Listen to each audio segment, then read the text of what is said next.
platform for the entire industry news, views, and the analytical information, in-depth analysis of events or trend forecasting. And the heartening part of the team at E4M is our publications, which have a loyal following. Well, today's conference is themed around the anytime, anywhere economy, enabling connected experiences through digital. With businesses interacting with their customers in a variety of ways, digital consumer experiences, if you may all agree, are more important to every company's success. And the conference today will cover a variety of topics related to how connected experiences are assisting businesses across industries in improving their bottom line and strengthening their competitive advantage. Well, ladies and gentlemen, let me put together the highlight of today, which is going to be the InMobi's Masterclass, which is going to be hosted by none other than Ms. Devika Sharma, Director, APAC O&O Business of InMobi, which will happen between 2:45 to 3:30 p.m. Indian Standard Time at the Konkan Hall here. Also, don't miss industry's first session live from the Metaverse, which is presented to you by the team E4M. Well, ladies and gentlemen, before we begin the event, it's very right to thank all our partners, our presenting partners InMobi Glance, our associate partners, MIQ, a programmatic media partner for global brands and agencies, and our associate partners being News 18 India, Desh ka #1 news channel. Well, with this, if you could have the AVs.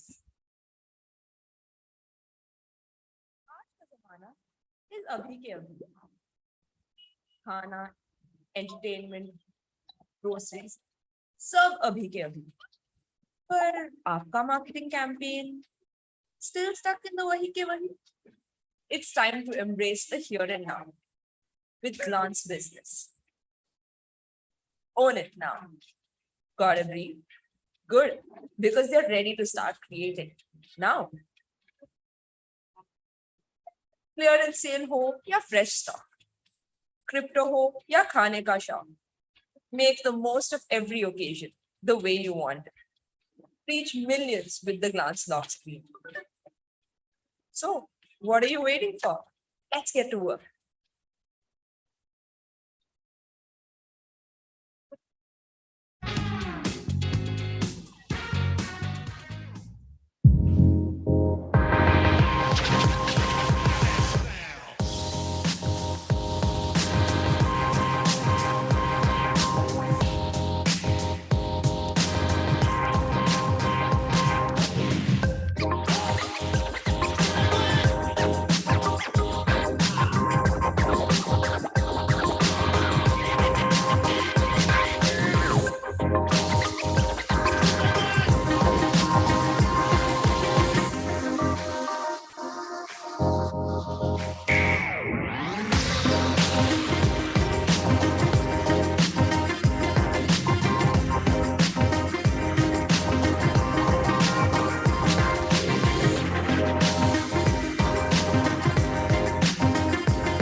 Channel जो है आपके भरोसे पर उतरने में number 1 सच की राह पर चलने में, आपके लिए लड़ने में नंबर 1 आपकी आवाज बनने में, जिसके पास है एंकर की टीम नंबर 1, जो है राजनीति के खेल से लेकर खेल की कवरेज में नंबर 1, आज तक को पछाड़ अब है देश का number 1 news channel.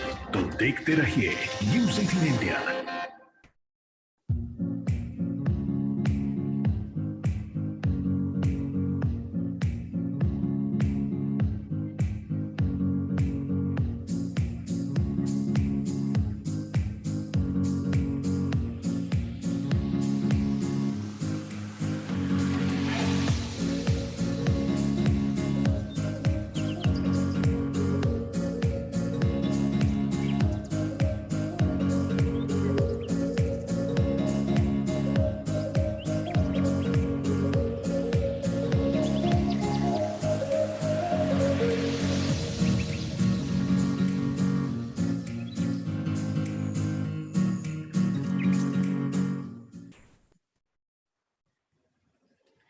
Well, ladies and gentlemen, could we have a huge round of applause for all the partners who've encouraged us and made this event possible. Well, with this, ladies and gentlemen, with your warmest round of applause, it's my honor to now call upon none other than for the welcome address, Mr. Naval Ahuja, co-founder, E4m.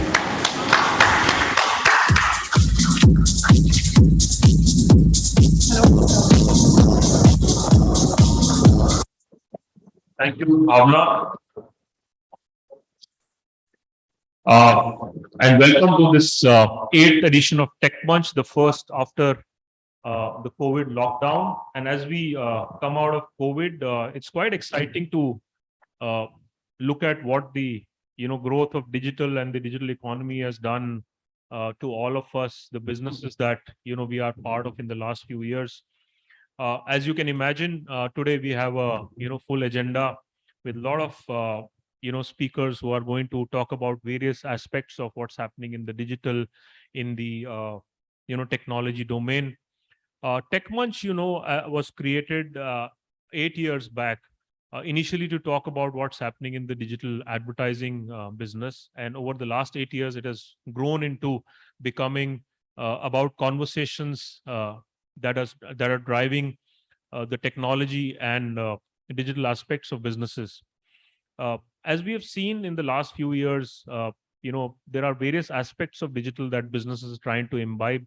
Last week in Delhi, we did a conference on D2C, and I learned a lot at the conference, especially that almost 800 successful D2C businesses now run in India with a combined valuation of almost $50 billion.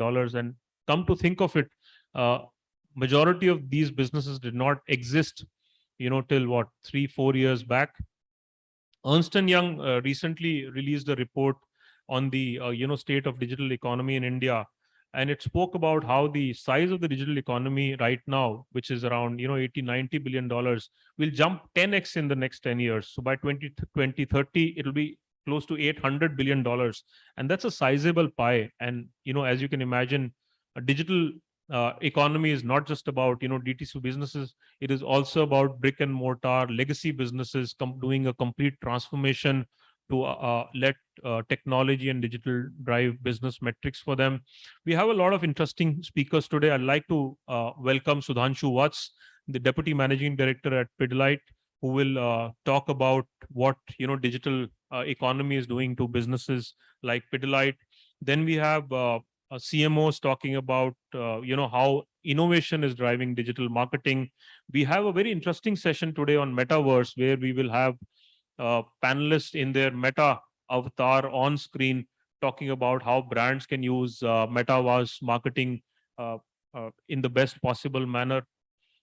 So really, all the legs that the digital economy that stands on today are going to be covered as part of the agenda of the conference. But three primary things that I think we are planning to focus on. One is about how businesses are looking at digital as direct sales channels. E-commerce, a lot of companies are doing direct to consumer commerce. Then about digital advertising, how better targeting, granular approach, contextual advertising is helping businesses and brands have better conversations with their consumers. And the third leg of this entire digital piece that corporates are driving today is about data mining and imbibing digital for internal transformation. So I think these three are the key pieces around which the conference today is built. As I mentioned, Tech Munch was created originally to do conversations on digital advertising. Early this year, we did the report with the annual Exchange for Media Dentsu Ages report, which spoke about how digital advertising has grown significantly in the last few years, especially during COVID. Digital advertising today is almost the size of television advertising, growing at a compound annual growth rate of close to 25-30%. It is projected to surpass TV in maybe another 2 years' time. Though Google and Facebook have primarily driven this growth, but in the last few years, we've seen significant growth coming from ad tech companies, from MarTech players, and also significant growth from OTT players. One of the proof of that we've seen recently in terms of the IPL rights. IPL rights, media rights value, digital rights value becoming almost equal to, television right value, really showcases the power that, digital commands in our lives today. Last but not the least, as you know, today evening is also the 14th edition of our India Digital Marketing Awards. This year, Mr. Sanjeev Puri, the chairman of ITC, is the chair of the jury. He's going to be there in the evening. Through IDMA, we celebrate the best work that is happening in digital advertising. Digital, from being a 2x2 matrix back when we started 14 years back, has become now a 20x20 matrix, from e-commerce to social commerce to social media and all the other pieces. So IDMA really looks to recognize and celebrate all those pieces of digital marketing and digital advertising. So my heartiest congratulations to all the winners who are going to take away the trophies in the evening. And with all of you, I look forward to celebrating them. And also, I look forward to learning a lot through the conference today. My thanks to all our partners who have supported this initiative: InMobi and Glance, ConvoSite, News 18, MIQ, and anybody I've missed out, my apologies. And with that, thank you again for being here, and look forward to today's sessions.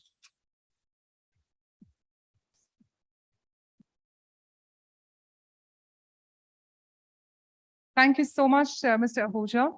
Well, ladies and gentlemen, it's the age of social media. Of course, we'd love to engage with you further via our hashtag TechMunch. So if you have any insights from today, or you would like to share some deep learnings from today on social media, do remember to hashtag TechMunch as one word.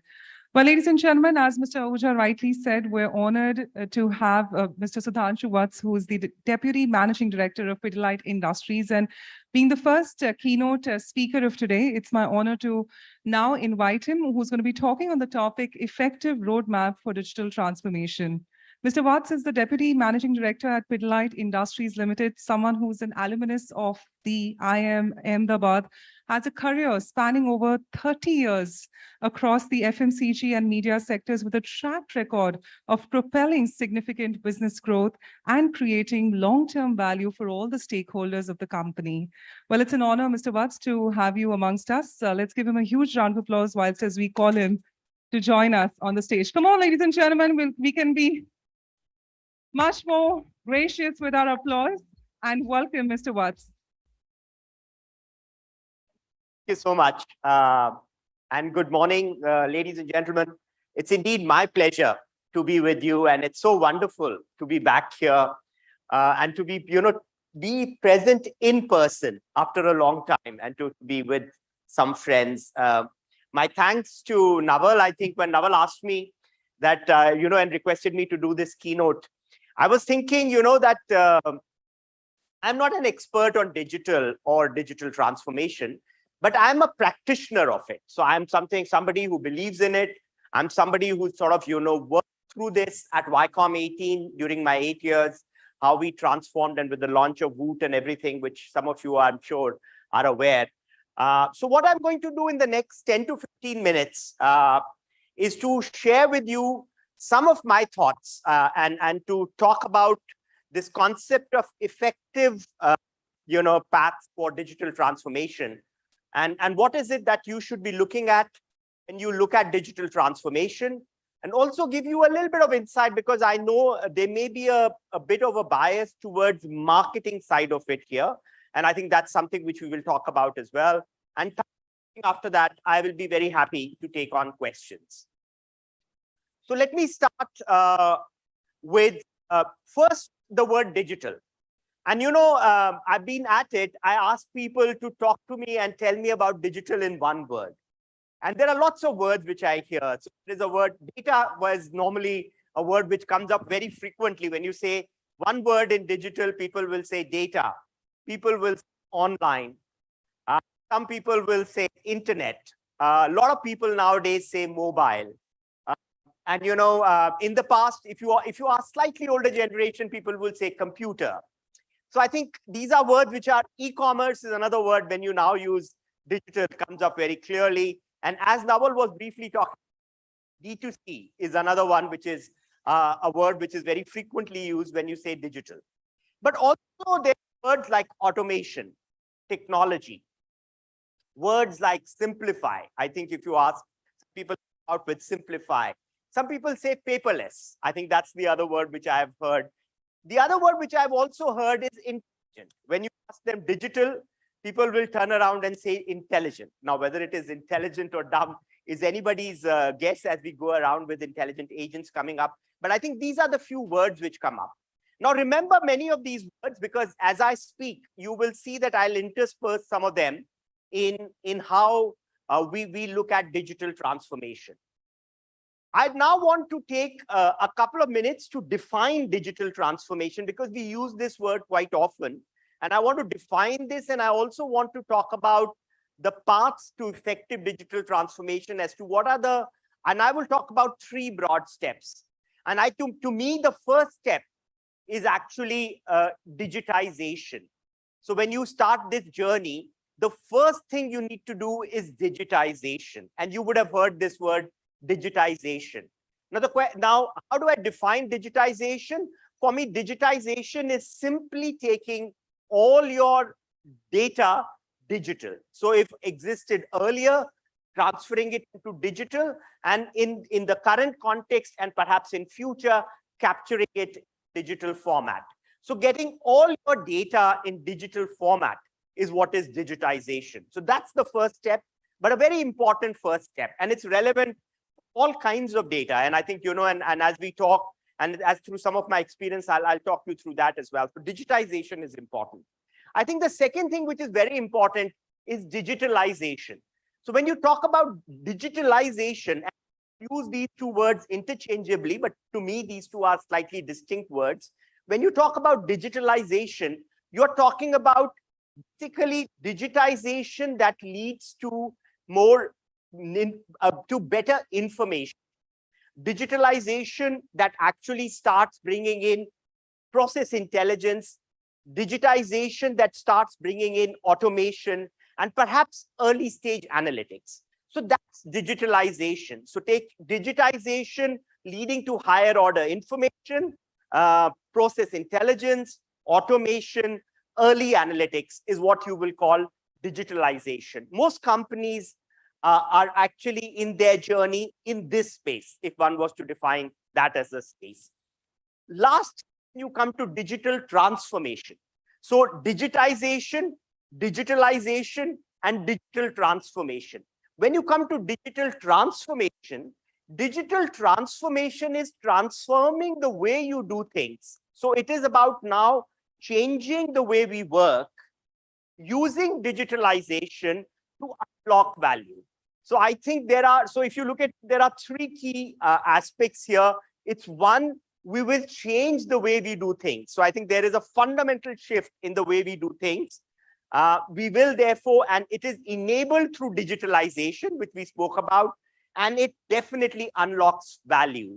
So digital is what digital does. Do remember that also. It's not only for the sake of digital. So that to me then is digital transformation.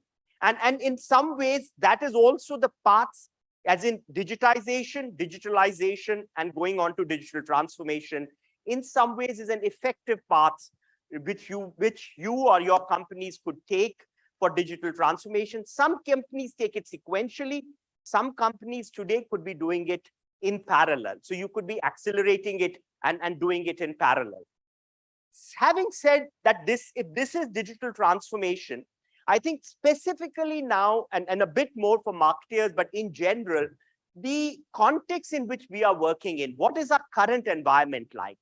And the current environment, and you've heard some of these words very frequently, but they are very important, and therefore some of these things. So one is that the smartphone is now near ubiquitous. It's there everywhere. So it's about mobile phone, and the smartphone is becoming more and more affordable and more smart by every day. So not only is it smarter, but it is also more affordable, which in some ways is fantastic news. It's great for marketers. So I think that's the first, underlying theme in which we are working nowadays. And that's why you keep hearing this term mobile first. particularly for the developing world, but this is a phenomena which has gone from developing world to the developed world. And perhaps it's a worldwide phenomena now on mobile first. So smartphones becoming ubiquitous is the first thing. I think the second thing which is becoming very, very common now and is an essential ingredient in digital transformation and digital journey is cloud. And you hear a lot about cloud. And we started with Amazon Cloud, but nowadays you have a Google Cloud, you have Microsoft Azure Cloud, and you have a host of other companies who also offer cloud services. Cloud becomes important because you need to have information which is there real time getting onto the cloud, and in future being able to be able to have real-time analytics available on it, and therefore to be able to work on some of those things. And Naval was talking about Metaverse and meta avatars today and so on and so forth, which you will talk.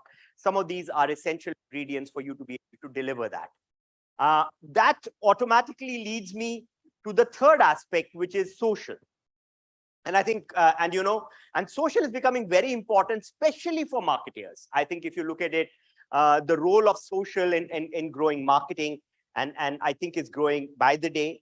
I think there are many platforms which are available, and I don't want to get into that because some of you know it better than I do.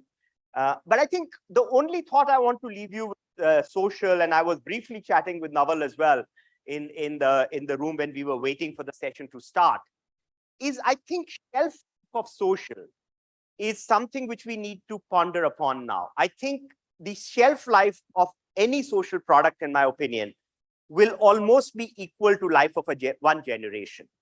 Because by definition, what happens is, so Facebook was a social media for, when I talk about my kids, for saying that my parents, and they wouldn't use Facebook. They would start using Instagram.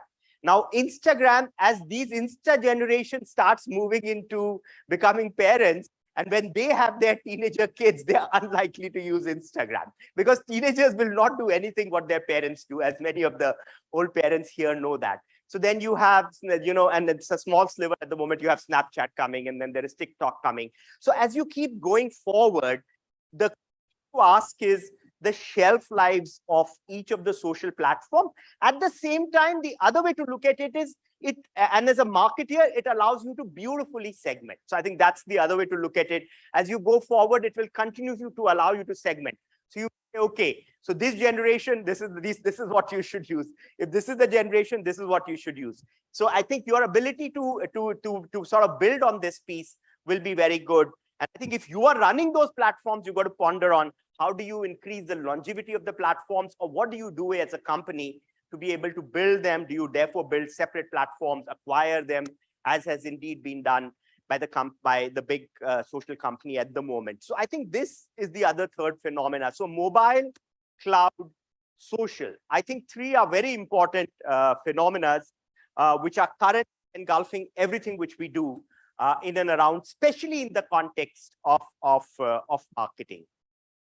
I think I now want to spend a couple of minutes on sharing with you some of the disruptions, which are, some of them are here with us at the moment, and some of them are going to come in the future, and some of them will evolve. And I'm going to use the term intelligent to keep talking about all disruptions. And I'm going to talk about 5 intelligent aspects, so to say, or intelligent buckets. So let me first start with intelligent agents, which are already with us. Alexa, for sure, if you look at it. If some of you guys bank with HDFC, Eva, if you are of Hilton, then Connie. If you've got to Georgia Tech, then Walton. So I think there are a lot of these, and it's going to become commonplace, I think. So therefore, intelligent agents are here. They are here for you to sort of continue to build on. Depending on what company you are, would you like to build one yourself? Would you like to use some? And how do you do that? And how do they keep becoming better? So intelligent agents is something which is there. And that's the first disruption. Is already with us, actually. Again, plays on to what Naval was saying. One of the sessions you will look forward to, somewhat in that zone, which is basically intelligent agents. The second area, which is very interesting for marketers, is intelligent interface. And that intelligent interface space which we should keep looking at, and I think which will get dialed up as technology becomes more ubiquitous, as 5G comes in, and in India now already the 5G auction has happened, as you know. So when I talk of intelligent interface, I'm talking about augmented reality, I'm talking about virtual reality. So intelligent interface allows you immersive experiences, immersive learning, depending on which space you are in. So again, when you look at particularly augmented reality world over, but for a country like India, where Bollywood is one of the big religions almost in a country like ours, there is so much you would be able to do with your brand ambassadors, with stars, with reality. Think of a future when you could be sitting with your favorite stars and having a conversation. Think of that as we go forward. And if you are in the space of education, tourism, or even construction and real estate, then virtual reality has a huge role to play as to how to think about what the person can see. So when it is about tourism, or what the person can move into, if it is about real estate, I think using virtual reality. So therefore, these intelligent interfaces are already there, but they will continuously keep getting dialed up. And as we start working more towards the glasses, which used to be very cumbersome, they will become far more affordable, lighter, smarter. There's a lot of work which is happening, which will allow you to use these technologies far frequently and more effectively. So therefore, that's the second one. So intelligent agents, intelligent interfaces. The third one is about intelligent networks. Now, that is a bit about the backbone. And some of you who are marketers and maybe front-end marketers don't worry so much about it. But blockchains and distributed ledgers in terms of intelligent networks are going to make life easier. And that's what is in somewhat the plumbing or the back end, which allows you to deliver some of the experiences we talked about. The role of blockchain has just about started. We associate blockchain with crypto a lot, but blockchain has huge advantages and huge roles in many areas as we keep going. And some of it is perhaps outside specifically of marketing, but intelligent networks is the third theme. The fourth theme is a very interesting theme, which is about intelligent things. And that is also partly there, but is definitely round the corner. Autonomous cars is what we talk about a lot, but socks with sensors, so I think is something which will be there. Watches with sensors already exist, but I think as you keep going forward, so intelligent, things is going to become very, very important. There is some data I was picking up that there will be 20 billion intelligent things interconnected by 2025. Now, that is 2.5 times the number of humans on Mother Earth. As these conversations, so the conversations between intelligent things will far outnumber the conversations between humans, and the implications of that would be interesting. But if you reflect on it, it is a very strong proposition. It is exciting, challenging, and partly scary as well, if you look at about intelligent things. I think, they're talking about in the Western world a bit on intelligent dustbins, using, again, sensors. I think the drones, again, if you talk about now drones, the latest incident which happened in Afghanistan, but drones, again, allows you to sort of capture some of these things which we talked about. So it's real-time information. You capture all the information, you transfer it to the cloud, and you do real-time analytics and onto it, sometimes, and enabled by AI. Let me give you a small story. This is a real story, so without naming people, but this is Singapore. This is COVID time, and we are in Singapore. And this is the first phase of COVID when the intensity of COVID was low, but the care of COVID was extremely high. As you remember, I think, people thought that if you have COVID, you're not going to survive. So I think in that time, there is this person, she's walking on within her society in Singapore, and actually in the evening, early evening, and talking on her mobile phone. she had her mask on, but as she was talking, the mask came down a little bit. It was either not appropriately put or she intentionally put it down.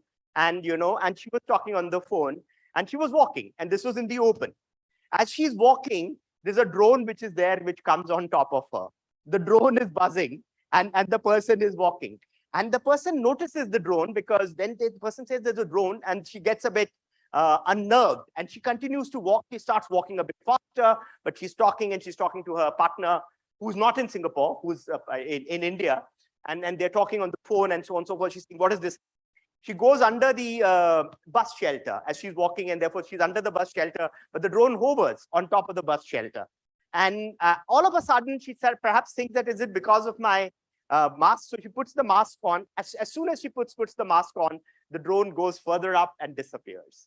So you can imagine capturing information, relaying it onto the cloud and using analytics. Basically, it was a behavior which was not conducive behavior. And some of you who are familiar with Singapore and you know how Singapore's reacted to COVID will fully understand this story. So I think intelligent things is something which is fascinating, but at the same time, something we should also be a bit worried about. Some of you, if you've seen it's about a 7-8-year-old film called Ex Machina.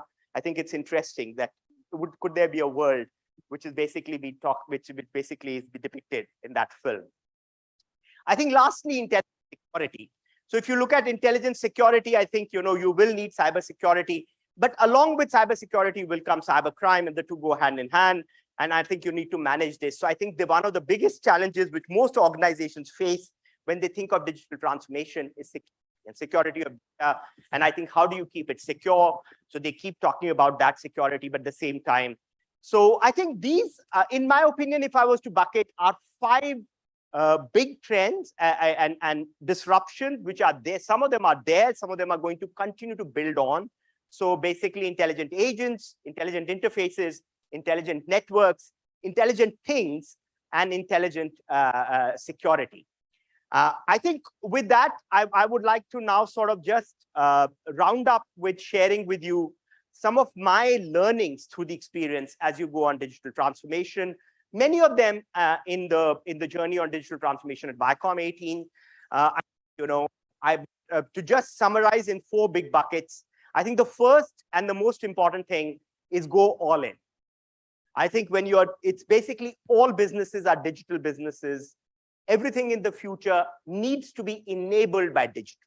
So therefore, go all in. I think, and when I say go all in, look at the holistic aspect, look at the effective pathway, look at all the 3 key things which you need to do: digitization, digitalization, and of course, then go on to digital transformation. You can choose the pace. You can choose whether you want to go sequentially, whether you want to go in parallel, how quickly you're going to do that. But you need all 3, and you need them in that sequence, because you can't have digital transformation without digitization. And I think if you look at it, when we started our journey, and this was about 8 or 10 years back at Viacom, I think even ingesting all our content to be able to take that forward, using that piece was a starting piece. Having SAP enablement so that it is able to sort of, your business, or whichever ERP you use, actually, so your business could be seamlessly looking at this, at some of the things which you need to do. That brings me to the second part, and I think it perfectly segues into it. Get the plumbing right. And this, what I was talking to you, is plumbing. Most people forget about plumbing. If you don't have good plumbing, you don't build good buildings, ladies and gentlemen. You need to have very effective plumbing for you to build beautiful buildings. And that same is applicable for digital as well. So getting your plumbing right, don't cringe on that. Don't do shortcuts. Go with the right set of people, go with the right set of techniques, and do it properly. So getting the plumbing right is very important. The third one is very, very, very often talked about, is it's a beta world. So I think keep learning. As you do more, you learn more, and I think automatically that piece happens. And lastly, I think it's about basically it's about your ability to be able to take it to the next level progressively and partner. So therefore, are you ready to partner? Because your ability to do it on your own, in my opinion, in most cases is limited. I think there could be very few organizations then that can pull it off on their own, if at all. I think ability to partner is very important. And on that, I want to again share with you, when we started our journey on Woot, and Gaurav Gandhi was with me at that point in time. So I think Gaurav and team, they did an outstanding job. But I think we had 42 partners we worked with to launch. And I remember my board and my stakeholders saying, Sudhanshu, this is not going to work. You are going into something which will fail. But we had no other option. You have to partner. And we partnered with the whole host. So you had Google, Amazon for cloud, AWS, you had Kaltura, you had a host of other Israeli companies, you had Indian companies from Pune and Bangalore. So 42 partners to be able to deliver. So therefore, that's the fourth piece. So therefore, and let me sign by saying, go all in, get the plumbing right. It is a beta world, and be ready to partner. So, and so therefore, with that, thank you very much. It's been a pleasure. I enjoyed talking to you in person. Naval also told me everything nowadays is digital. So some of my friends and colleagues may be hearing all of this online. Thank you for that. Thank you for your patience. And thank you very much. Thank you. Thank you.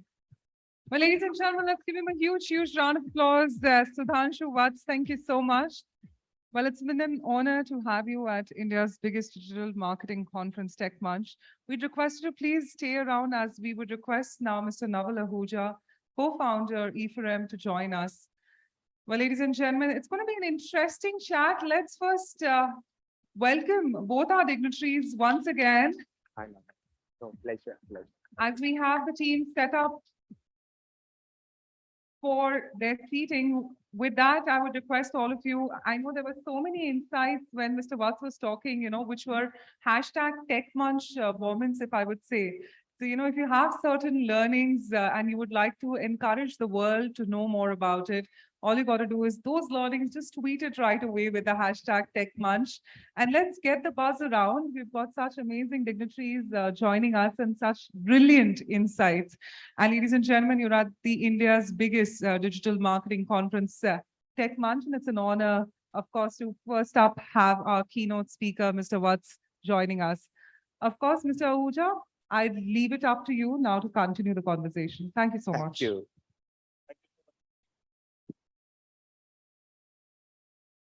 Could we have Mr. Ahuja's mic?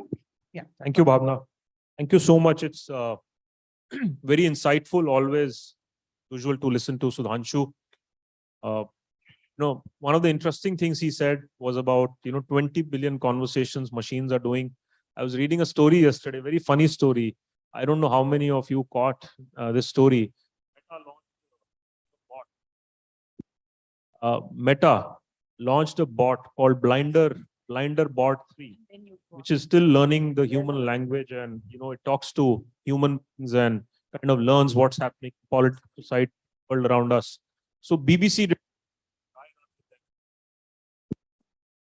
did a dry run with them and spoke to them about, what does the bot think about the issues that surround us. BBC asked,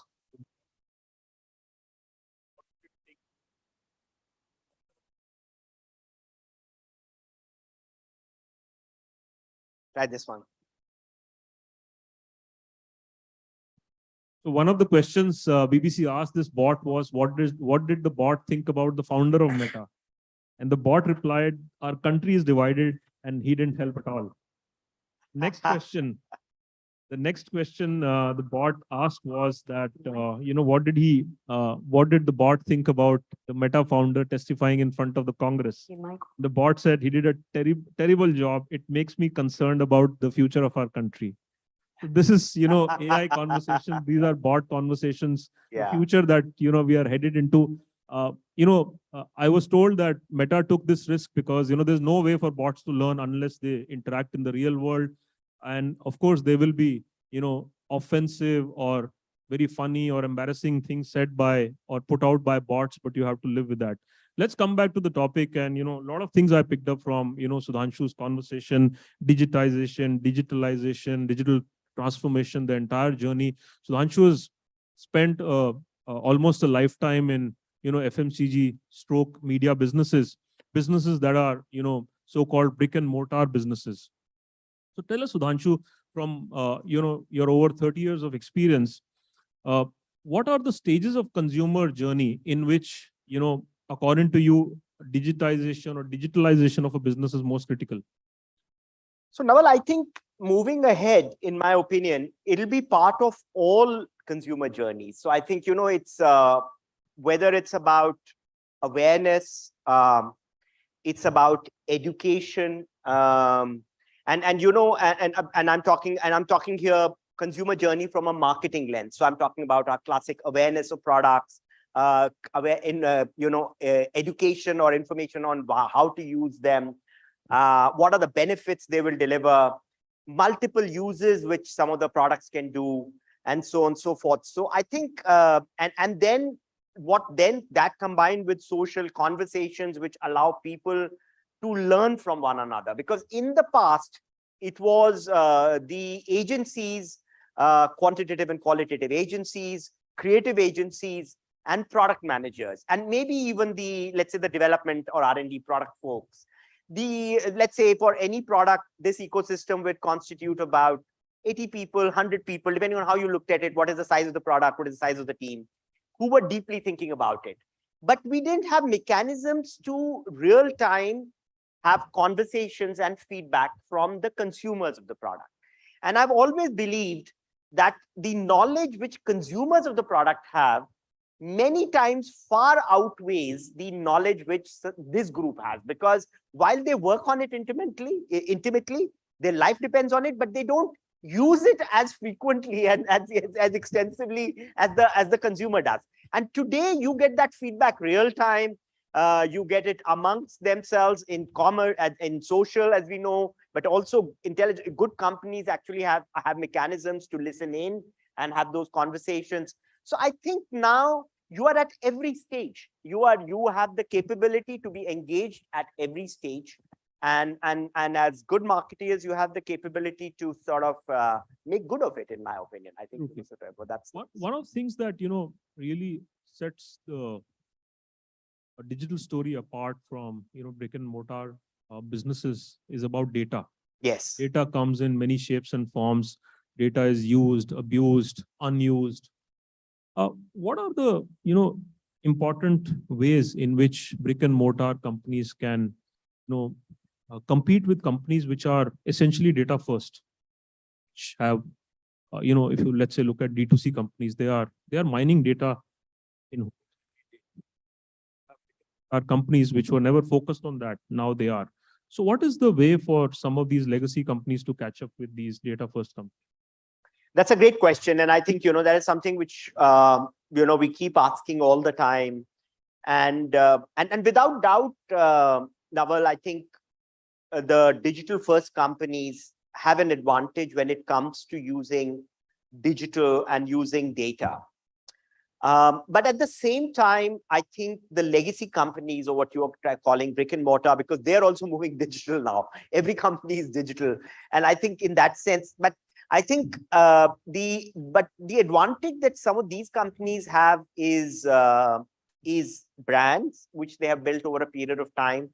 What is becoming more and more clear is that the role of brands in the lives of consumers is not going away in the digital world.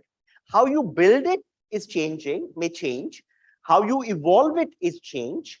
What brand does, what brand talks, how you need to be more authentic, you need to be, so therefore you got to walk the talk kind of stuff.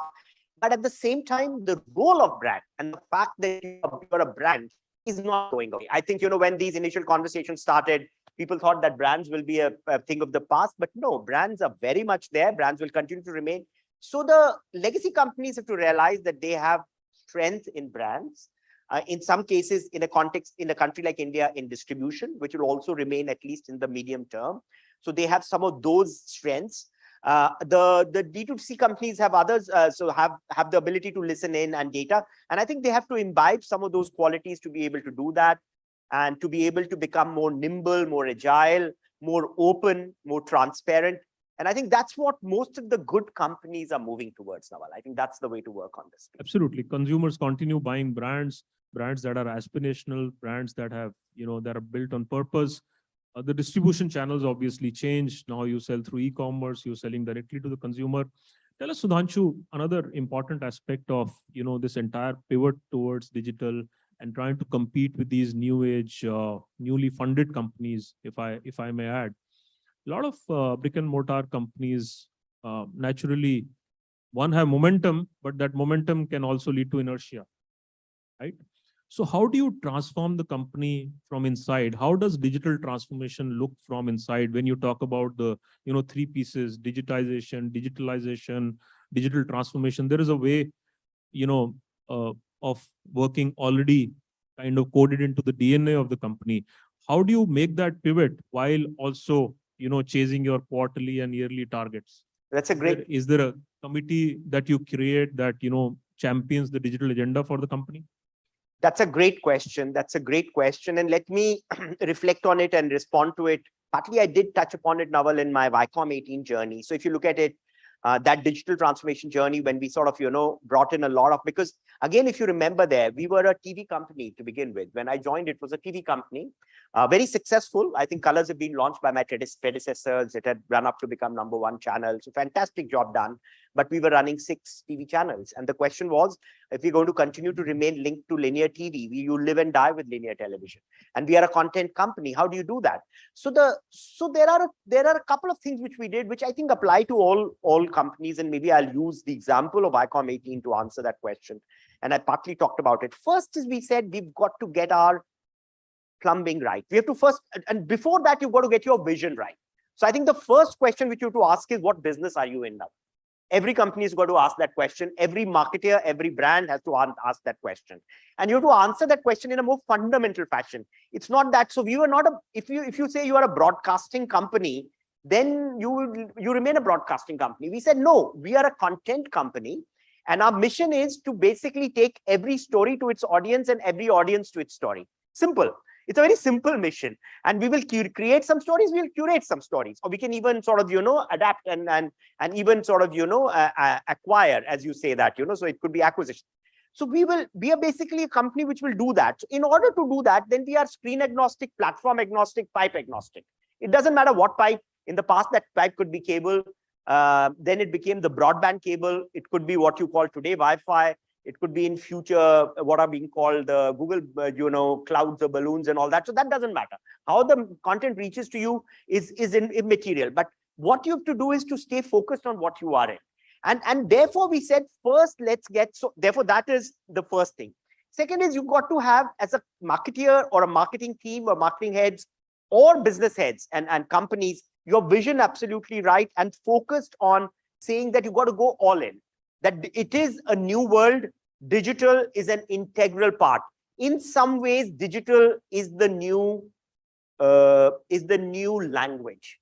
So like I talk to you because it's the language which allows me to talk to you. So it's not about what you're doing. It's a basic thing, right? It's like, it's basics.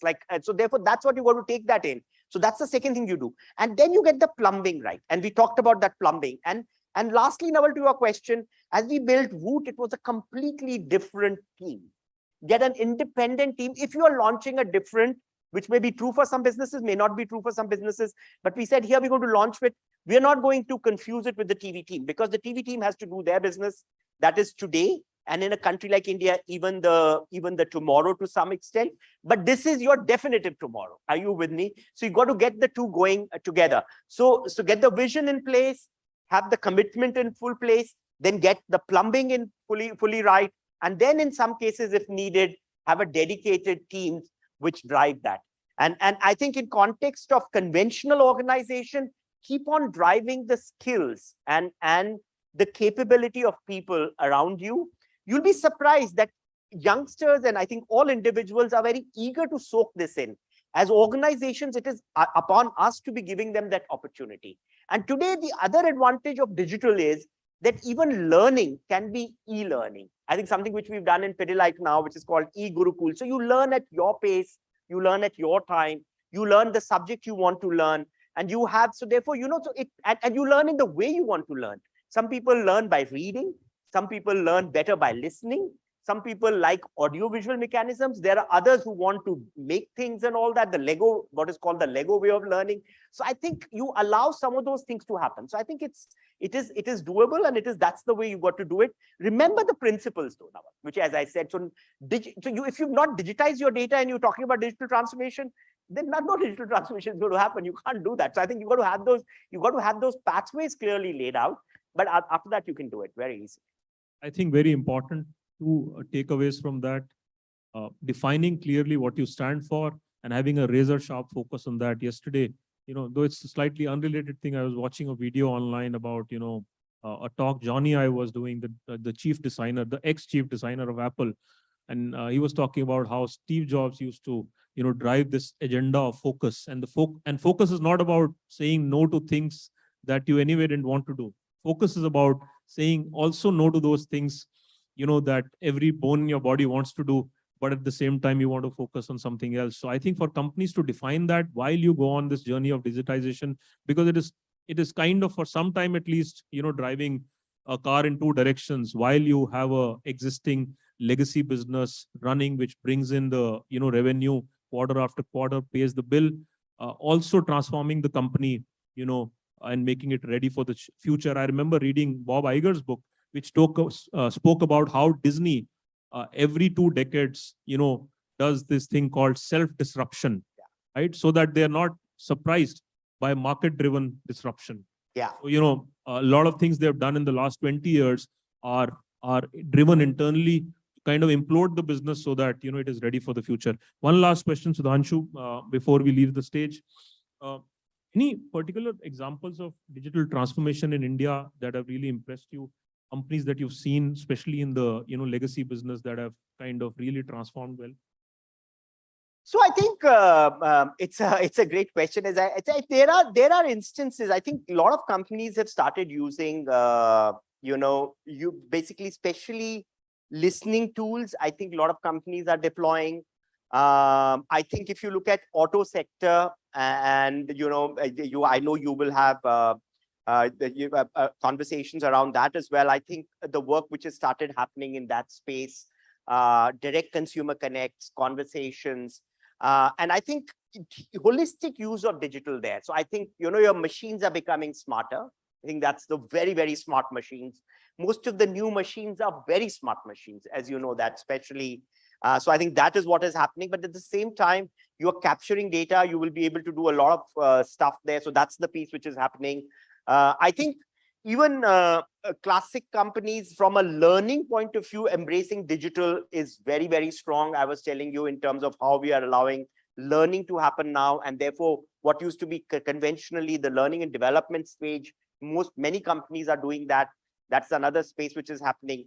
I think social, a lot of companies are engaging in interesting conversations. A lot of brands are engaging in interesting conversations. I think there it is a double-edged sword, because you got to be ready for, trolling, which is a phenomena now as well. Are you willing to, how much of your neck are you willing to stick out? What is the point of view you're going to take? So I think that is becoming interesting. And I think you've got to be sensitive to what the environment is, because there are things which you can and the things which you can't. And I think especially if you're a large brand, but I think a lot of companies are beginning to embrace it. I've always believed that digital, digital is for everyone, Naval. And I think, but what we need to remember, I think, for all companies is digital is what digital does. So I think another request I want to make, and I want to leave my last thought and then this question with everyone, is sometimes you shouldn't get carried away with it as a fad. It is there, it is important, but digital is what digital does, because at the end of the day, it has to unlock value in your business. And if it is not unlocking value in your business, you won't do it for the sake of doing it. Good news is that it is likely to unlock value in your business, deployed sensibly, but you have to continuously ask that question. Is it unlocking value? And even the new age companies, Naval, which you spoke about, one shift which has happened in the last couple of years is that if there is now realization that you are in the business of business and you do business to make money. There is the years when you said, and I remember one conference and where people said, what is profit? We don't understand profit. Well, if you are in business, you do need to understand profit, whether you are in a brick and mortar business or you are in the new business. So, but I think digital is what digital does, is what I want to leave the thought with, as that's very important. Absolutely. And as we keep saying, the era of free lunches keeps getting over every 2 years. There will be a next boom cycle. There'll be a lot of money on the table again from PE funds, but till that cycle comes back, at least for now, the era of free lunch is over, and every business, including D2C businesses, are now looking at how to create shareholder customer value by creating a viable bottom line. With that, thank you so much, Sudhanshu, for joining us, giving us valuable insights. We are happy to take any audience questions for Sudhanshu. If anybody has one, we can pass some mics around. If you have any questions, you can raise your hand quickly and we can take that up. Good. Okay, good. No questions? No questions. Fantastic. Thank you so much, Sudhanshu. Thank you for your time. I'd like a big round of applause for the session. Absolutely. Ladies and gentlemen, a huge round of applause. While we have Mr. Sudhanshu Vats and, of course, Mr. Naval Ahuja, I'd like to take the honor of inviting now on stage Devika Sharma, Director, APAC O&O Business in Mobi, to kindly join us and help us in felicitating and thanking Mr. Sudhanshu Vats. Ladies and gentlemen, a huge round of applause as Ms. Sharma joins us on stage. And Mr. Vats, the humility you bring with the wealth of knowledge, let's thank him immensely for that. Thank you. Thank you so much. Thank you so much. And if I may request all three of you to please step up in the center and have the hashtag Tech Munch moment right there. Ladies and gentlemen, let's give them a huge round of applause. What a spectacular start today. Thank you once again. Thank you. Thank you.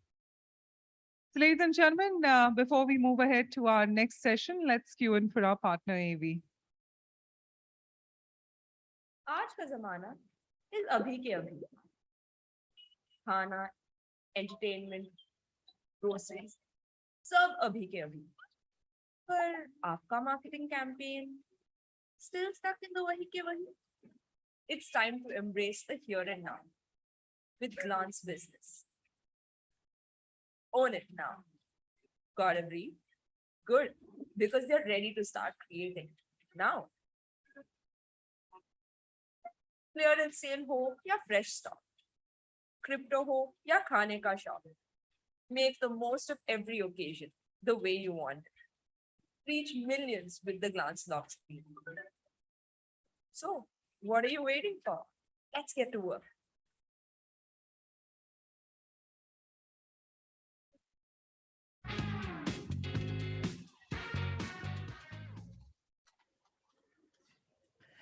So, ladies and gentlemen, moving further with our keynote address, we're elated to be joined by Ms. Devika Sharma, Director, APAC O&O Business in Mobi, on the topic Seeing the Unseen in a World of Digital Content. Well, Devika, being a director there, she's somebody who's responsible for the growth of advertising business in Mobi's O&O properties like Glance, driving native and experiences content integrations on Glance. She's somebody who has 20 years of experience and has worked with clients such as PepsiCo, Mondelez, Nokia, HSBC, Castrol, Volvo, and many more. Let's give her a huge round of applause and welcome none other than Ms. Devika Sharma. Over to you. Thank you for that. Good morning, everyone. Mr. Vats is a hard act to follow, and he spoke very, very eloquently about digital transformation. For the next 10 minutes, I'd like the people in this room to sort of take off their marketing hats and think about what I'm going to say as a regular person, right? Now, as a regular person, all of us consume a lot of content, and I don't think it'll surprise anyone to know that there are more than 12,000 hours of content that are put out in the world on a daily basis, right? And it's also not surprising that a lot of this content exists within the walled gardens, right? All of us consume content on a daily basis, spend 4 to 5 hours on our devices looking at different content pieces. We do this to get information, to be entertained, to look for ideas. We all have different diverse uses for content, right? Now, when you are looking for this content, what is your journey to actually get to this content? Think about it. You pick up your device, you unlock it, you scroll through the apps, you pick an app, you possibly search for content, or you scroll through content to see what you want to consume, and then you spend some time on it. The journey, by no stretch of imagination, is short. Now, when you do get to this content, how much time do you actually spend on it? There are certain content pieces which are relevant to us and we do spend time on it. But by and large, most content pieces see the attention span of a goldfish from most people. What if we could look at a simpler journey to discover content that is of interest and relevance to us? Could you imagine a paradigm where the content that you like could come to you without so many clicks and searches? In the current paradigm that content is published, this is impossible. We need to reimagine of how content discovery can actually happen for a user, right? So let's park that for a second. Now think about the place that you frequent most often. Where do you spend most of your time? It's no longer the office. The last 2 years have changed the way we live. And it's no longer the pub around the corner, right? So where are you actually spending your time? And the answer is fairly obvious. It's on the lock screen of your device, right? Take a second and think about it. There are times you pick up your device, you look at it, you unlock your device and look at different apps and do what you need to do. But our devices have actually become our companions through the day. And we end up looking at it more than 50 to 100 times in a day. Let me build that up a little bit more. Do you recall picking up your device, just checking the time, looking at the date, notifications, any updates, right? How many of us just pick it up in the middle of a meeting or in the car where we're driving somewhere, right? So our lock screen is our constant companion through the day. So what if we could actually do more with the lock screen, right? What if the lock screen was the platform where you could get updates that you wanted, right? Which would give you notifications before anything else. What if it could surface content to you that is of interest to you? What if you could shop on the lock screen? What if you could go live from the lock screen? This, ladies and gentlemen, is Glance. It's not an app that you need to download. It's not an app that requires an 8-click journey. This is where the content comes seamlessly and in a frictionless manner to you. But I'm not going to, talk more about it. I would just like to show you Glance. When your device powers on, and I'm just going to walk through this on my phone, but we're running this demo from the console.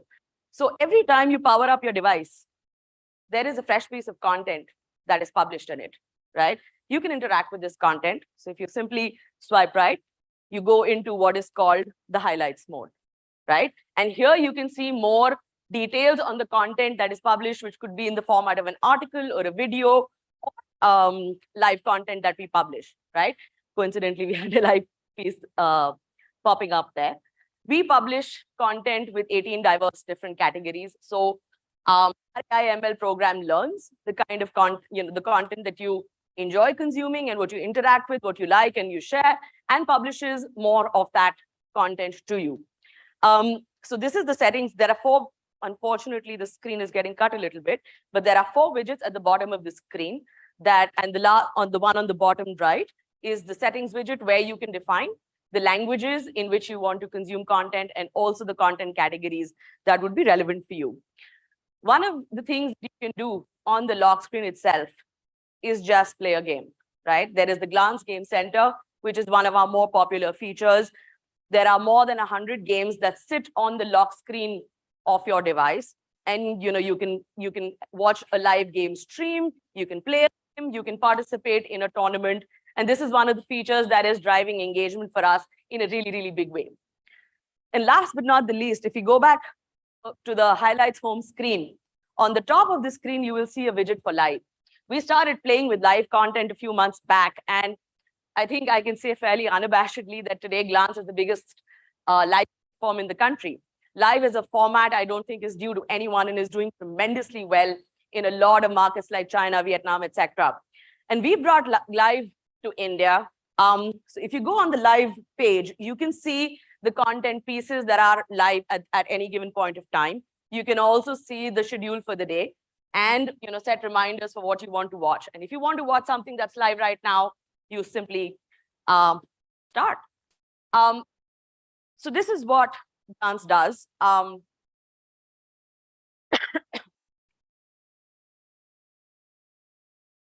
So as I was saying, Glance is not an app.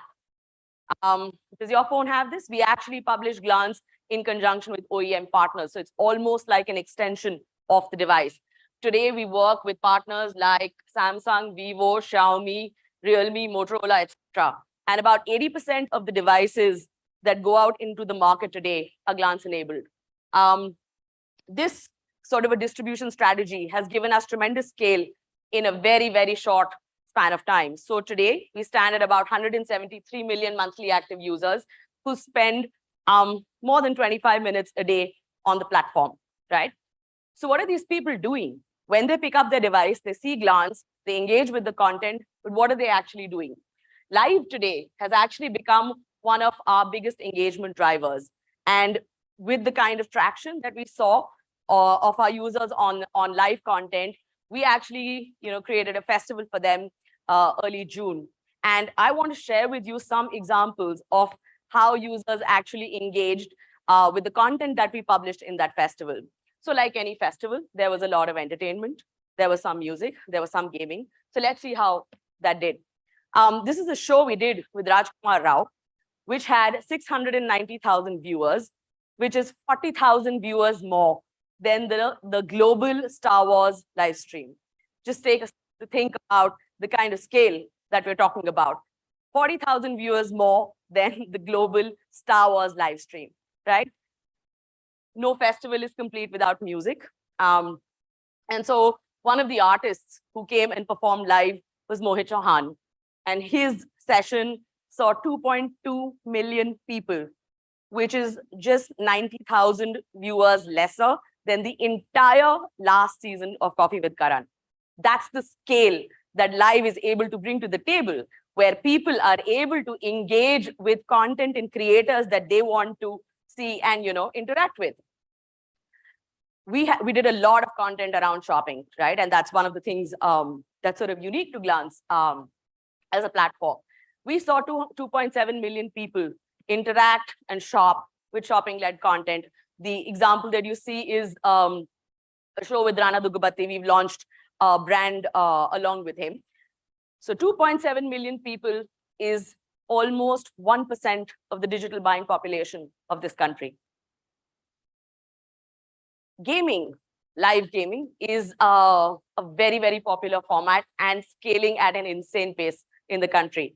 So just to give you a sense, amongst all the live game streams that we did, we saw 2.7 million gamers participate in one tournament, which is 1.3 million viewers more than the most viewed PlayStation stream. And I think one of the funnest examples is came from a sports-led show where we had Srishant and Harbhajan Singh, where they actually apologized to each other and resolved their 10-year-old feud. And that went viral and that was covered up by the media. And obviously, it was great content for us. It wasn't planned. But it's amazing to see how these live interactions can create such powerful moments of engagement for users. And the last thing that I'll sort of cover is every night we had a party online and there were DJs going live from across the country. This particular gentleman was playing from his station in Goa, and his viewership was 800,000 people, which is enough people to fill Eden Gardens 8 times over, right? So that is the power of live. And I think what I'd just like to leave you with is, how would you like to use this platform as a content creator? How can you create experiences for your consumers which are surfaced to them in an absolute seamless and frictionless manner? How can you create engagement and content for them which is native to them and they consume as a part of their, content experiences. So and this is where I finished. So I just like to share one example of a campaign we did with Disney. And I think it's one of my favorite campaigns so far. And the thought here was really straightforward. We ran a campaign for them where we, in the first few weeks of the IPL, we enabled users such that they were able to discover the live score of the match that was live on the lock screen itself. Think about it from the user's perspective, right? So all you had to do was tap here on the call to action button. And just like that, the score would pop up. Apologies for messing up the slides. Let me just play this for you, right? So you have the button here, and there's a page that would open up that would give you the live score at that point of time, along with other statistics, right? So, like I said, what would you like to do on glance to lock your consumer's glance?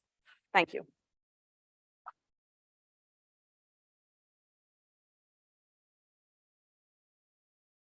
Ladies and gentlemen, a huge round of applause. Ms. Sharma, if we could just request you to please be in the center, as I'd now like to have the honor of calling upon Pragya, Chief Marketing Officer, Crompton Electricals, to kindly join us and help us in felicitating none other than, ladies and gentlemen, a huge round of applause for Devika Sharma. Thank you so much. Hi, how are you? So while the ladies are in the center of the stage, we're getting the mementos in place. Come on, ladies and gentlemen, we can be much more gracious with our round of applause. It's been a spectacular start to our event. Thank you so much once again. Well, an event gets more engaging when there are going to be some excellent goodies like iPhone, which is going to be given away. And trust me, that's going to be happening post the lunch session. So there's a lot of engagement still to happen. We'd love the engagement to continue throughout the event. Of course, what a brilliant start we've had. We'd had the honor of having such great guests joining us. With this, ladies and gentlemen, I'd like to now announce for the first panel discussion of the day. Now, panels bring in so much value. We've got the wealth of leadership coming in on the stage, which of course, with all their anecdotes of wisdom, you all would get a lot to take back for. So this is definitely going to be interesting, and amongst the chaos, we're going to be keeping it more aligned on the conference. Of course, as I told you, it's India's biggest digital marketing conference. So let's go on to talking about the first panel discussion, ladies and gentlemen, which is going to be on the topic, how is innovation in digital impacting marketing? Now, I'm sure this is a topic which all of you would be very keen on understanding. And I have the honor of welcoming our speakers. Of course, once the stage is ready, I will call them on the stage one by one. But I'd like to just introduce them. Our session chair is going to be Mr. Deepak Khurana, who's the co-founder and CEO of e4m. Thank you so much, Mr. Khurana. Of course, our first panelist is going to be Pragya, who just we had her on the stage, Chief Marketing Officer, Crompton Electrical. Thank you so much, Pragya, for being a part of our panel. Our second panelist, of course, Ranjani Krishnaswamy, GM Marketing Titan. Thank you so much, Ranjani, for joining us and giving us your valuable time. Our next panelist, of course, is going to be Mr. Santosh Iyer, Vice President, Sales and Marketing, Mercedes-Benz India. Thank you so much for joining us, Mr. Iyer. And last but not the least, we have Vishal Singh, India GM and Global Commercial VP, Mocha Technology. Let's give all our panelists a huge, huge round of applause. Ladies and gentlemen, while the stage is getting set, I'd love more engagement with the audience. Of course, we rightly said that we'd like you to tweet with the hashtag #TechMunch. It's great to have such immense talent, such great leadership joining us, and it's always great interacting with all of you. So as we have the stage set, with a huge round of applause, I'd now once again like to welcome all our panelists. Ladies and gentlemen, first up, our session chair, Mr. Deepak Khurana, co-founder and CEO of e4m. Let's give him a huge, huge round of applause. Mr. Khurana, always an honor having you joining us. Next up, our panelist, Pragya, Chief Marketing Officer, Crompton Electricals. Let's give our lady a huge round of applause. Thank you so much for joining us, ma'am. Next up, Ranjani Krishnaswamy, GM Marketing, Titan. Thank you so much, Ranjani. Thank you for joining us. Come on, ladies and gentlemen, let the applause continue. We've got such amazing leadership on the stage. Next up, Santosh Iyer, Vice President, Sales and Marketing, Mercedes-Benz India. Thank you so much, Mr. Iyer. And Vishal Singh, India, GM and Global Commercial VP, Mocha Technology. Let's give him a huge round of applause as he completes the panel right now.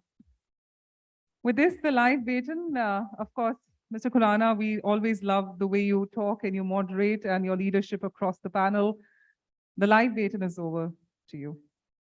Thank you. Some high expectations being set. I hope we try to come closer to that. Okay, so first off, I want to just thank Sudhanshu. I think the points which Sudhanshu articulated today morning were so apt out there. And personally for me, like I'm a big believer of partnerships. And I think that's something which is a huge segue to our topic as well.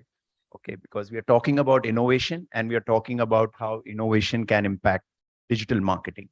When I heard the topic given to us of innovation and impact on digital marketing, and I immediately looked the amount of time we had.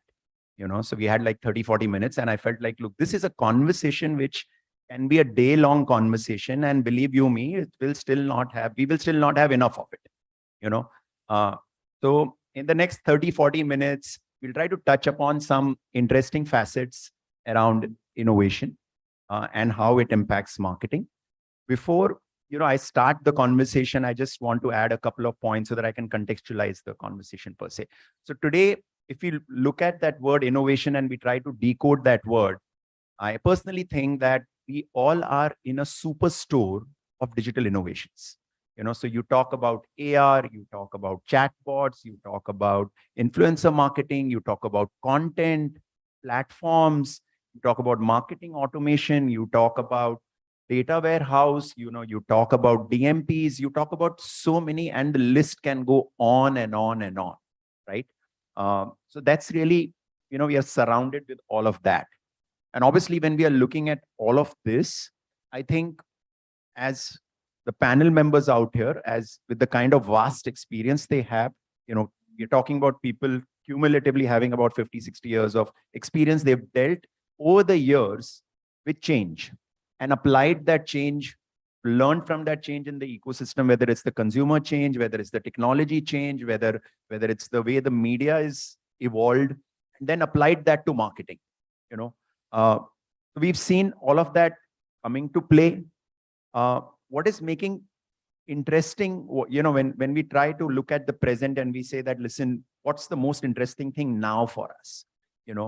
So innovation is not just helping brands or existing brands market to consumers in a much better way, but now we are also at a point that because of digital innovation, there is a rise of new brands. Okay, so we are now seeing a virtuous cycle, okay, which is like saying innovation is not just helping existing brands, but it is helping people get ideas and people are coming up with new brands. So it's a full cycle right now, guys. So this just makes it so interesting for all of us to be in that ecosystem and try to get our minds wrapped around it and use that opportunity, to our advantage from whatever roles we play at this current point of time. Yeah.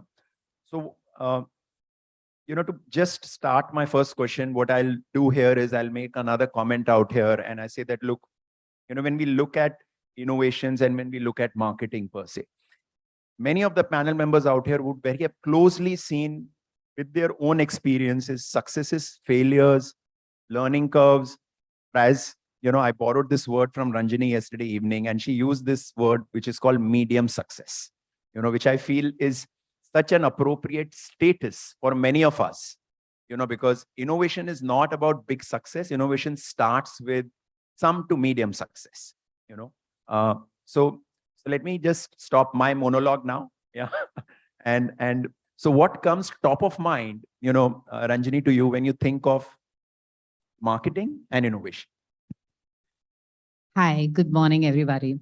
So 4 things come top of mind. Sorry, you're going to be subjected to another monologue. But as marketeers, I think chatting and talking comes natural to us. I think the first thing is just borrowing from a great saying. With great powers come great responsibility. So if you look at what digital innovation has done for us, it's given practitioners like me, great powers to go down the brand funnel, starting from awareness, going all the way to commerce. And how does every innovation play itself out very significantly across the span of the funnel? And coming from the jewelry business, I head up marketing for Tanishq.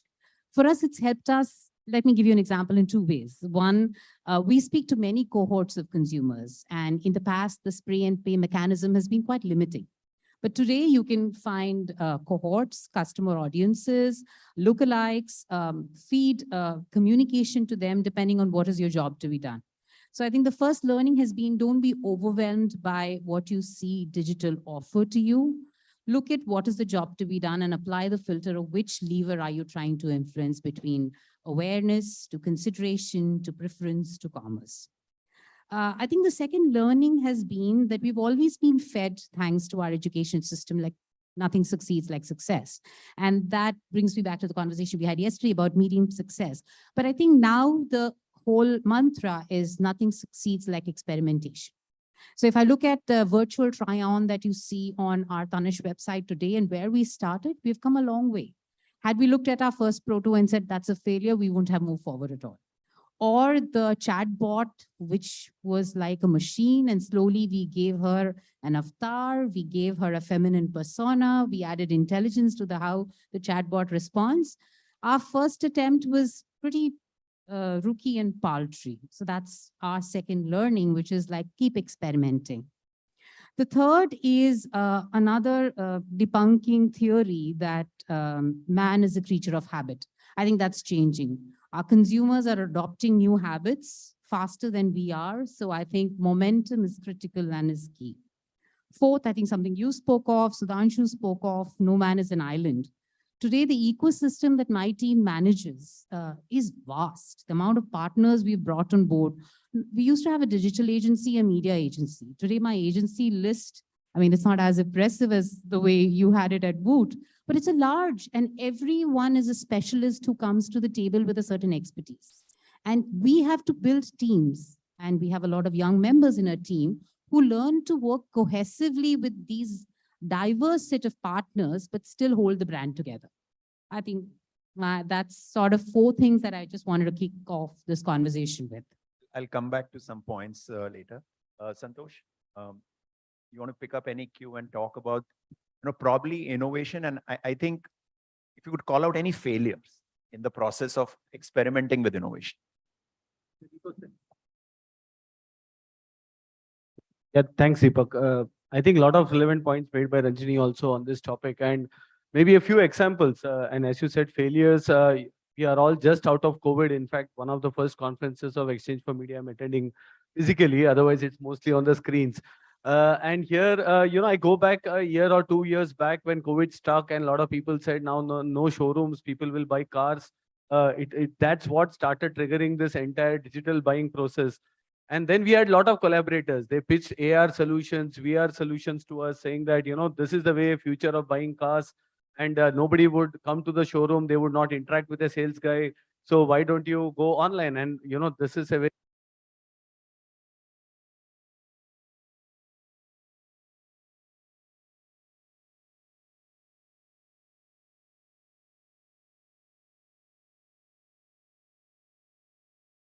like a typical German organization. We were able to get all the requisite approvals. We got certain partners on board and we went live within 30 days. And there we had our set of learnings. So one of the biggest learning, actually, it was something that we could have easily figured out in retrospect, is virtual consultations doesn't work because, there we realized that that many of the customers used to dial online, but never used to keep the cameras on. And then later on, we felt why? Because it's a two-way communication. It should be quite simple. So we did a simple dipstick research. We called up some guy saying, why didn't you switch it on? you to see me. I'm buying a luxury car today, so I don't want, so I'm fine to see your car, but not me as such. So we had to shift. We had to shift to non-intrusive ways. Of course, chatbot were there, but it's too it's again not human interface. And therefore, we now have chats with human interface 24/7. And from there till now, today, I'm proud to say we do 15 to 20% of our car sales online, which is more than 1,500 crores of business. Buying a luxury car, buying a Mercedes-Benz online was never thought of. We are the best market in the world today when it comes to buying cars online. We last month sold 100 cars via chat consultations. I am saying Jan to May period. Even, of course, you can say 100 cars over 5-month period may not be great, but still chat, the guy has not, the person has not met the customer. So that's an example. We learned quickly, we changed the processes, we came up with a fantastic marketplace format, and we innovated. The other example I would like to give is, again, it doesn't need to be just a marketing innovation. Again, going back to the COVID example, we had a huge issue in finding COVID testing centers.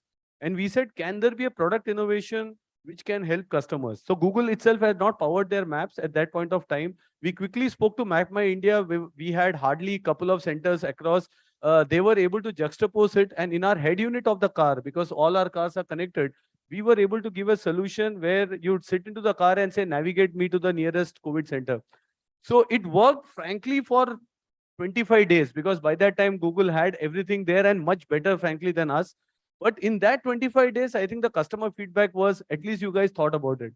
And that's something which also goes beyond marketing or trying to sell something. Can you be relevant at the point where the customer wants some stuff, and how fast can we turn it around? So these are examples of innovation. Doesn't generally mean to sell a product or to just build a brand.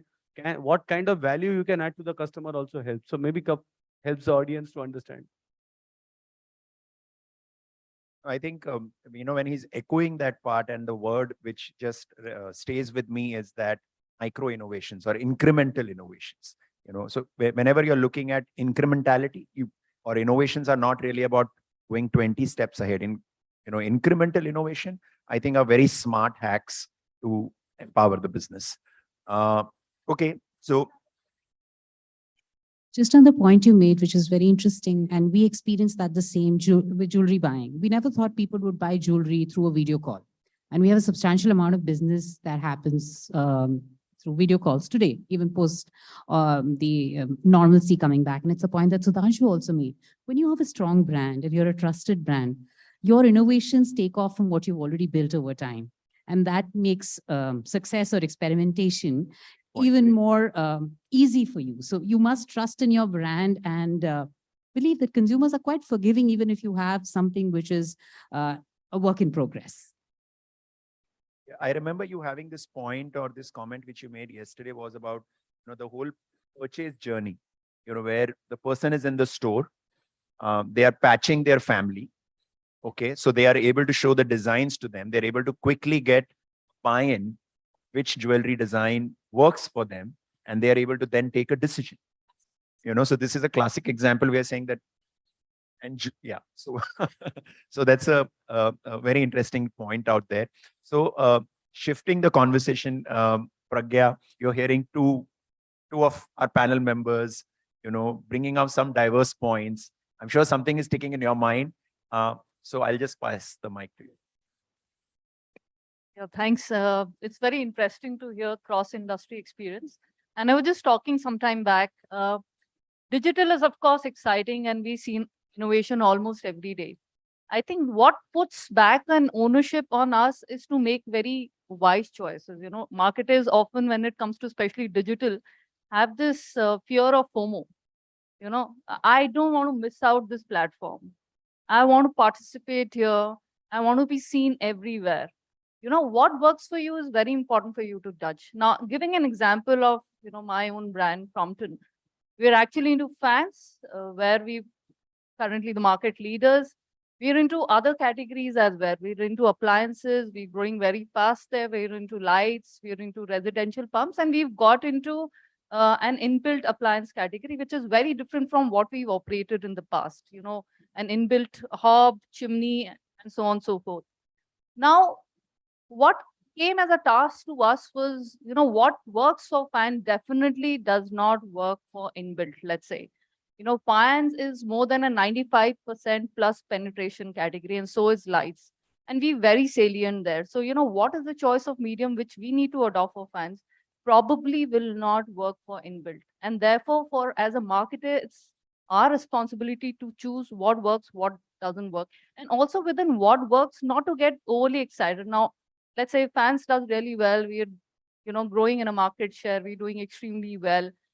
Sometimes you get too tempted to make certain choices. I'll just give you an example, which was a partial success, as you guys call it. And I'll just give an example of a similar tool which was used somewhere else. So we started working on a new fan, which we launched, which basically stood for silence. And we said that, okay, fine, silence is what everyone talks about. Why don't we put it a little more forcefully at the point where it matters?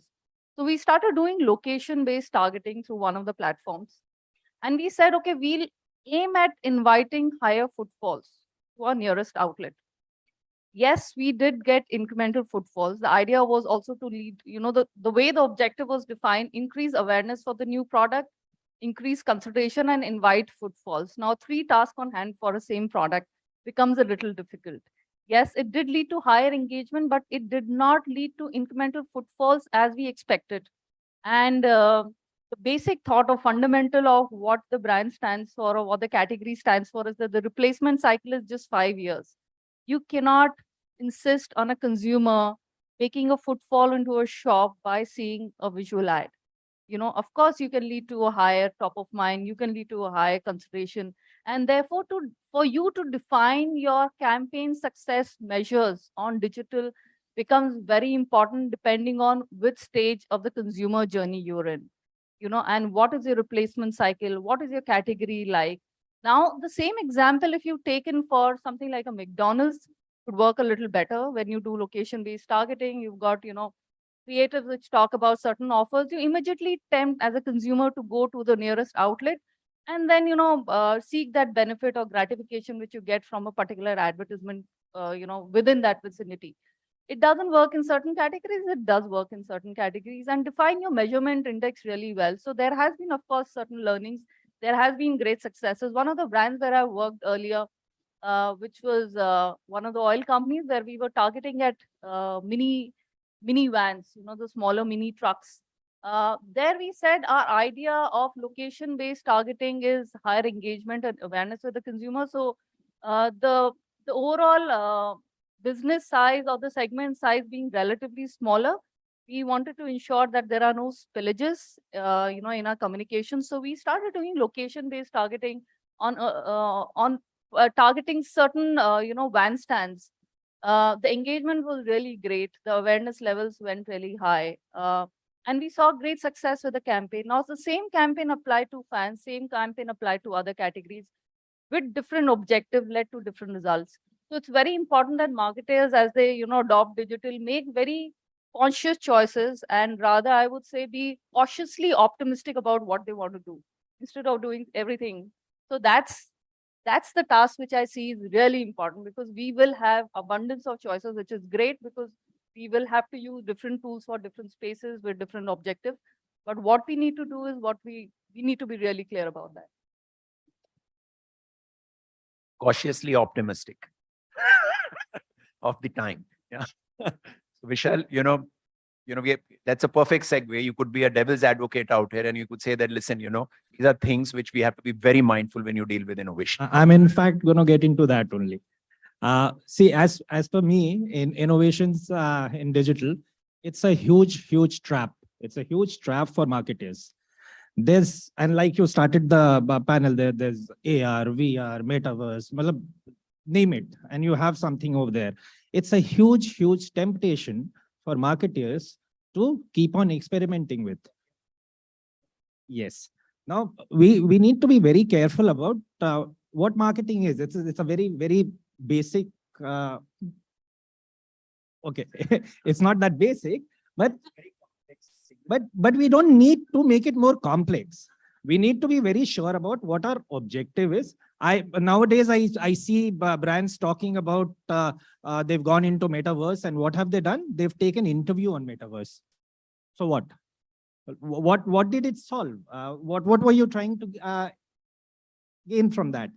So I think innovation in digital would be very basic. I'll give you an example. I was working on one of the sports brands. I won't name the sports brand.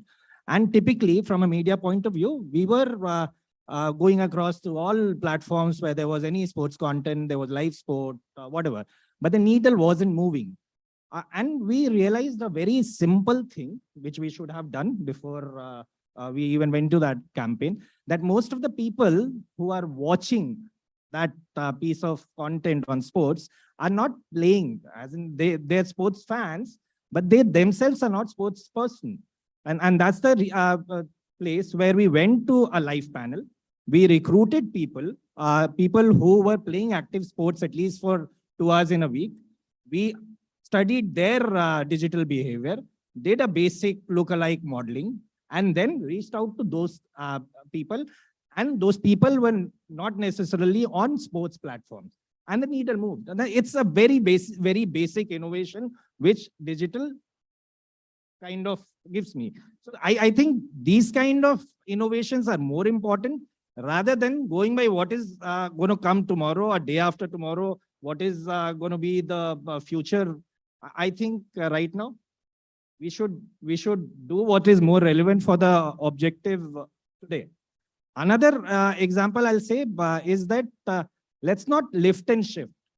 There is a solution that probably works somewhere in some other geography or for some other category, but probably not for your geography, not for your consumer, and not for your category. Geofencing is one of, like, for example, it works brilliantly for Burger King and McDonald's in US, but you try doing the same thing over here. We did that for a brand, tried to move consumers to a format store with a special offer. Nothing happened. And then we needed to do the basic thing, went back to what the consumer wanted, what the consumer behavior is, did few tweaking, and it worked. So digital gives us a lot of choices now. There is a lot of innovation we can do, but we shouldn't get into a trap. Check.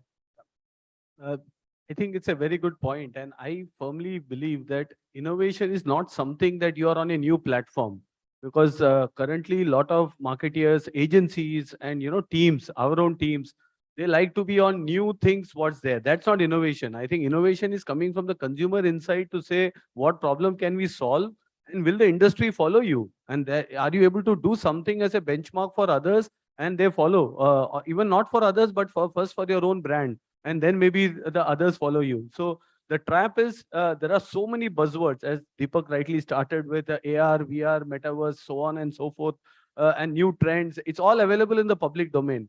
Now, taking that as a platform or taking that as a tool, will it qualify innovation? It sounds cool to do it, good for the management, good to go back to the client or to your bosses and say, we have tried this. But maybe it is just, you're trying it. That's also great, because only if you try and if you fail, you will learn. But I think we need to start from consumer insights and really classify innovation as something that will solve some consumer issue or a marketing problem that we have in front of us. So that's this discussion is more about innovation. So we don't want to take away the spirit of innovation, because you have heard stories which didn't work very well or partially worked. But at the same time, don't fear to innovate also. So yeah, Deepak, over to you. I think what we are hearing is useful and sustainable innovation. And as we do that, I think the focus shifts not on the innovation. I would probably say the focus shifts on us. We as people who are surrounded with innovation, or we as teams who are surrounded with innovation and with partners, which are in turn our close ecosystem, our bespoke partners. And when I say partners, I'm also talking about our own colleagues, understanding that how can they tackle that innovation? Do they have the right mindset to do it? Anything which is new requires discovery. Do we as a team come together collaboratively to solve that problem, or is that innovation just being delegated? So because finally innovation is equal to risk, and risk needs to be managed. So I'll just, with that point, I know there are some thoughts on ecosystem, on team, on organizations around innovation. Anjani, you would like to probably start. See, I go back to, and I think some of this Vishal and Santosh also indicated. I think if you start with what is the job to be done, or what are you trying to solve, not sell, then you'll identify the right innovation. And the whole value prop that the consumer is exposed to is very diverse and very huge. So somewhere, even as marketeers, we are conscious that the world is so evolving that on certain days, even as a jewelry brand like Tanishq offers you same-day delivery. Can you beat that? But it is that it is Dhanteras, and I want to be able to put that gold coin in my puja, and I haven't been able to step out, or I don't want to step out, and therefore, can you make it convenient for me? So I think it starts from saying, what is the consumer problem I'm trying to solve? And does my innovation allow me to solve it? Can I solve it on my own, or do I need delivery partners, payment gateway partners, mechanisms around which I don't need to solve everything on my own? I need to get a team together to solve it. So I think that's the heart of the linkage. I mean, it stems from the consumer, like all of us said, but there is a whole world that needs to come together to solve some problems, and we have to orchestrate that. Vishal, you have anyone would like to add anything? No, I'll just say that, understand your brand funnel really well. Where do you want to focus on? Because it will become otherwise very difficult. Top of the funnel, mid of the funnel, bottom of the funnel, each one of them will have a role to play. And where do you want to focus at that point in time? And where are you in the journey? So that's very important. Yeah. So, we spoke about, there are certain keywords which I presume you guys would have picked up. Before I add the next question, I want to create this opportunity where if anyone from the audience wants to ask a question, please feel free to raise your hand. I promise you a 15-20 minute dedicated slot with one of them. I'll fix that on your calendar. That's the incentive for you guys. So if you're up to, don't hesitate to, show your curiosity.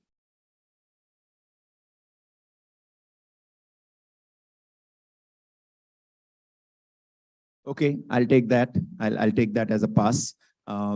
So before, the last, as we try to probably conclude the conversation or bring this to a logical conclusion, so far we spoke about, you got different perspectives around innovation out there. Having said that,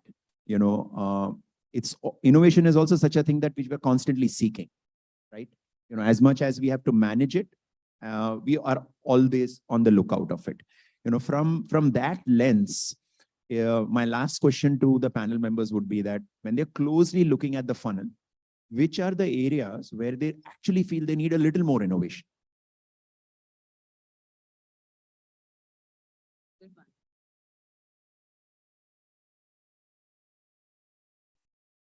No, for us, being a luxury brand, it's not about sales. It's about creating desirability for the brand. So, and digital generally and digital marketing comes with this performance metrics always on clicks, on pass-throughs, on cost per sale. And I think for us, the challenge is on the top of the funnel in terms of how the desirability can be increased using digital. And there are a lot of tools, there are a lot of science available, but still it lacks measurement like any other medium to some extent on the desirability side. But when it comes to end of the funnel, there is a lot of data available to analyze. So in our view, we are still looking at how can this via content, of course, there are already solutions available, but what can we play? Because there is also sometimes the team comes up and says, we should not be on banner ads. We should not be on some of those areas because as a luxury brand, it doesn't suit us. And there is nobody going to see that this car at a small banner and then going to click and buy these cars. So that's actually taking away from digital advertising to some extent. But when we look at content, we try to look at it completely differently. So for us as a brand, the innovation we are looking more is in the top of the funnel, surprisingly not at the end of the funnel. Good one. I think, I have a diametrically different thought, and I think that's nice to see challenges sit on both sides. I think retention and because consumers are getting promiscuous, they have choice. How do brands continue to be immersive, give consumers experiences that build stickiness and loyalty? And I know there's a whole lot of discussion. Do consumers need to be loyal to brands, or do brands need to be loyal to consumers? That's for another day, I guess. But I think that's where the largest challenge lies for us as a brand, because we're a very strong brand and we're a national local brand as Tanishq. But as more and more consumers have a wider canvas of jewelry options that they are looking for, how do we stay abreast? How do we keep them engaged? How do we create communities and conversations? We have been doing some bit of work there, but I think there's lots more that we can do. And as value propositions are quickly outsourced and resourced and equally shared across competitors, how do you stay ahead of the game? I think that's one of the things we need to constantly keep working on. yes, we do need more innovation in awareness, retention, and Pragya has more to add. No, because you asked for a wish list, so I don't want to miss out the chance. So, of course, two opposite view, and this is little out of boundary. Of course, as marketers, and I can talk about my industry, one is digital, the other one is traditional. And so traditional that it can go into even in-store visibility, right? Now, how can digital play a role outside its immediate boundary of digital? So if I have spent money on in-store, on television, how does it give me an ROI there? Right? Of course, there has been thoughts around, if you do an outdoor, there are tools to measure that, how you're increasing awareness, engagement, footfall, whatever. But is there a stable solution in the market for that? Because we tend to, for a mass brand like us, which is, into categories where we can't ignore the audience which are outside of digital, we need to participate there. The study says that consumers look for solution both online and offline when they look at a fan or even an electric kettle or whatever, but they tend to also go to the shop to buy it. And if they go to the shop to buy it, then I need to place my, brand everywhere, including my in-shop. So how does digital play a role for me to see how much of that is working for me? So that's the wish list. The list can go on, yeah. Thanks. I'll just like to point out that the biggest innovation that digital has brought to us is moving to one-on-one communication rather from one-to-many communication. And that is where, whether it's in-store, whether it's outdoor, whether it's online, whether it's offline, digital has a role to play. Somewhere we are putting extra burden on digital because of this whole attribution game. We kind of look at digital only from a performance point of view, looking for ROI on every buck spent, which we don't look at probably from offline media. And that is where somewhere we're limiting the beauty of digital. Digital has a lot to offer. And I'm not confusing it between personalization. I think that is another trap and probably for another session. But this one-on-one communication, that's the beauty. And that is where we need to judicially pick up innovations that within that what we want to pick, whether it's AR, whether it's simple analytics, whether it's more in terms of targeting, whether it's Metaverse. So I think digital can help you in your in-store as well as your outdoors and everywhere. And like Sudhanshu was saying, there's a lot of smart things that are coming up, and these smart things are talking to each other. When you open a fridge in a store and you pick up a bottle, it is calculating everything. It is noting down everything, who has picked up what, where was it placed on the shelf. So there's a lot that digital can help you with everything. Cool. Yeah, thank you, guys. I'm going to just probably try to conclude this session out here now. what you guys heard about when we started the conversation. I hope you were cautiously optimistic of the expectation from this panel. Yeah. And I hope that as we've come to the conclusion of this thing, you've got your ROI of spending time with us. Yeah. One message I would like to give you is that, all of us in the room, I think that, collaboration is very key. So think of innovation, think of people in the team, or think of external partners. Probably, virtually just imagine them as they are your chief R&D partners. You don't have to invest into all of that. Each platform out there, each partner out there, and each mind out there, is there to come and give you a perspective, on any of these use cases, whether it is building one-to-one connections, whether it is aligning, towards the marketing funnel, but constantly, remind yourself that innovation or utilization of innovation is not to be done from a FOMO perspective. It's more to be done from a perspective that, okay, fine, I'm solving some problems. I'm not just adopting something just because I need to adopt something. Yeah. So with that, we'll conclude this conversation. Thank you so much to the audience for being patient with us. And I hope that you guys have a good day. Thank you so much. And thank you to my fellow panel members. Yeah. Thank you. Ladies and gentlemen, a huge round of applause. Whilst we have our great panel on the stage, of course, we just request you to come together for a group photograph, making the job easier for the photographer right now. Meanwhile, whilst we have them together for a group photograph, ladies and gentlemen, I would now like to have the honor of inviting Tamanna Damija, co-founder Conversite, and Tarun Damija, co-founder Conversite, to kindly join us in help us felicitating all our panelists. Ladies and gentlemen, a huge round of applause for Tamanna and Tarun, as we call them. Whilst we just request our panelists to please stay around, as we have two of our dignitaries who are going to be helping us in giving away the mementos. Of course, in order of seating, first up, thank you so much, Vishal, for joining us and being a part of our panel today. Ladies and gentlemen, a huge round of applause. Thank you, Ranjani. Thank you for your valuable time. Thank you so much, Deepak, for moderating the conversation so wonderfully. Let's give him a huge round of applause. Ladies and gentlemen, let the applause continue. Santosh, thank you so much. Thank you so much, Pragya Bajalwani. Let's give a huge round of applause. And of course, we request all of you to once again come together as we have our, yes, a little ahead once, yes. I hope so too. All right, let's give them a huge round of applause, ladies and gentlemen. Hashtag Tech Munch Moment right there for you.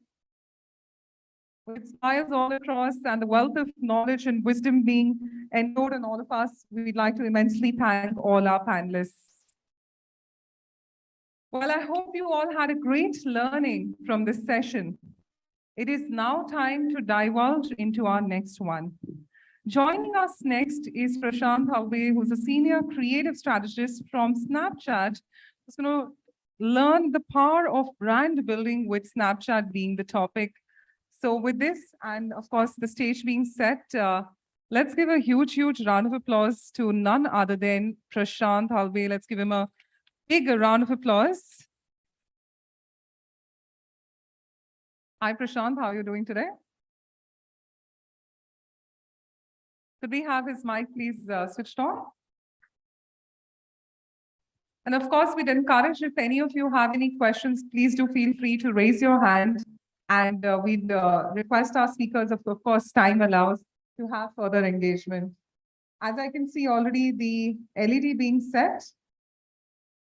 Prashant, why don't you come towards the center and let's kickstart. Of course, just the final table, if you could have that removed. Thank you. I know I'm keeping everybody from going for lunch, so I'm going to try and compete with the butter naan, and I'm hoping that this is interesting for you guys. All right, great. So thanks, everyone. My name is Prashant Halve. The conversation I wanted to have with you is just the power of brand building with Snapchat. I lead creative strategy for Snapchat in India. And I'm going to keep this a very short 10-minute session. The idea is to just talk about, I think the last panel was a great, very insightful, great points about just thinking through first the consumer problem, the consumer behavior, and then overlaying it with innovation. So I'm hoping that some of those points I can touch. So if you just think about the camera itself, right? The camera has moved from being a piece of hardware that we used to capture special moments to really becoming this sophisticated piece of software. A piece of software that's enabling us to overlay computing on the real world. And through that, create interactivity through the camera. So what was earlier a unidirectional or unidimensional experience has really become a multi-dimensional interactive, possible through what is happening with the camera, and particularly what Snapchat's doing within the space of augmented reality. And that is going absolutely in line with how we are seeing the behavior of the Gen Z and young millennial audiences on Snapchat. So there is a shift from moving to talking with pictures to actually using rich visual communication in forms of snaps. So a snap is anything between a video or a picture taken, and that is the preferred mode of communication. So a shift from text communication to really a rich media communication. It also allows for Snapchatters to share a richer experience and share really an entire spectrum of the human condition, because you're really sharing your moments with your real friends. So when you think about technology, and the Snapchat camera has evolved, plus there is a shift in consumer preference to using the camera for communication, I think that really opens up a canvas of creative possibilities for brands to engage with their audiences. And all this within the space of using the camera as a storytelling device and overlaying real world experiences with the power of augmented reality. So today, Snapchat has reached scale in India. So we reach over 100 million users in India. And what is particularly interesting while you think about scale is this scale comes with a specific behavior. So going back to what the conversation in the last panel was, if you think about augmented reality, there's a lot of conversation around that space. But at the heart of it, you should only do augmented reality within a platform where there's a behavior of using augmented reality, right?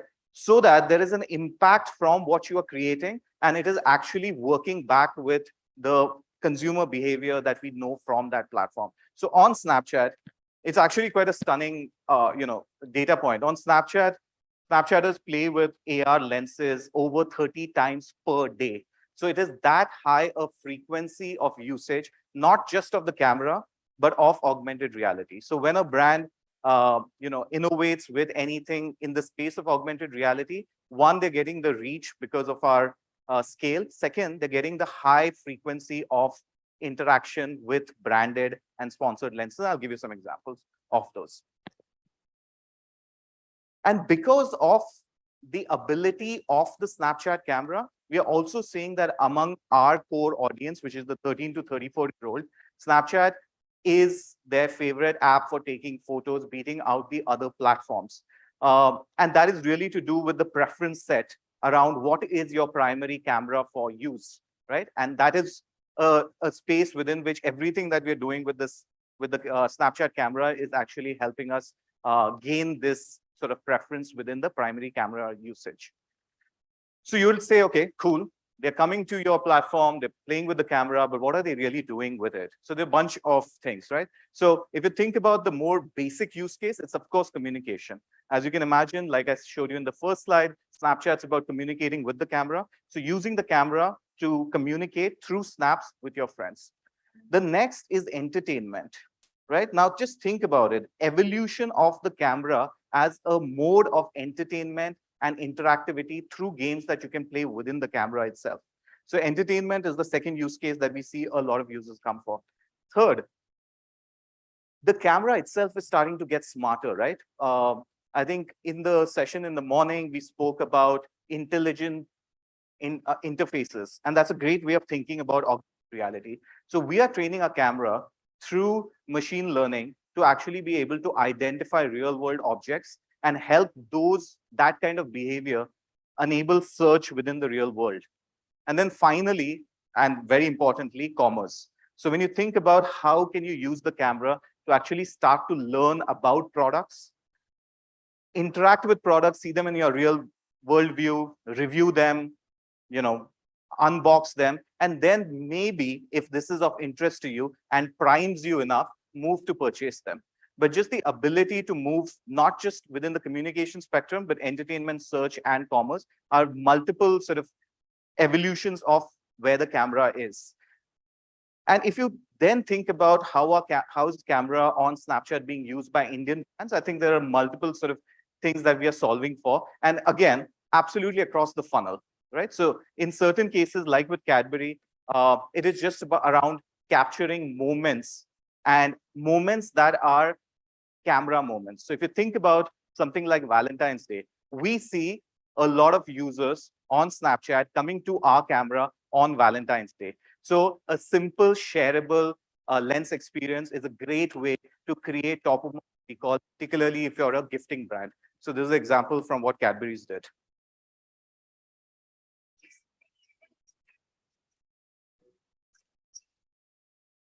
Right? Simple, shareable. Next, with Netflix, we moved mid-funnel. So think consideration. So there is a new show out. The show is called Feels Like Ishq. Of course, I'm talking, retrospectively.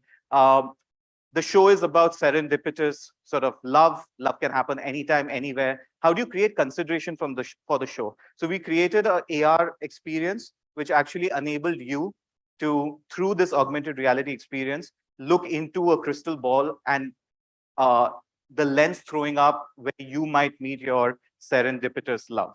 So check this out. I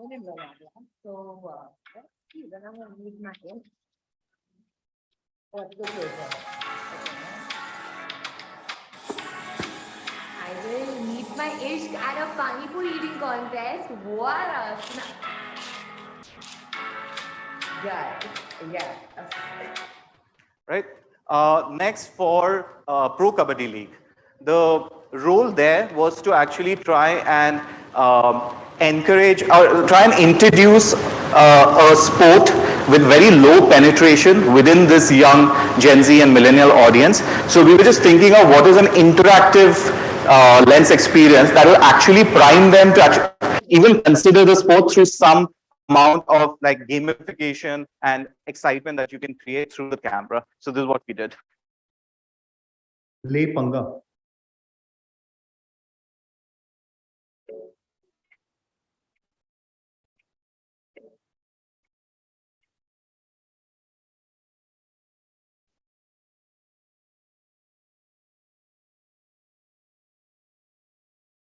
So one of the cool things about this was we actually trained the camera to recognize through audio machine learning to recognize the words Le Panga. So when you said Le Panga to the camera, it triggered the lens.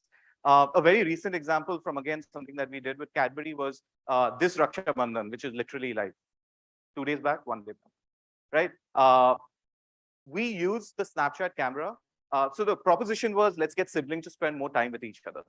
Amazing. How do you get siblings to spend more time with each other? Maybe they can spend time with each other by coming together on the camera at least.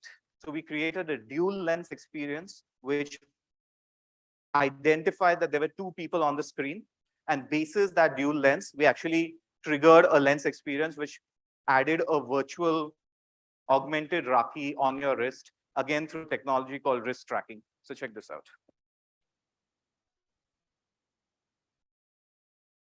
So it sort of scanned your face, gave you a measure of your sibling bond, and then encouraged you to take a selfie with your sister, brother, what have you. And then gave you shareable social currency in the form of a Rakhi that got placed on your hand, because our camera can recognize a wrist. And then finally, product try-on. Right, try-on is a great way of thinking about it, particularly lifestyle products, particularly products which are, so a great example of that is what we did with Boat. Let me quickly play this for you.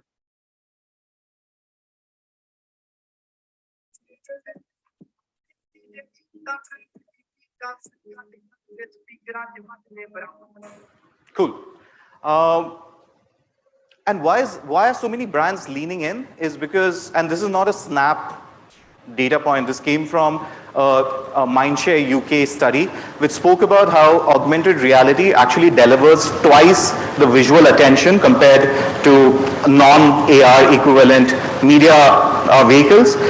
And that results in improved memories and powerful responses. And the way to think about it is, one augmented reality on Snapchat is an optional behavior. What does that mean? Somebody has come to the Lens Carousel to play with AR. I showed you that stat about 30 times a day for everyone is coming to play with augmented reality. So they're already there and they're like, all right, cool, what do I play with? And then your brand AR experience is served there. And even that, they are opting to engage with.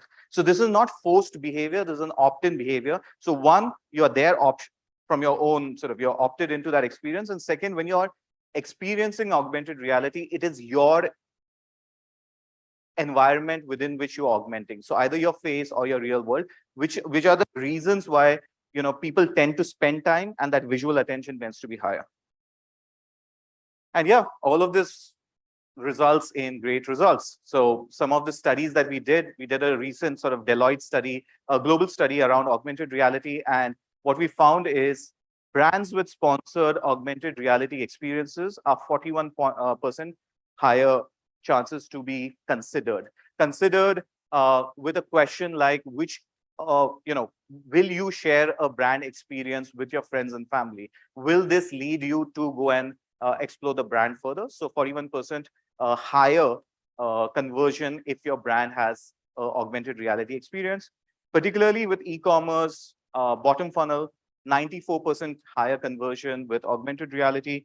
And this is an interesting one for me because when you think about AR, the try before you buy option is just something that we have started getting into, which is try-ons. So I can try on shoes, I can try on jewelry, I can try on clothing. And that is solving for a very interesting real world problem, which is returns in the e-commerce space. So AR guided purchases lead to a 25% lesser decrease in returns. And you can imagine why, because you've either explored the product or you've tried on the product. So you have a higher confidence going into that purchase. Cool. I just have two case studies to quickly run through. First, Lay's while launching, and again, in the last panel, and in the morning, we were talking about where on the funnel is the problem.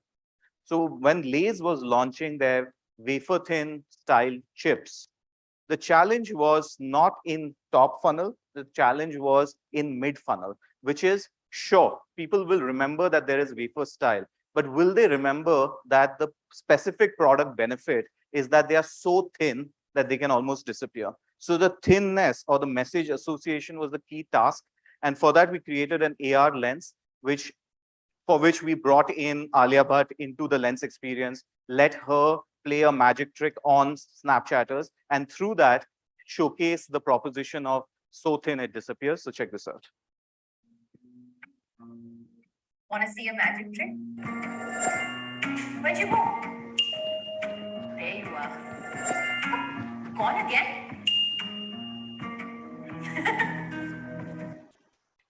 Right? And the results are pretty good, right? Pretty fantastic, in fact. So ad awareness, 12% jump.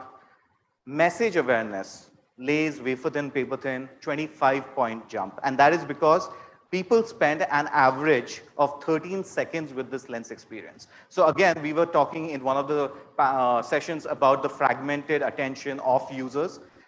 For a lens experience that was delivered to millions and millions of Snapchatters, the average that we got was a 13.21 second time spent with this experience. So that's a great way of thinking about how it is arresting attention and how that attention is then converting into this sort of an awareness around the key message that your brand wants to deliver. Cool. This is a really cool lens. So what we did is Spotify challenged us with saying, the task is to create awareness of Bollywood music on Spotify. So associate Spotify with Bollywood playlist was the task, right? So we said, all right, if we have to create that association, maybe there's an interesting way of thinking about how AR can solve for that. So the going in thought was, can you walk into a playlist?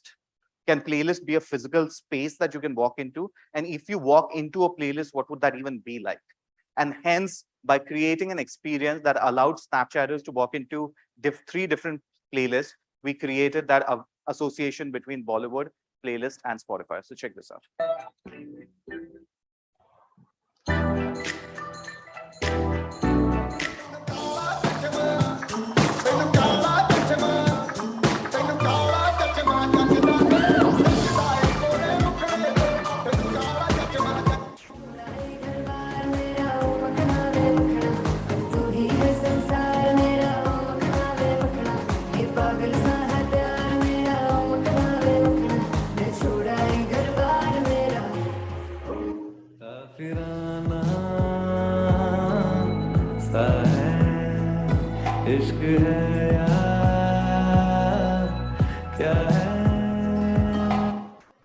Notice the Spotify branded cushions. That was a cool touch. All right. So this led to a 21-point lift in ad awareness. Again, all of these are just to showcase that while we are thinking there is a existing behavior on Snapchat that allows for us to be confident going in with AR experiences, because even seemingly complex experiences like this get utilized and then deliver brand results. And the second is all of this is actually having an outcome, not just an output. So it's not just that we're clocking in great numbers, but when we are doing brand lift studies, we are seeing that there is an actual sort of delta that we are able to achieve. All right, with that, the last thing I wanted to show you is a recent Spotify Doritos example from the US. The reason I'm showing you this is while I've taken you through all the possibilities across the funnel, now just let's think about what is pushing the boundary on AR actually look like. So this particular example that I'm about to play for you won a Cannes Lion this year. Check this out.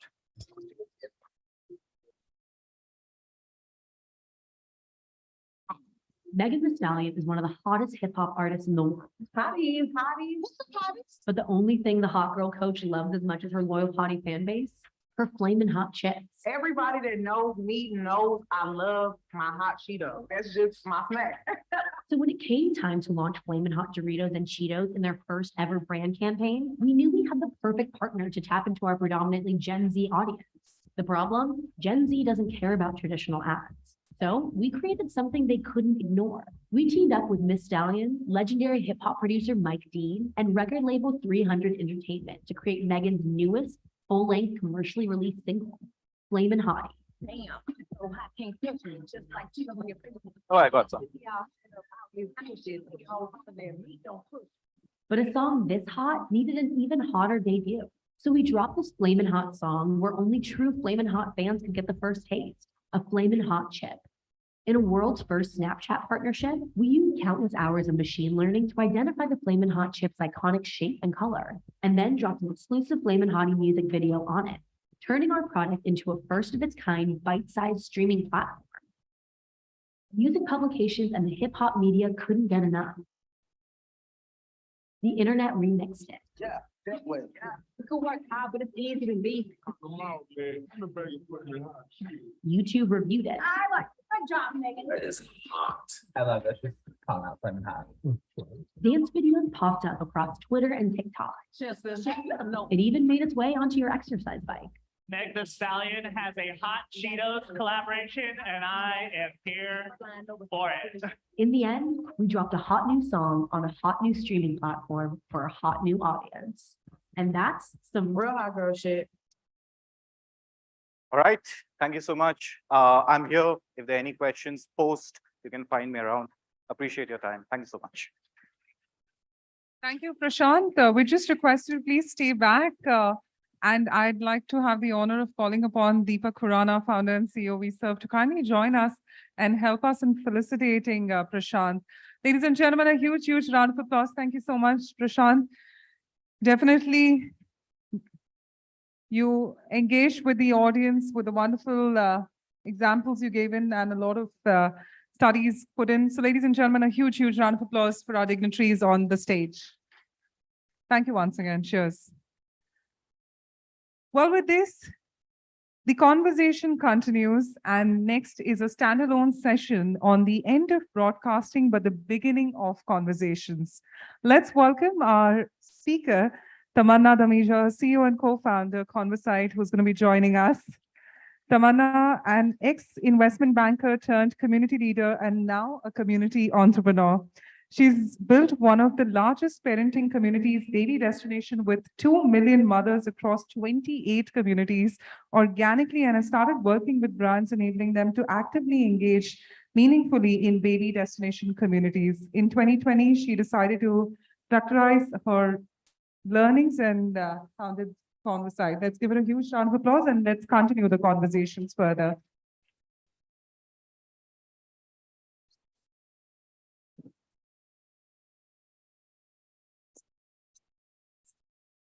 Thank you so much. So I'm here to talk about how we're trying to create an ecosystem of communities where brands and consumers can coexist. Like Ranjini said earlier, one of the areas where she's looking to get some innovation on is consumer retention and how to build with. Am I audible? Okay. So first off, what is a community? A community is a group of people that come together because of shared pain points or interests. But before I get into my presentation, a quick video on who creates a community. What is the purpose? Why do people come together organically?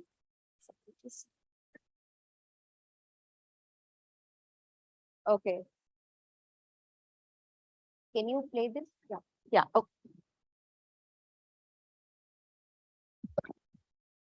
Love cooking. So cooking has always been a part and parcel of my life. Somewhere when I got married, I did not to see of cooking. So I thought of creating my own community where I can, whatever I cook, I can share with my people, and they can also likewise share their own recipe. I created a group in the year 2015 January. I added few of my college friends, my close friends, my neighbors, and that's it. 20-25 people I added. And it was like fabulous, seeing that jump. Today our group is 5 lakh members. Not everybody has a ticket to my community because I am very, very choosy. If members are added, I have to make sure that they are genuine. The conversation basically is all around food from morning breakfast till night dinner. One of the members, he had a plate of leftover rice. So a lot of people, they got into that post and they commented you can make some different varieties of recipes like chila, pakora and all that. A couple of days back, women added more salt into the food. Now, what can be the solution? So a lot of moms, they came forward and they have suggested their solution there, to the problem. So it is like a quick fix. Basically, they come and get the solution.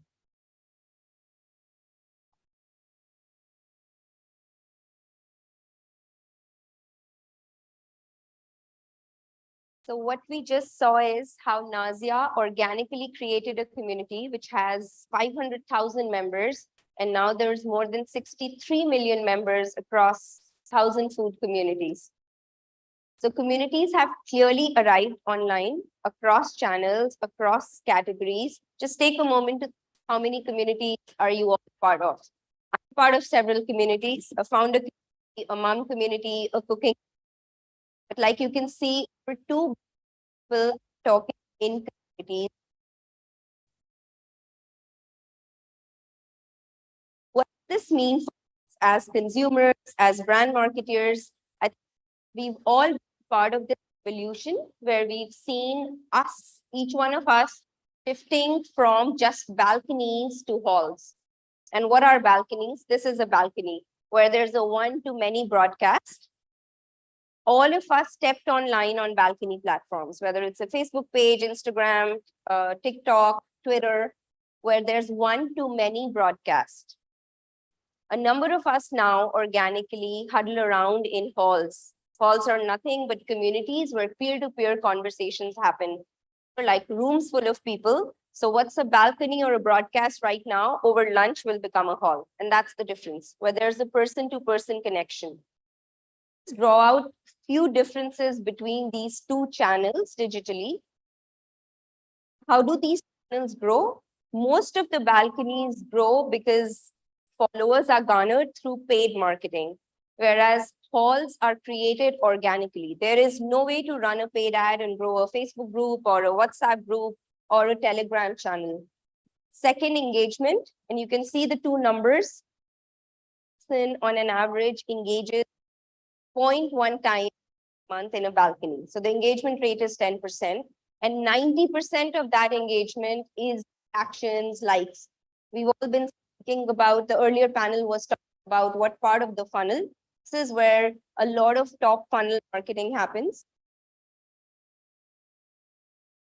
100%.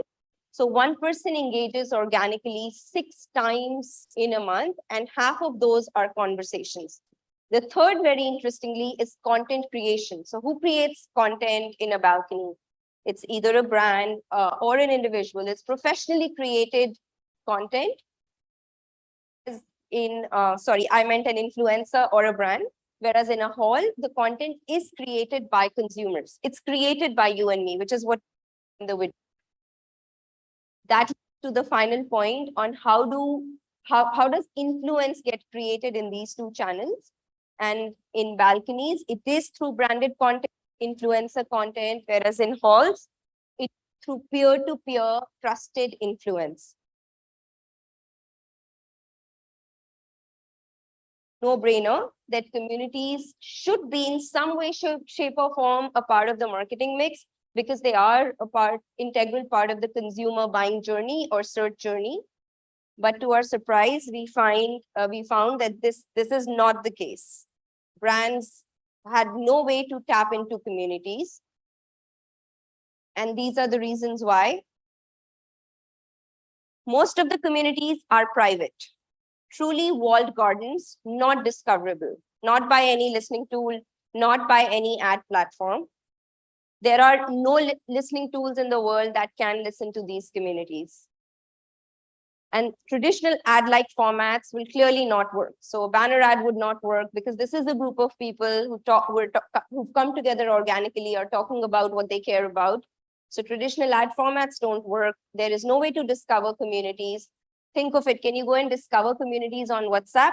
You can only join a community if you've been asked to join, or you can create a community. There's also no ways to get data-driven reporting in communities. And then we just asked ourselves, what would be the lay of land if it was possible to tap into communities and engage with consumers meaningfully? And this is what we told ourselves. It would be the end of broadcasting and the beginning of conversations. So that's why we created Conversite. And our journey has been very interesting. But with Conversite, essentially, the endeavor is to create spaces and opportunities where brands and consumers can coexist. Last 2 years, we've learned a lot. We've leveraged communities for research, for marketing, and we've helped brands build communities. We today aggregate communities across several channels: Facebook groups, WhatsApp, Telegram, Reddit, and Discord. And we have access to 90,000 communities with 600 million non-unique members. And as you can see, some of the brands that have embraced communities are up on the screen. What I would like to say is that all of this access is through approved APIs and apps. So there is no scraping, there is no covert marketing. When we think the brand's jobs to be done and what jobs can communities do for brands, initially when we started and we asked some brands, the first top of mind things were product launches or creating conversations. But we realized over the last 2 years that communities can deliver a far more number of jobs for the brand, whether it's sampling, lead generation, crisis management, category creation and expansion. And how and what are the capabilities to do these jobs? One is research and insights, like how Sudhanshu said in his keynote this morning. that the biggest intel comes from consumers, and there is no better intel that comes from real conversations within consumers. So one is research and insights. Second is building word of mouth advocacy through leveraging existing communities around our category. So a food brand can go and find 60 million members across food communities and go and talk to these consumers about things that they care about. And the third is building branded communities. Like Pragya said earlier in the session, it's to have the right metric of measurement. How do we measure effectiveness in communities? We cannot just lift and shift. It's not just top of the mind, reach, eyeballs. Like I said, these are rooms full of people who are talking about things that they care about. What's the first thing that we measure? We measure talkability. Because we've gone and engaged with these consumers, are they talking more about my category, my brand? Are they creating content? And the food brands, Maggie, just one intervention, there were 25,000 user-generated content that was created around one of their product launches. The second measure of effectiveness is the purchase intent action. It could be a lead, sample, etc. And we've seen communities deliver hundreds of thousands of leads for certain brands, all organically. And the third is mind measures, where we've seen tremendous results for a large hair depilation brand. We saw a shift in usage from 50 to 66%. So slides are very interesting. It compares top, we spoke about the marketing funnel earlier on in the panel, and this compares influencer, which typically sits top of the funnel, to community marketing, which is more mid to bottom funnel. And this is a case study of a product launch within oral care, and it's comparing influencer and community side by side. Of the total spends, less than 10% were done on communities, and the rest was all on celebrity influencers. The total engagement on the influencer was the top there, top of the funnel, high level engagements. In communities, the total engagements were 50,000. But of those 7.5 million engagements, only 0.2%, which is 15,000, were comments. And in communities, of the 50,000, about 42% were conversations, which is 21,000. And this is with less than 10% of the budgets in communities. Now, when we double click and saw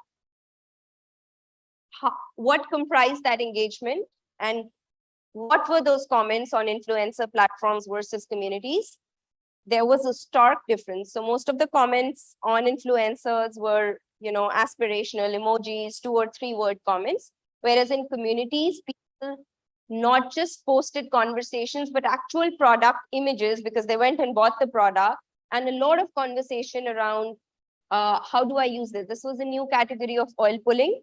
How do I use the product? Can I use it on my 2-year-old? How many times a day do I use it? So people were clearly very excited, but it was a big learning that there needs to be more education around the category itself. So this is a very sort of tactical but tangible slide. Get this question a lot. When brands have to build their own communities, what are the few things to consider? And here are the these are the design choices you'll have to take when you build your community. The first is, why do we want to build the community? And as we heard from the panel earlier, one of the panelists said that they're looking at communities and conversations. Is your objective research? Is it acquisition, retention, support, building a community of evangelists, or is it all of the above? But it's very important to know what is the purpose of building that community. Second, where should I build the community? Should I post it on an existing platform, an existing social media platform like a Facebook, WhatsApp, Telegram, or should it be self-hosted? Again, the answer lies in what is the size of the community and where does your audience spend most of the time. If it's a very close community of evangelists with 50 or 100 members, a product testing community, it can be built on WhatsApp. But if the ambition is to build a very large community and constantly acquire new users, ideally it should be built on an existing social media platform. Of course, if it's a brand like Apple that's already invested so much in building a community on their own platform, then that's the place it should be. But this is a very, very important design choice to consider. The third is, what do I want my consumers to do in the community, and where do I get my first set of users from? The first set of users should be the power users, your existing evangelists. And one very important thing which no one thinks of is there's so many digital touch points I have with my consumer today. I could have a website, I have a large CRM database, I could have own social media pages, but all of these are still disjointed. If we have a community, we can funnel all of these into a community which provides an always on nurturing engage. Call it a CRM to community, because just having a database of users is not good enough. They need to be always on nurtured. And the fourth is, how do we measure? One metric to measure success of a community, and what we say, you know that you've hit a minimum viable community, it is conversations between members. And that metric is admin to member post ratio. So simply put, if there are 100 posts in a community, 80 or 90 posts have to be from members talking to each other. I'll be around later if there are any questions on communities. And we do have a booth outside where you can come and discover that what are people talking about for your category or brand. Thank you.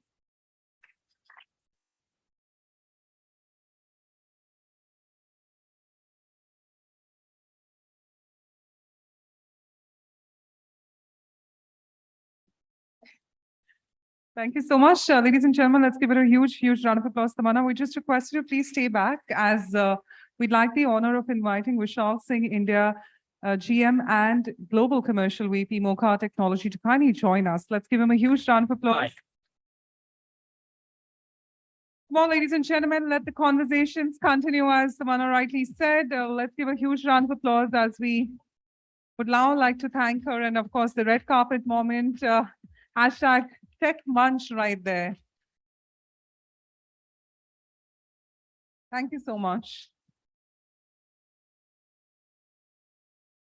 Well, as the conversations continue, ladies and gentlemen, next up is a very important guest of honor, David Dahan, who's the worldwide Managing Director, Ogilvy, and Managing Director, WPP, who's going to be joining us virtually on the second keynote address on how brands are injecting creativity into digital. He's somebody who's led agencies and global client operations for the past 10 years in London, Australia, and Singapore. Over his 20 years of experience, David has worked on very iconic brands such as Dulux, Mercedes-Benz, J&J, Gillette, Emirates, Hublot, and many brands from Unilever like Dove, DIG, Axe, Clear, Hellmann's, and most recently, Pond's, Vaseline, and Comfort.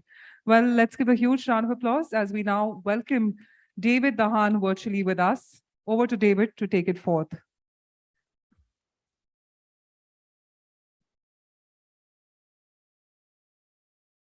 Hi, my name is David Dahan. I'm Worldwide Managing Director with Ogilvy, leading the Unilever business. And I'm really excited today, and I would like to thank Exchange for Media to be talking to you about how do brands inject creativity into digital.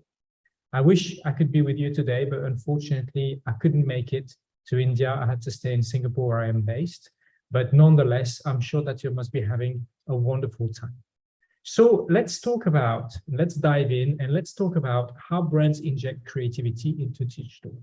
First, the real question that is important to ask ourselves is, why do brands would want to inject creativity into digital, right? Well, the first thing is because it's become really, really complex if you look at what digital marketing has become, it constantly interacts with different forms of technology, different forms of channels.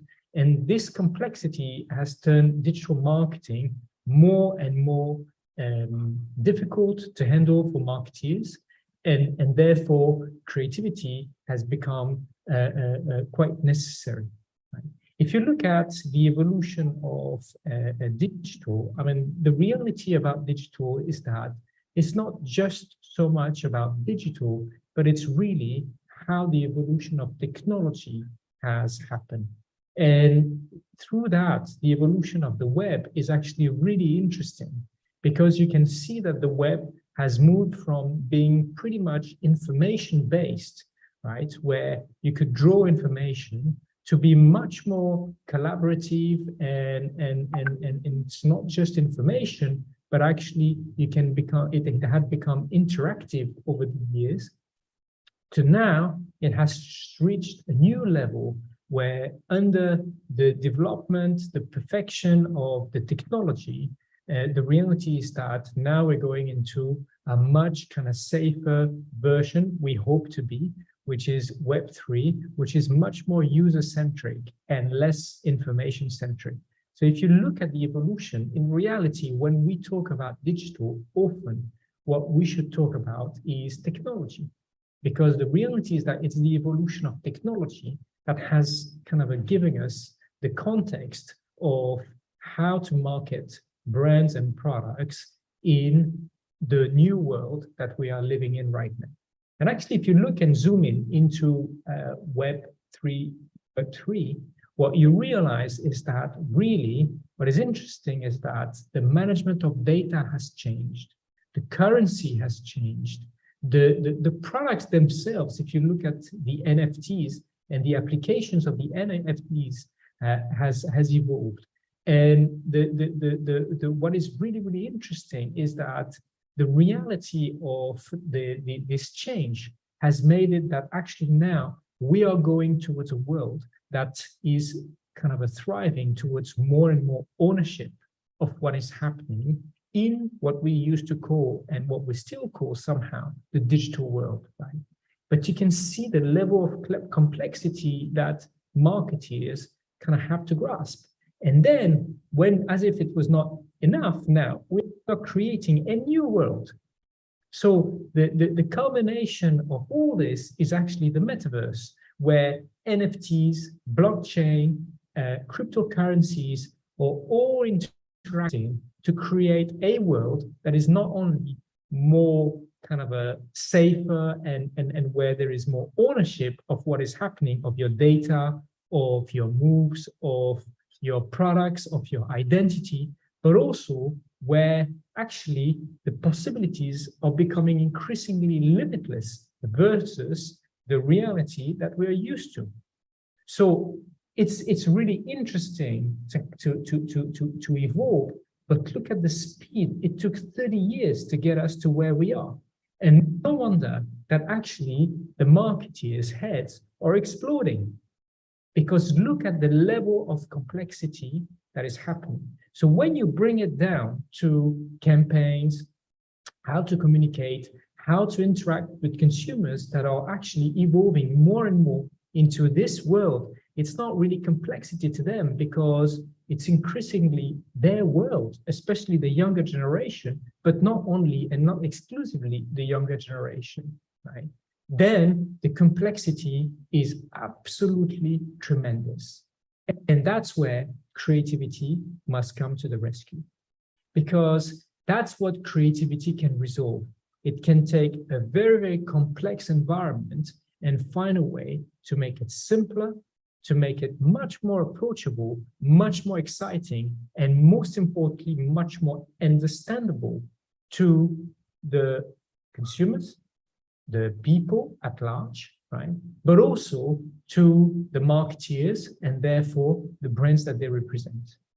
And I'll give you a few examples of what creativity can do, right? Examples of brands that we are working at Ogilvy and that we have contributed to absolutely transform in the context of technology, in the context of this digital world, where actually digital and virtual reality is kind of emerging more and more with the reality itself, right? This is the kind of things that you can achieve. So for example, you can transform a Chinese technology company like Huawei to a global brand that is now valued at $20 billion. You can also take Cadbury and in India, make it synonymous to chocolate, holding 66% share of the market. Right? In the case of Coca-Cola, you can reach 1.1 billion consumers during Chinese New Year, grow Coke's share in China by 9% year on year. Right?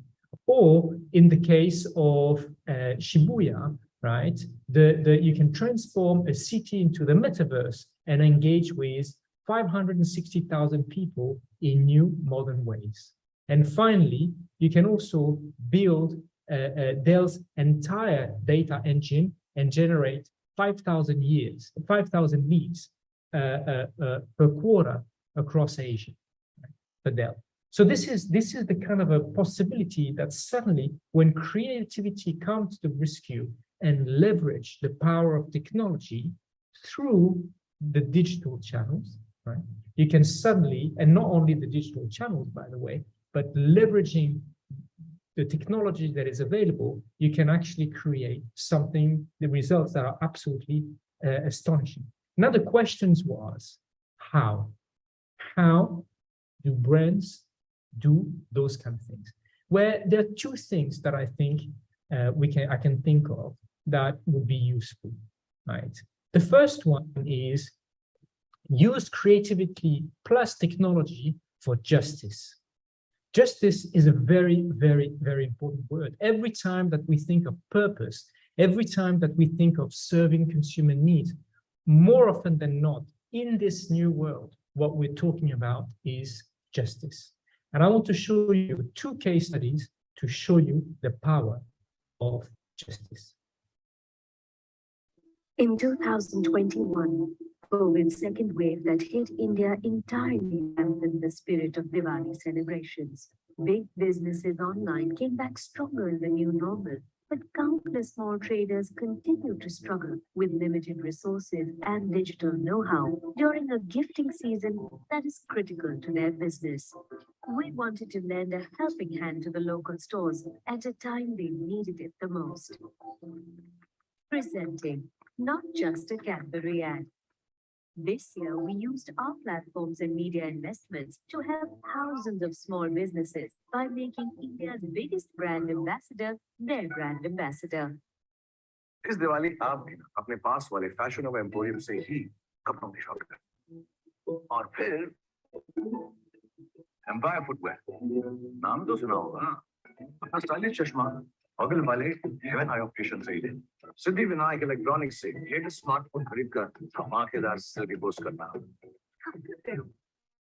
मीठा लाए कि नहीं?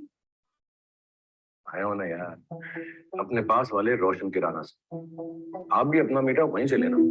We used machine learning to recreate Shah Rukh Khan's face and voice to take the local store names in the ads. Diwali आप अपने पास वाली choice of fashion से ही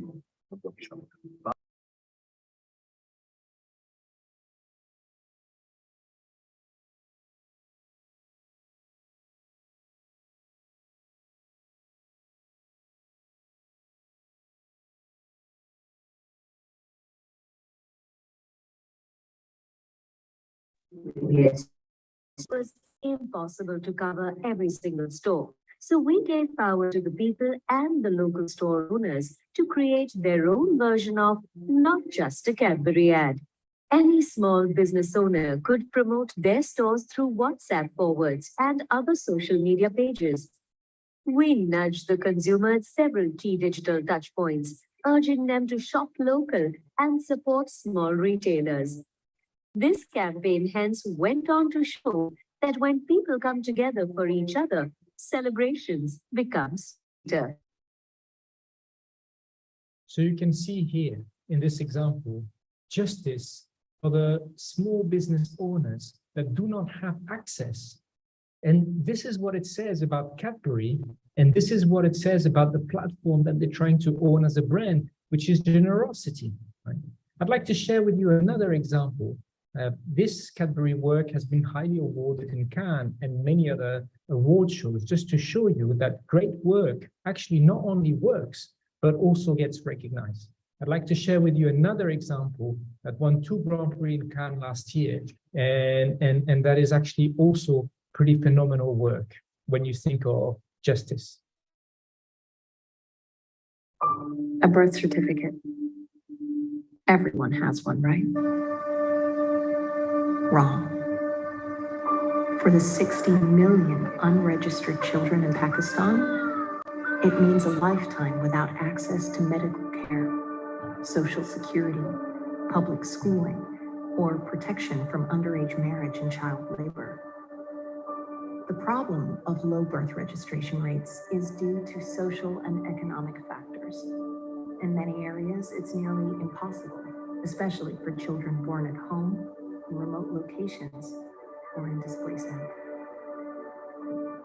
To improve access, we teamed up with Telenor, Pakistan's second largest mobile network, and launched the Digital Birth Registration Initiative. The simple SMS-based application receives and reports birth counts by authorized community leaders, health workers, teachers, education and medical staff. In addition, a few basic pieces of information like identity of parents, address, and phone number being documented. The incoming birth counts and data are then cross-referenced with local government official databases, which creates a legal path to a birth certificate.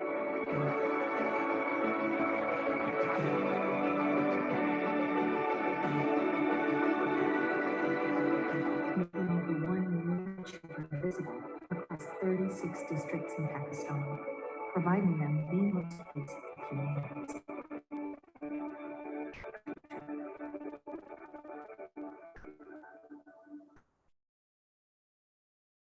So that's 2 examples of using creativity and technology for justice. Now, the second way to go about it, if you want to actually make the most out of what the initial question was of digital channel and using creativity and the power of creativity leverage by technology, right?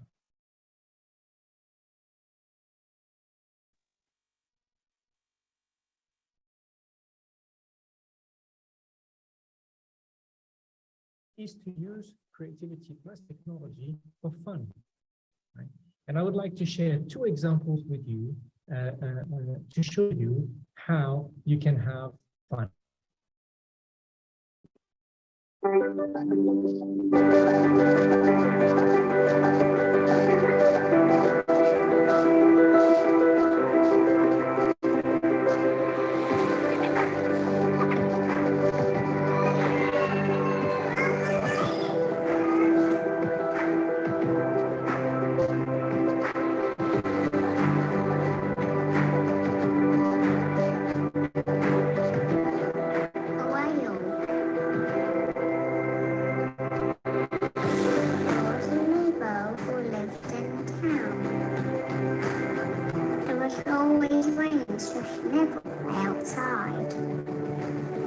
One day, a friendly robot appeared.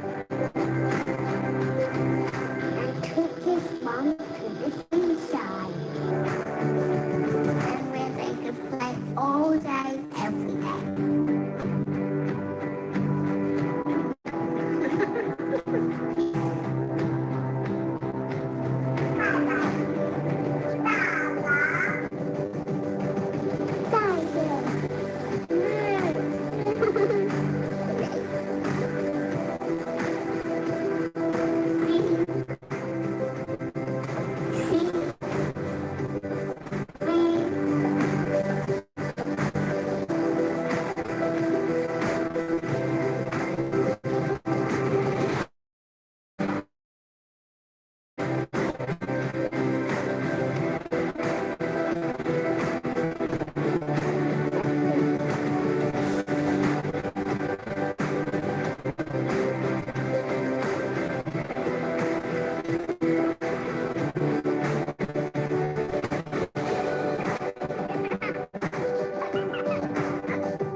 great work from China. And this is just to show that fun doesn't mean not answering consumer needs and doesn't mean frivolous. It just means on point. But the point is actually creating something that people are going to enjoy, right? And last but not least, I wanted to share another piece of work that has been awarded in Cannes that again is in the US. So it brings the humor to another level. Married with technology. 9 years ago, we took away lime Skittles and replaced them with green apple. Turns out that was a terrible decision. In fact, 130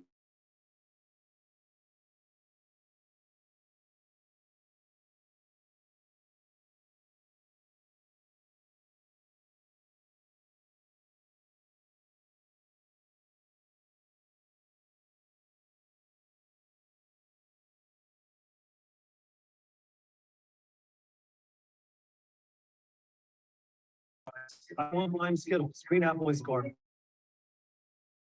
Matthew Calloway. Skittles are the physical manifestation of sadness. We are sorry. A record 136,000 people tuned in to watch us highlight and apologize to all that negativity. At me 99999 writes such trash. They taste of green apple and betrayal. Skittles suck. Now, the reason I have trust issues, I may as well have bought a vomit bag. Hashtag vomit at his claims. We are sorry. Skittles is sorry. Sorry. Our bad. Then we kept on apologizing on Twitter, in Times Square, and with a post apologizing to every single person we wronged. That took 10 hours and 54 minutes to read. And not just an empty apology, we sent everyone free Skittles. People loved it. Mark the date. I received a public apology from Skittles. But I spent 44 minutes watching in 2013. All that corporate remorse resulted in over 5 million viewing minutes on Twitch. Searches for lime Skittles were up over 1,000%. Fast Company called it pretty close to a masterpiece. And sales of original packs rose 21%. Are there any questions?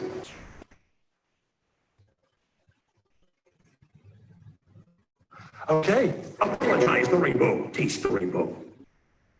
So just to recap, how brands inject creativity into digital by leveraging technology and by using the power of creativity combined with technology, either for justice or for fun. There are 4 things to look for when we are doing that kind of work and when brands are doing that kind of work. Is the idea emotional? Is it surprising? Is it smart? And is it easy to get?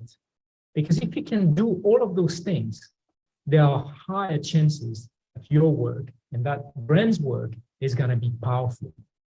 And we, at Ogilvy, what we believe is we want to inspire brands and people to impact the world.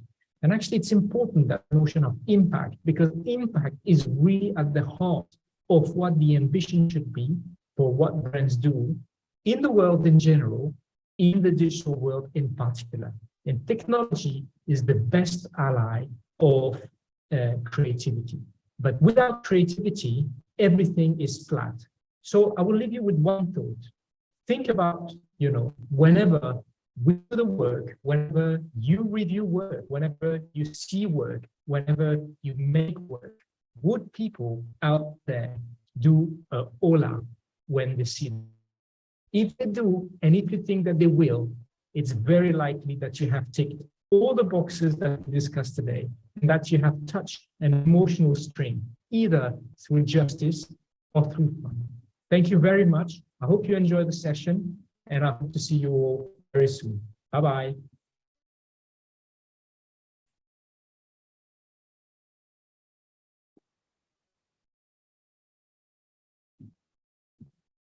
As David rightly said, too many more Ola moments for all of you, wherein you get all the cheer and jeer from the audience and, of course, all the stakeholders you're looking at. Well, ladies and gentlemen, it's been an incredible time hosting so far. We'd now like to break in for a lunch break. Let's network with one another and resume back at 2:30. Thank you once again. Just reminding you on the masterclass, which is going to be happening in the Konkan Hall from 2:45 p.m. onwards. Ms. Devika Sharma, Director, APAC, O&O Business in Mobi, is going to be sharing some insights out there, and of course, great goodies following that masterclass. Thank you so much for joining us, 2:30 p.m. Thank you.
2022, India's biggest digital marketing conference.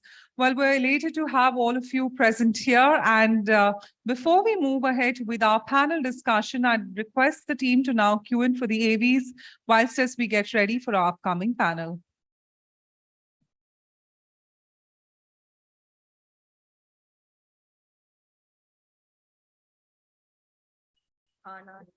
Entertainment, groceries, सब अभी के अभी. पर आपका marketing campaign still stuck in the wahi ke wahi. It's time to embrace the here and now with Glance Business. Own it now. Got agree? Good, because they're ready to start creating now. Clearance sale ho ya fresh stock. Crypto ho ya khane ka shop. Make the most of every occasion the way you want it. Reach millions with the Glance lock screen. So, what are you waiting for? Let's get to work.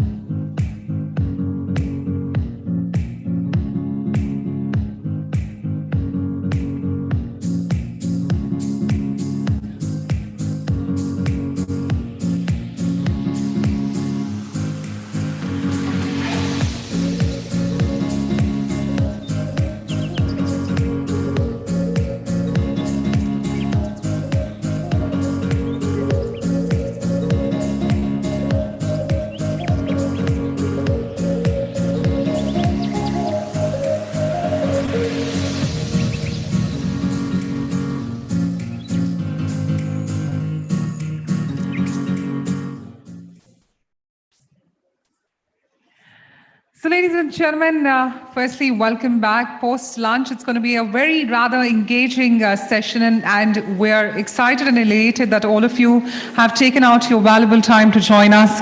Of course, keep hashtagging #TechMunch as one word. My name is Bhavna Bhatia, and it's an honor to host this wonderful program for all of you. Well, also before we begin and move ahead with our third panel, we'd just like to highlight one important masterclass, which is IDMA's masterclass presented by Ms. Devika Sharma, Director, e4m Business, which is happening at 2:45 right now at the Konkan Hall. So if in case any of you are keen, please do go forward with that masterclass. Well, ladies and gentlemen, it is now time for me to cue in for our panel discussion. Moving on to our third panel session for the day, which is on finding effective response to ever-shifting ad platforms and web technologies. Well, ladies and gentlemen, after such an engaging discussion, it is an honor to welcome all our speakers as they come towards the forum today. First up, I'd like the honor of inviting our session chair with the brimming energy, ladies and gentlemen, none other than Chaya Bharadwaj, founder and managing director of BC Webwise. Let's give the lady a huge round of applause. Thank you so much, Chaya, for joining us. And I want this engagement and energy to continue for all our panelists as they join us. Well, ladies and gentlemen, first up, it's an honor to call upon Ritika Nair, Head of Marketing e-Channels, Dr. Reddy's. Let's give the lady a huge round of applause. Whilst we welcome her.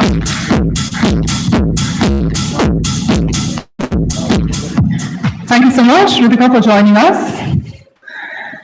Next up, I'd like to have the honor of calling upon Niharika Talreja, Head of Connections Anon. Let's give the lady a huge round of applause as we welcome her.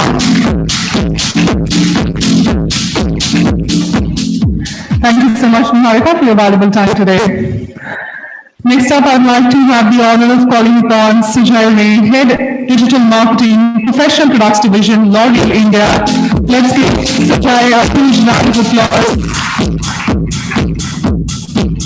The first gentleman to be seated on the stage in this panel. All right, thank you so much, Sujay. Next up, with your warmest round of applause, let's welcome Jai Denma, the Vice President and Head Digital Content and Social Media Marketing, HDFC Bank. Let's give him a huge round of applause. almost seemed like a fan moment when you came on the stage. Jamit, thank you so much. And to complete the panel, I'd like to have the honor of calling upon none other than Edward Devani, Managing Director, MIQ India, South China. Let's give him a huge round of applause. Thank you so much. Well, with this, of course, there couldn't be anyone better than Chaya to take it forward. Chaya, over to you to conduct the panel discussion forward. Thank you. Thank you so much. Hello, everyone. Hope everybody has had a nice lunch, but are still awake, and it was not too heavy. I always, I think first question to the panel should we have it when people are hungry and want to go for lunch, or should it be after they come back for lunch and they're sleepy? But I'll save that question. Anyway, so yeah, today, we definitely are in a digital explosion happening, and there is this omnichannel consumer journey where, at the right time, you need to target the consumer with the right messaging, so many things happening, so many platforms, so many tools. So in this kind of a scenario, one wonders, is it becoming more easier? Is it becoming more complex? Is it becoming more efficient? And with this, I think we'll open the panel. And my first question, I think we prepared, before we're coming over here. And I think the first question, of course, what are the key challenges today in this kind of a scenario? And I would like to direct this to Sujay. Hi, thank you so much for the question. I think it's a tricky one. And it's a tricky one. Why? Because the way things have kind of evolved in the last 10 years, it has become even more challenging for us, and it's going to be more challenging going further. And I'm sure a lot of my fellow members in the panel might concur this view. In a nutshell, if I have to put it, it's a problem of plenty. Problem of plenty in terms of number of consumers, number of platforms, of maybe campaigns and things which we have to do as a marketer day in and day out. So that problem of plenty is actually posing a lot of problem for us as a marketer. And I'll probably go a little bit deep into all those three facets. Problem of plenty in terms of consumers, I think the explosion has happened like some 6-7 years back when Jio kind of disrupted everything via data, and probably everybody in the country had a little TV in their hands. So that problem of plenty happened. So with that, the challenge for us as a marketer is actually to figure out the right consumer. And that is what the constant struggle is. And depending on the kind of brand you are, the kind of sharper targeting you would need, that problem of plenty actually poses a lot of challenge. And that is where probably a lot of brands are looking at first party data, how to leverage that data, how to create lookalikes with the data, and we can probably touch upon that topic. The second question is probably problem of plenty of platforms. Probably a decade back, it was just Facebook. Now you can name at least any social networks who have a sizable presence in the country. So just to figure out how you will activate your campaigns across these platforms is a problem of plenty for us. And then obviously problem of plenty in terms of activating those campaigns, because we as marketers are in this constant circular thing where it's like, how many number of campaigns, what should be the objective of the campaign, should we do, should we not do? Again, then there is this new layer of real-time marketing, and then what we are doing for a content calendar. So there are so many things. Earlier as a brand, it was just like, okay, 2 campaigns, H1, H2, you are done. Now that problem of plenty of campaign is also kind of throwing a lot of challenge, and on that note, I'll just Thanks so much, Sujay. Absolutely, so many things to do, but I mean, when we were discussing backstage, definitely a very, very eminent panel with a lot of experience in tackling this kind of a problem of plenty. So HDFC would have, definitely evolved over these years. One of the first movers in digital marketing from a homegrown brand perspective. Yes, Javed, please. So, omnichannel, if I have to be slightly loud about the fact, it's a myth. It's a dream of every digital marketer. Okay, but it's a distant view. It's like an oasis. I reach over there, but then I realize we're nowhere close to it. Okay, so see, now what's omnichannel? Omnichannel has to be aptly supported by campaign orchestration, campaign suppression. Okay, how can we orchestrate a campaign when I don't even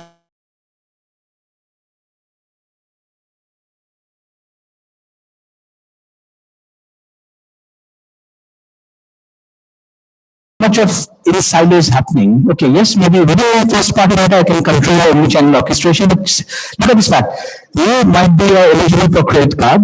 Okay, I am talking to you across my 3-4 of my platforms, but you, if you are credit card eligible, you might be eligible for a personal loan also, right? For an auto loan also, right? So how many of my campaigns are you getting exposed to, and that much of data I'm wasting on you? Right. So a true omnichannel will be where I know your channel propensity, where I know your time propensity, where I know your content type propensity, and I can sequentially tell you this is the way I will talk it. And where that with the entire digital platform is the offline channel. That should not be ignored and that can't be ignored, right? And then somebody will come and say, बहुत सारे calls आ रहे हैं. Okay. So the thing is, if we have to do a true real-time omnichannel orchestration of campaigns, all this data has to come, have one customer view, and then I can first off do the campaign, and then I can also suppress the campaign. Forget about banking, because banking is a combination of online and offline. I have seen real-time e-commerce campaigns. I have bought the product, but still they're remarketing with the same product. I have bought it. Why are they wasting media money on me? So I think that's where the lacuna is, and I think that's the way we can handle it, if we can handle it. Yeah. Thanks so much. You know, if Ritika and Yaraka, if y'all have any points to add on your challenges. Okay, so I completely agree with what Javed just said. But interestingly, you know, I think omni-channel, I think, of course, there's a long way to go. Trust me, like, you know, I come from Dr. Reddy's, whereby we literally like trying to crack omni-channel because our channels are a lot more physical and online, as you can imagine. The conversation doesn't really stop in media, it goes beyond, right? There's physical connect with the doctor also happening. So, you know, the point I'd like to add is the problem of plenty is good in this current scenario to have, as long as it justifies. And in the incremental value, like you said, the media money which is kind of getting wasted on a consumer right now. So the conversation really is the ad technology platform which you have chosen being configured correctly to probably give you a different messaging. Like you said, there was a credit card, you know, a customer. Could there be a, you know, cross-sell to a home loan customer or a personal loan customer? Configuration is the problem. So I feel like though dynamic creatives really exist today, the configuration is probably not in the stages yet. So I think maybe that's an area where we could probably, you know, improve on. Yeah, so I think he rightly put it. Omni-channel is really a dream. I mean, we can keep chasing it, but I think what's really important is to really understand the purpose of these different omni-channel platforms for you as a brand. Okay, I'm not saying that we should not be doing omni-channel, but are these really platforms coming together for you to really solve a purpose or the problem for your brand? Because sometimes I have seen that, you know, brands just go and want to invest in multiple platforms without really understanding what is your expectations from these platforms, right? So yeah, omni-channel is something which is really important, but I think the right platform strategy for executing an omni-channel is equally important. Thanks so much, Siddharth. You have because you got an MIQ to solve some of their problems. So yeah, absolutely. Thanks a lot. So I think these problems are real, right? And that's why what we have been doing is we have been connecting data, you know, from various sources, and that's what we specialize in a very good way. And then, of course, we also talk about how programmatic can help you with omnichannel buying. It is not perfect for sure, but I think you know, we have to look at what is the best solution or what is the best technology I have right now. And within that framework, programmatic definitely is the best answer we have. And what we have seen is that, you know, we have experience in other markets as well. And over a period of time, as these channels come up, new channels come up, programmatic has been the technology which has been able to kind of combine them in the right way. And that's because, you are going through the audience strategy. You are moving away from your earlier content-based advertising strategy, and you're moving more and more into audience strategy. And definitely there is a need for targeting my audience across channels. Programmatic is the technology which is already built and is doing that to an extent. It all depends on how platforms open up, talk to each other, and then programmatic is able to do more justice to the problem. And over a period of time, it does happen because there is a genuine need in the market and things have to move in that. Thanks so much. So while audience targeting is definitely a priority over here, so you can build efficiencies. Now, while we discuss more on programmatic, definitely want to understand, other tools, beyond programmatic.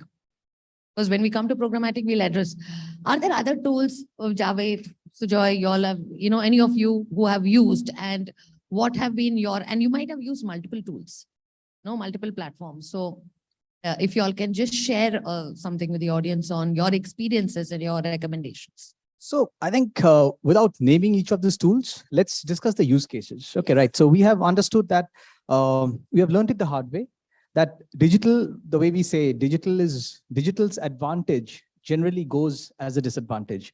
Because if you go to the organization and say, I'm going to do digital marketing, people will say, oh, dhanda kitna aega?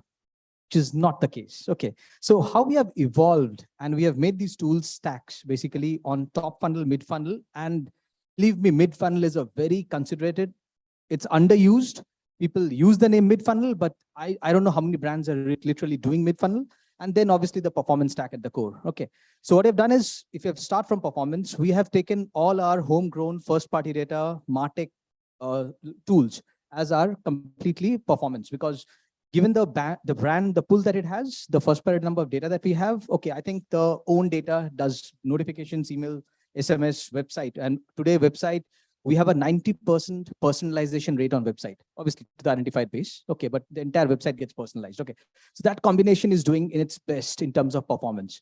But what we always lacked is nurturing and being at the trauma when people, the intent of it. We can always give you an offer. We know which is the segment where I should be talking to. Okay, but when I should be talking to was always a question. We have realized that, with a brand like us, we don't really need to be at the moment of truth. The moment of truth should be at his mind when he's looking for a loan, because you generally don't start looking for a loan. You start looking for the car, or you start looking for the house, or you start looking for your travel.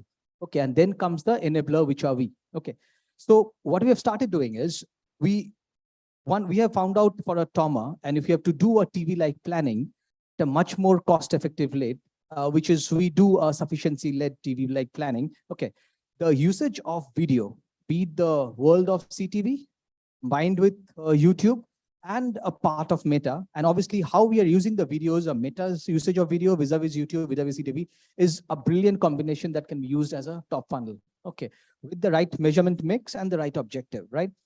Then comes mid-funnel, where we are using programmatic to a largest extent, but mid-funnel's objectivity is completely nurturing and to grow that channel up. Because if I have to grow my remarketing pool, if offline sales, you remember people used to ask, "Ye do business aaj hai, kal ke liye kya hai?" So for digital, that's a mid-funnel, that's my offline pipeline. Okay. And third, for performance, I told you we are completely dependent on my homegrown first-party tools that we're having. Okay. So that's how we have divided the stack across top, mid, and bottom. Since you spoke about mid-funnel, and since content creators play a very, very big role in the mid-funnel today, and the tools, not all the platforms are going to be able to manage that. Any thoughts on that? So Joy, you're also, in the category that will depend on content creators a lot. Yeah, I think, yeah. As far as mid-funnel is concerned, and if you ask me personally, my POV is that I'm slowly looking at a literally funnel-less journey, because we as a beauty and CPG brand, what we look at is how we can create demand and then convert demand, if I have to just put it in 2 words. So in create demand, there are a lot of things which we do, and basically it is about, one is obviously trauma. Then second is about the aspiration which you create, because being a professional and luxury brand, how you kind of create that aspiration. And then sometimes it is all about the brand story narrative, because we have some fantastic, powerful brands, and it's important to tell those stories to the consumers and to create that aspiration. Once I think in a way you have managed to do that, the whole idea is to convert that demand. And in our case specifically, the conversion happens across multi-channels. So the conversion can happen in a salon, conversion can happen on an Amazon. So challenge is today is not only look at that whether you call it a linear funnel or funnel-less journey, but to drive that aspiration. And that is where a lot of content creators play a role. And given the fact how probably platforms like Instagram has evolved in the country, that is something which we are keenly looking at. But again, story comes back to that same point, is how you are attributing your final conversions to whatever content you have created. And that is the same question, that same thing pops up. And as a marketer, we face that challenge. But what we have tried to do is slowly getting into these models where you can attribute the final conversion to whatever the content which you have created, and probably the media which you have put behind that content. Are you building? So, sorry, just one point on this, okay? On the mid funnel, since you mentioned. So while I would really love to connect and convert, that is the dream for me, but it really doesn't happen that way in all the categories, right?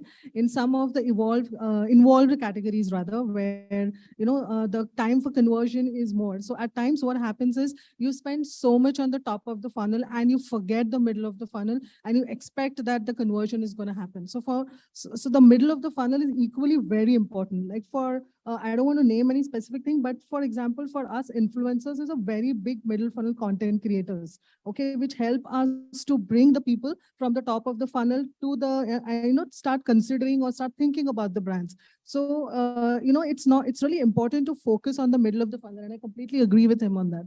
Yes. So, when you're speaking this attribution model, are there platforms today that are helping you to do the attribution, or are you building your own models? So actually we are doing both, and without naming any particular platform at this stage, what I would probably just simply put it in the way is that, yes, there are platforms which can do a certain amount of attribution for you. Then the way we are also looking at it is that we are looking at a platform where we can do cross-platform attribution. That is where a lot of technology investments are going into. I think with Ads Data Hub coming in, okay, it's in beta, but the way we are trying to see is, be it impression-led, yes, the platforms are restricted, but it's impression-led to offline conversion, or even conversion from a last click attribution, which is a homegrown, let's say it can be a WhatsApp, email, SMS, website, but the impact of your paid, the impact of all these things that we're doing, okay, to a conversion is kind of ADH might be able to solve for us. At least that's what we're trying to do. And that's so we have to build our own models, because there is no other tool which is giving you a out-of-the-box model. Yeah.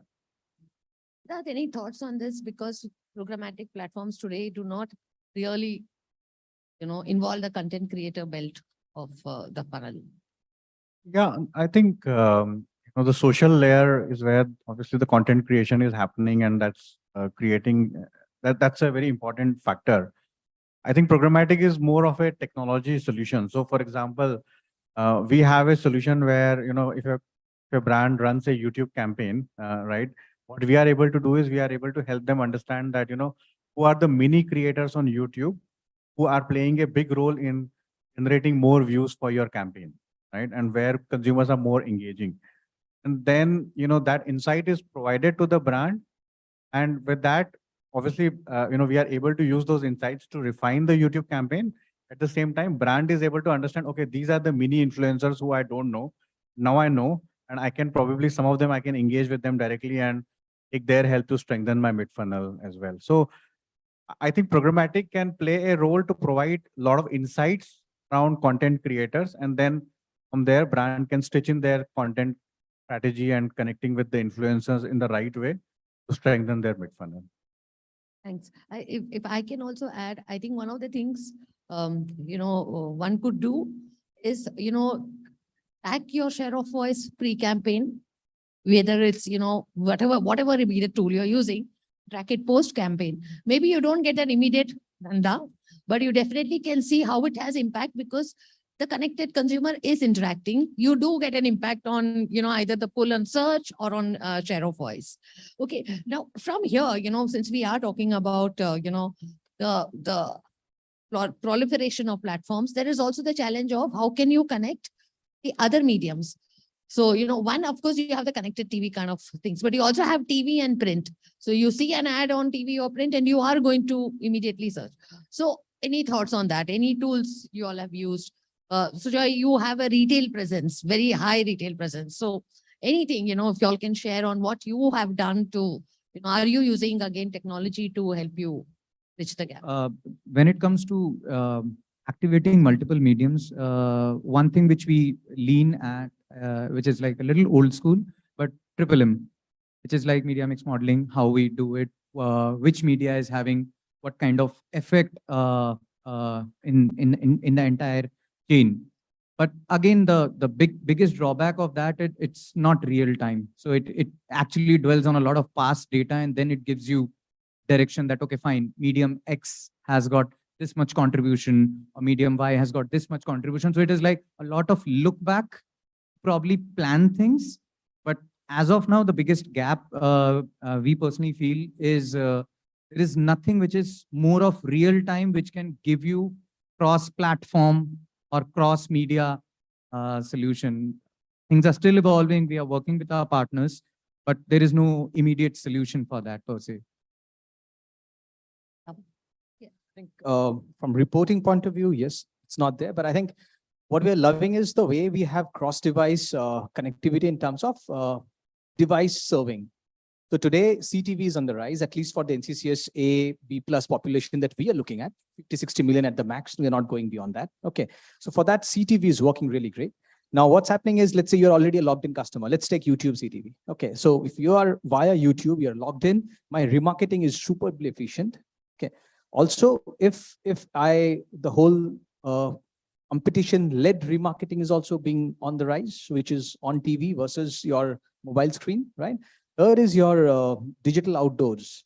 It's very niche at this point of time, but maybe at the airports where I know what kind of content to serve, and with a pinch of salt, the remarketing pool again because we are focusing on the remarketing pool quite a lot. Okay, so data is being served, great, but what next with the data, especially with the exposed lot, non-exposed lot, and what to do, and that's the storytelling that follows here. From here, since you also spoke about, audience being the most important aspect of your buying today, is, programmatic, the answer to a lot of the challenges that marketers are facing today. What are your views on this?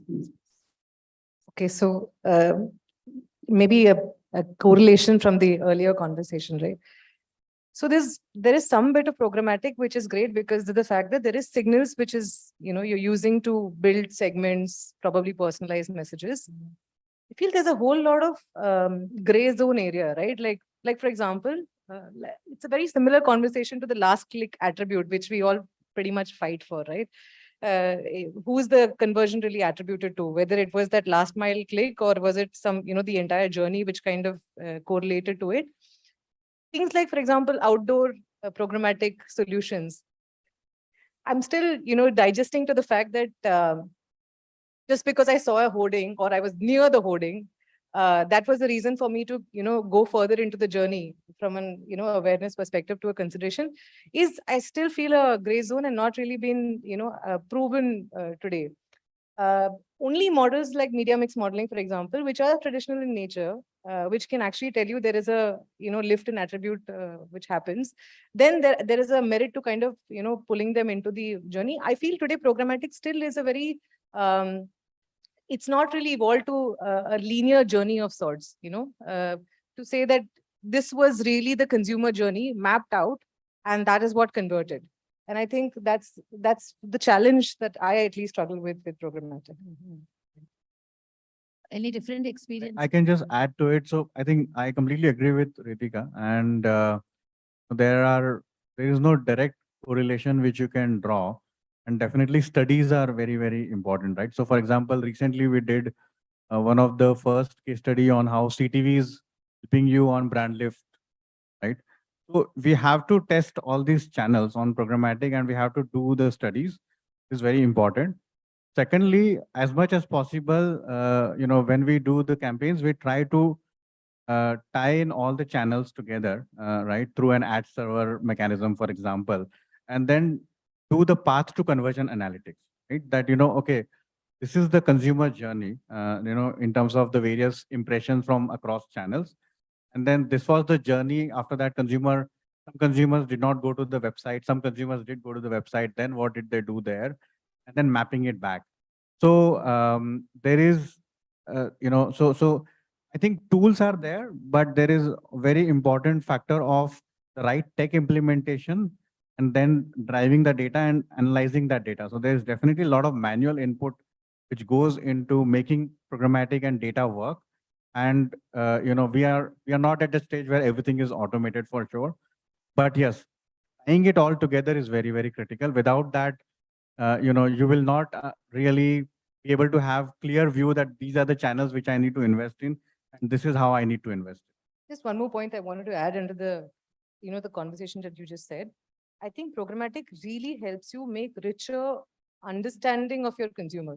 That I must say, I completely give every nuance. Let's say a person visited my website, went into a product page, did not go to a product page, visited my website, probably switched it off immediately, was turned off by the content.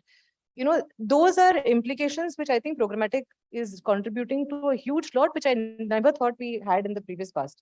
I think that is a huge advantage. I don't think any research data today gives us so deterministically an understanding of our consumer, which I think programmatic, full kudos to that. And in fact, for the fact that we collect all of this in forms of CDP today is a huge win for programmatic today. So, yeah. I think for us, programmatic has been a great savior in terms of media savings. Okay, so because we always track in terms of sufficiency, right? So after what kind of number of frequency with a combination of reach and frequency, after that it does not plateau and the cost of plateau is incrementally high. We, in one campaign, if I just mention a number in the closed doors, 78 lakhs is what we saved in 1 month.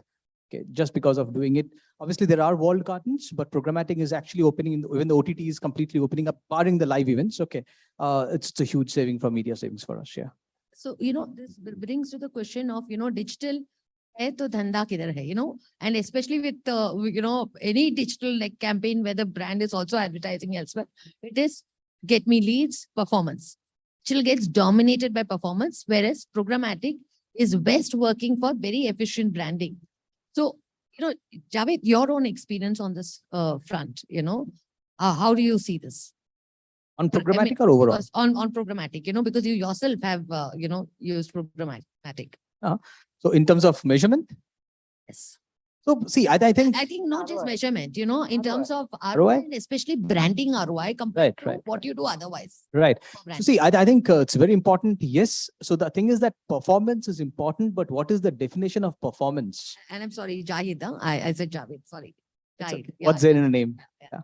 So yeah, performance is important, but what's the definition of performance that I'm looking at? What is the measurement matrix that I'm looking at? That has to be set quite evidently before even we start the campaign or think of rolling out the campaign, because it has to be involved in the planning stage and the expectations internally has to be set accordingly. Okay. So when we are using programmatic, okay, yes, it's certainly not as a business generation, but creating the long funnel for us, because like, let's say he was telling it's not funnel, right? But for us, funnel works very important because finance is not, which you just get up and say, okay, I'll buy finance. Okay.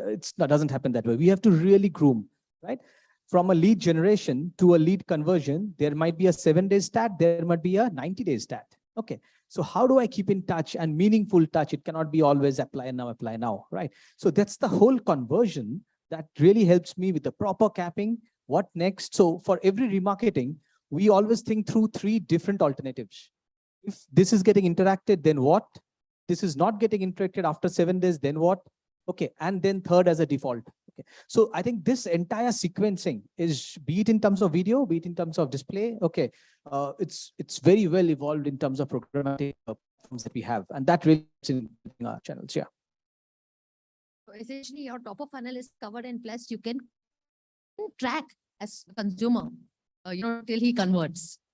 See, just the intended, so tracking, I was telling you, tracking is a very homegrown tool. Okay, we have to see the repercussions of it, but a very strong pipeline. Yes, absolutely.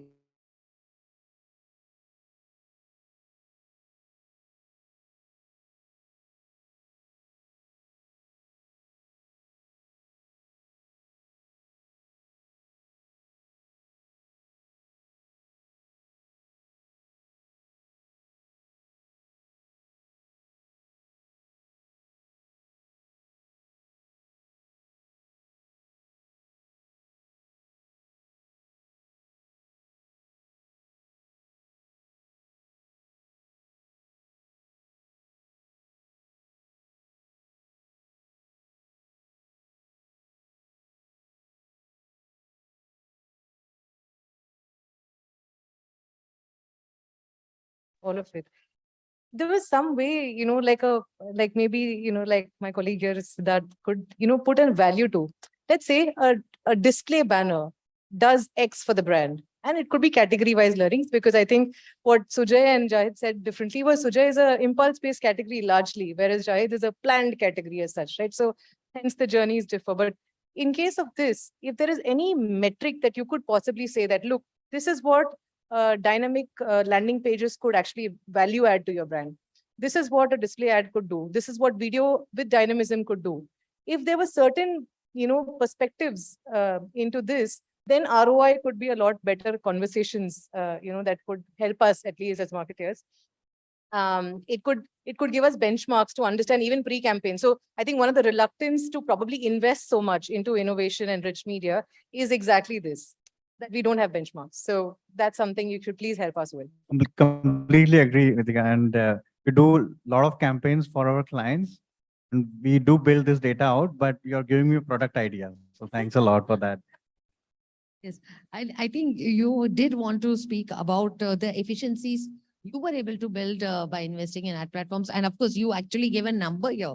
You saved 78 lakhs, Yeah. Ritika, your So I experience? think the only thing I think which I could say is, see, we also have an impulse category product in the consumer space. So what we realized we could save is by reducing the number of steps the consumer takes. So if I could actually bring the entire consumer experience within where the consumer is, whether it's on a blog website, whether it's on a news website, if I could tell him the entire story there, get him to probably then, spend lesser time with me, make a faster choice. That's something which I think the programmatic platforms really helped me with. And I think that's something that everybody should try. We've done it somewhere HTMLs in the past. Now, if, the entire consumer experience, like the entire storytelling could come in fewer steps, something which is like a big saving for us. And that's what we realized in our learning. Thanks. Now that we have just about 4 minutes left, hearing each other over here, what do you think we could, or marketers could do differently from what they've been doing so far? Any thoughts on that? Do differently or do better? Yeah. Okay, I'll go. So, so I think, see, as we started, right, with saying the problem of plenty. Okay, so so that is going to remain, and there are going to be newer platforms, etc. I think from my point of view, there are a couple of things that we are doing. Okay, is being in this self-disruption mode. Okay, and being in this beta mode all the time. So what I mean by self-disruption, if you see like how the pandemic really disrupted everything for us. So for us, there are some platforms which have always been like, a go-to platforms. I don't want to name the platforms, but what if I have to think differently and say that, okay, these platforms are not going to be there for me anymore. Are there newer opportunity platforms that I could look at? So rather than me getting swayed by those specific platforms, because normally we just get comfortable with those platforms because they give you scale, etc., etc. But as a brand, there are more opportunities outside which we tend to a bit overlook at times, I feel. So I think we need to do that. And the second thing is what I always remember what my ex-boss had told me, that fail, but fail cheap. So I haven't forgotten that. So I mean, you keep testing, but he always said, okay, you want to try it, but fail cheap. So I think that's something that I have always remembered, and it's good to keep testing. I think that's how you will uncover some of the platforms which you never tested. I'll quickly add 2 points. So, definitely invest a lot in your data strategy, which will help you, to have your first party data created and then enriched it. And with that, develop your consumer understanding and also take your measurement to the next level, right? So have a complete data strategy. That is very, very critical. It's not new, but I think really the time has come that it has to be done. There is no other choice. Second, I would say is that, there are so many platforms obviously coming in, but I think the biggest disruptor of this decade, which we feel is connected TV, because TV has always been the big daddy in the media, and TV is going digital. So look at that, channel very, very strongly, and of course, you don't have to jump into it right away, but this is the biggest change, and you need to be involved and you need to know what is coming. I'll just add a couple of things because I concur a lot of points. One is obviously the data strategy, which is going to be critical for everyone. Measurement, which was another thing. And I think objective setting, because we as marketer, we need to be very clear in terms of what is the objective that we are trying to achieve from the campaign and the platform. Because if we are clear on that, measurements will do wonders for us, because then we know what we have tested, what we have learned. So these are the 3 key things, and obviously keep on exploring new platforms. Just one thing in my wish list, please, whoever is sitting in the audience, if in case you have solutions also, please do find solutions for influencer marketing. How do we connect the dots? It's something that we all struggle with. The faster we get there, I think it'll be better for all the content creators also, for marketers also. So please do work on this if in case whoever is reaching out. Yeah, okay. So I think differently come for exchange for media platforms, listen to sharp brains and go and implement. Okay, that's on the lighter side. But yeah, I think there's nothing different, right? It's marketing is at its core. Okay, we have to keep our eyes and eyes open. Like, what's the new platform? Every organization will have its platform set. It will not change overnight. What's new? You should have a 10%. And I think we were discussing, Ritika, fraud and bots is a big time menace. Please be aware of it and invest 5 to 6% of your media budgets on fraud awareness tools, be it a vulnerability tool or be it your ad campaign frauds. The amount of massive the budgets that you'll save and is just humongous. So yeah. Thanks so much, Jahid. I was just about to say that because I was waiting for her to say it. Yeah. Absolutely. I think we can just close with just one thing is that we should, and you mentioned 5 to 6%. Yes, that's what it costs, but it builds so much of efficiency. Your ROI for targeting and, building your own audience pools. There are so many advantages of using tools, and one should start looking at technologies today and start investing in them. I hope everybody enjoyed this session and found it very useful. Thank you so much, all of you, for these great insights that all of you have shared. Thank you, Chaya. Thank you. Thank you so much.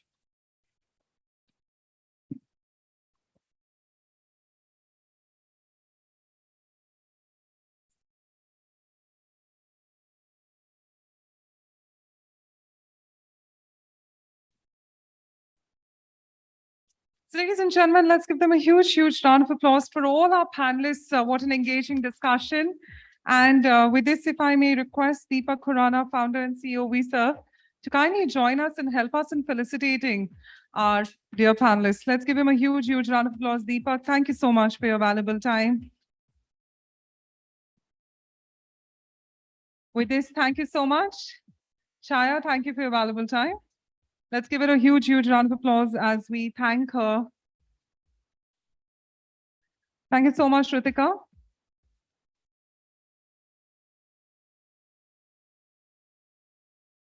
Thank you so much, Niharika. Thank you, Siddharth.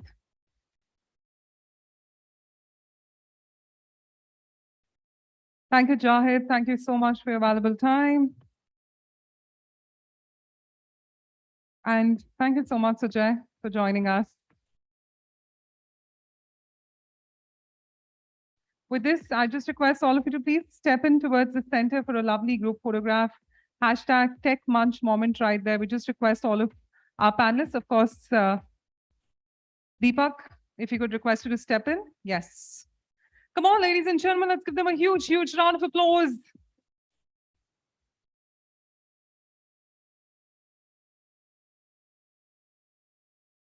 And before we move ahead to our next session, I just request the team to queue in for certain AVs whilst as we get ready for our upcoming session. Once again, a big thank you to all our panelists, while as I request the e4m team to queue in for certain AVs while as we get ready for our upcoming session. Thank you.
Switch on the geyser. Okay.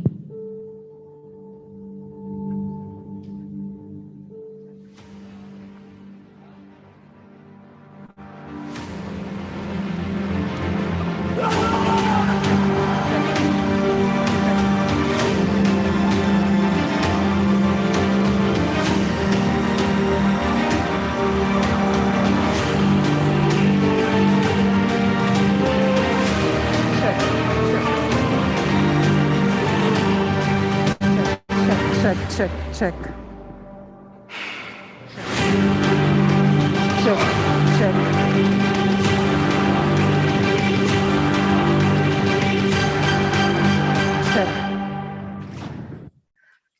Check. Ladies and gentlemen, do you know who I am? Well, you think you know the real me, but I don't think you know that. Well, nowadays, the virtual world, ladies and gentlemen, is the real one. With this, I unveil myself. Ladies and gentlemen, from next session, we're talking about an avenue which is Metaverse, an avenue wherein you can decide what avatars you want. You can decide where you want to see yourself placed. You can decide how you want to look and what avatars you want to be in. How many of you have seen your version in Metaverse? If you have, by raise of hands, can I see that in the audience? Yes. So we have a gentleman out here, we have the lady out here. Now let me tell you, the next session, ladies and gentlemen, I was a part of their dry run yesterday, all right? And what I saw and the end product, what I'm seeing, is spectacular. So I'm excited to bring to you our next session, but if you are as excited as me, can I hear a big yes from you? Can I hear a bigger yes? Come on, ladies and gentlemen, are you guys excited? I think I am the more excited one. Come on, ladies and gentlemen. Well, for our next session, we're here to talk about what marketeers are looking for and what is creating a buzz in the marketplace. Yes, ladies and gentlemen, we're talking about Metaverse and how brands in this encapsulating virtual world of Metaverse are. So come, let me show you the ones who have and who are embracing the future.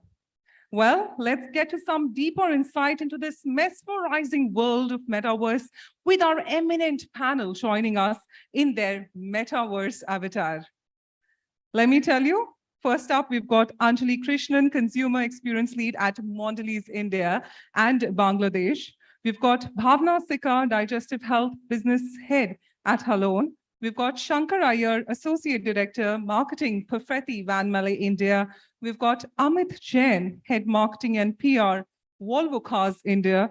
We've got Dave Zolan, the Chief Product Officer of Creative Labs. And ladies and gentlemen, we couldn't have had someone better as our session chair, as he's somebody who exudes exuberance and vitality and a lot of creative ideas all the time.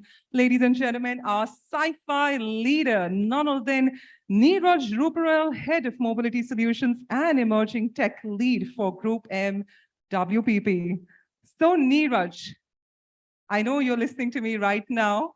Let's get that started.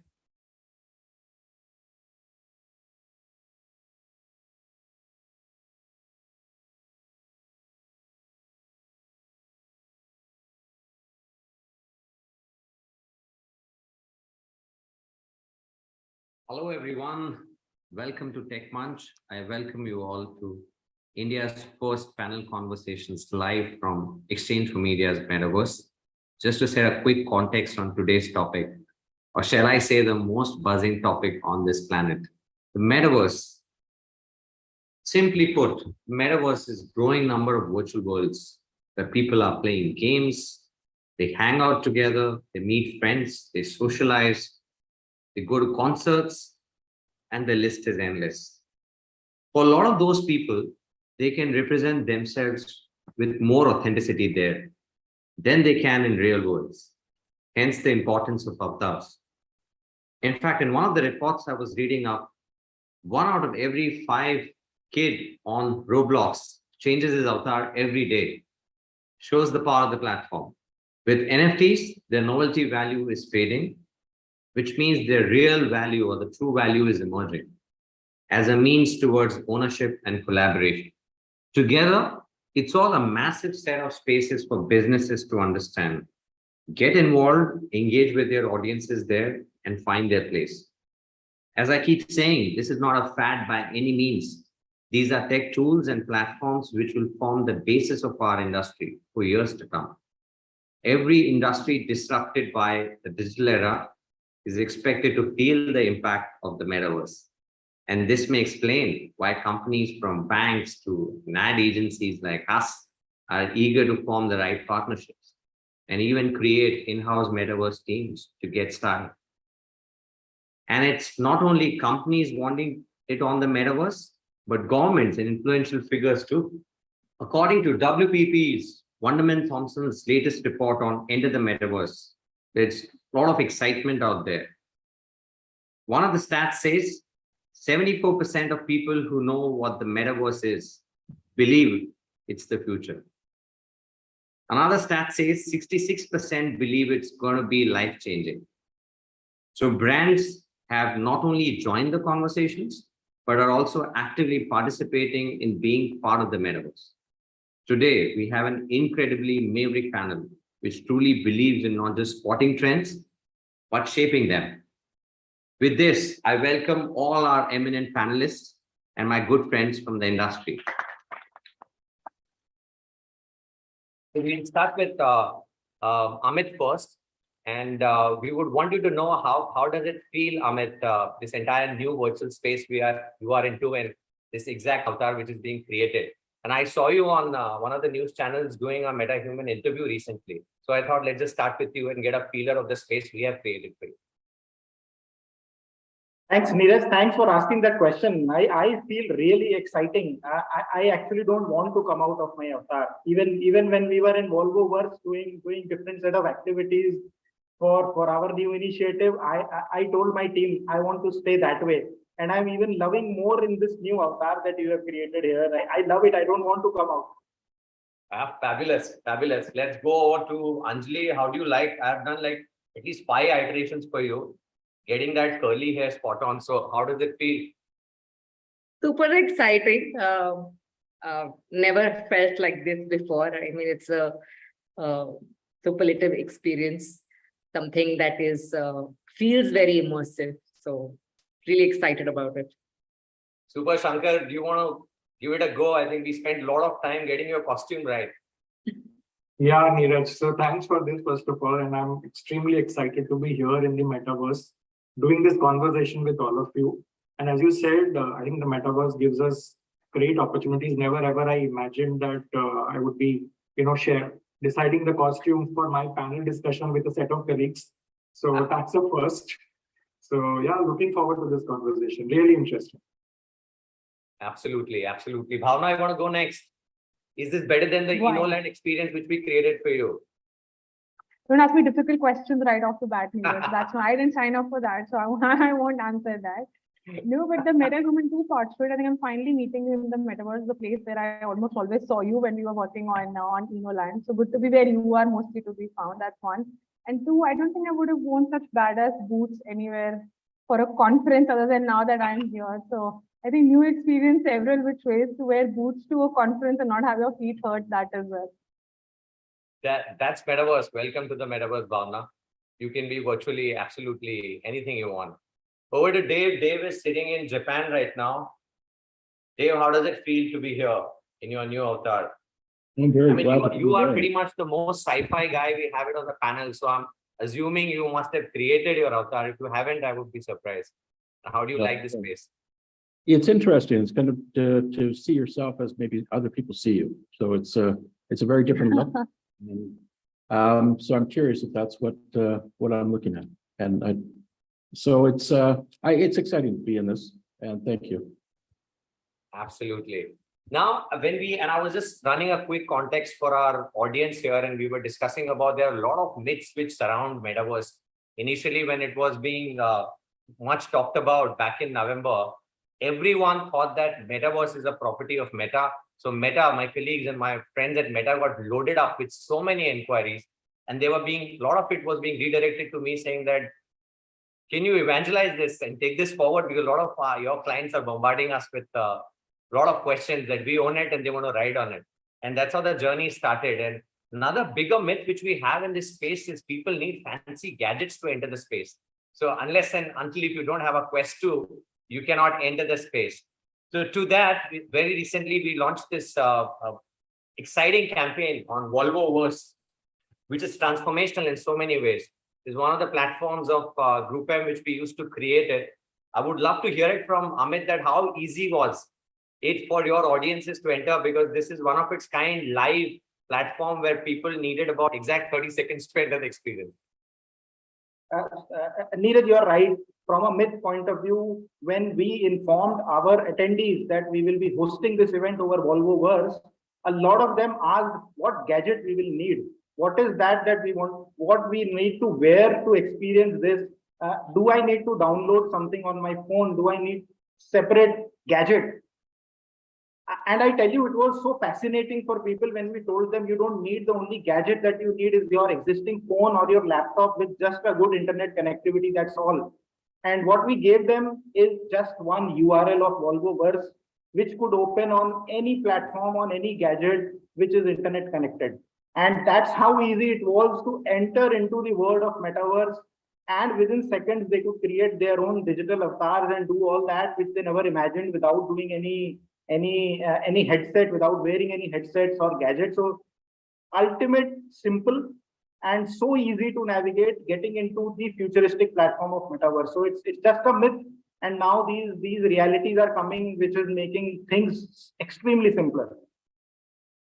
Absolutely, absolutely. It's a counter question to you, Amit, which is, you are a brand that sells luxury cars, right? Isn't luxury car to be experienced physically? Then why Metaverse? Neeraj, let me give you a context onto that. With Volvo, we are a very purpose-driven organization. Our mission is to make people's life very simple and give them simple solutions. And we are known to make the safest cars in the world. And that's the core of Volvo globally. But for us, sustainability is as important as safety. When we make these cars, when we talk about Volvo cars, we offer more sustainable solutions. And going forward, the mission of the organization is to provide sustainable mobility solutions. And as an organization, we feel it's not only about our products that we do with sustainability. How about the platforms that we use? Are they sustainable enough? And the role of a marketer comes into that. Okay, the platforms that we are using, how about them? Are they sustainable enough? What kind of carbon footprint we are leaving behind when we are doing big mega launches, when we are using these platforms? And then the role of Metaverse comes into a place. What better than a Metaverse to do a launch event or to do a consumer engagement of a future product, sustainable product over a platform which is as sustainable as the technology? So why not Metaverse is what I would ask. Absolutely. I think it's this particular Volvoverse which you've created, it's pretty much trending across, and I see a lot of big influencers already tweeting and retweeting about the element of sustainability and the car being launched in a manner, in a platform which is completely carbon zero, I would say. People were wherever they were and they were able to log in, and that's what the industry is talking about in terms of this use case. Would you like to show us an experience? Like you mentioned, the experience is so simple in terms of people just hitting on the link and creating their avatars and moving to the space. So would you like to show our audience an immersive experience of how Volvoverse was being created? Yes, why not? Let's have the AV. The dawn of a new era of sustainability is upon us. Welcome, Evolvers, to the Volvoverse. This is the first ever Volvo car launch in the Metaverse. The beam of light you are seeing is what we call the luminous core. It is our primary source of self-sustaining energy that powers everything in this virtual space. The Volvoverse is our ideal world functioning on clean energy, where we hold the key to the future, and the future is electric.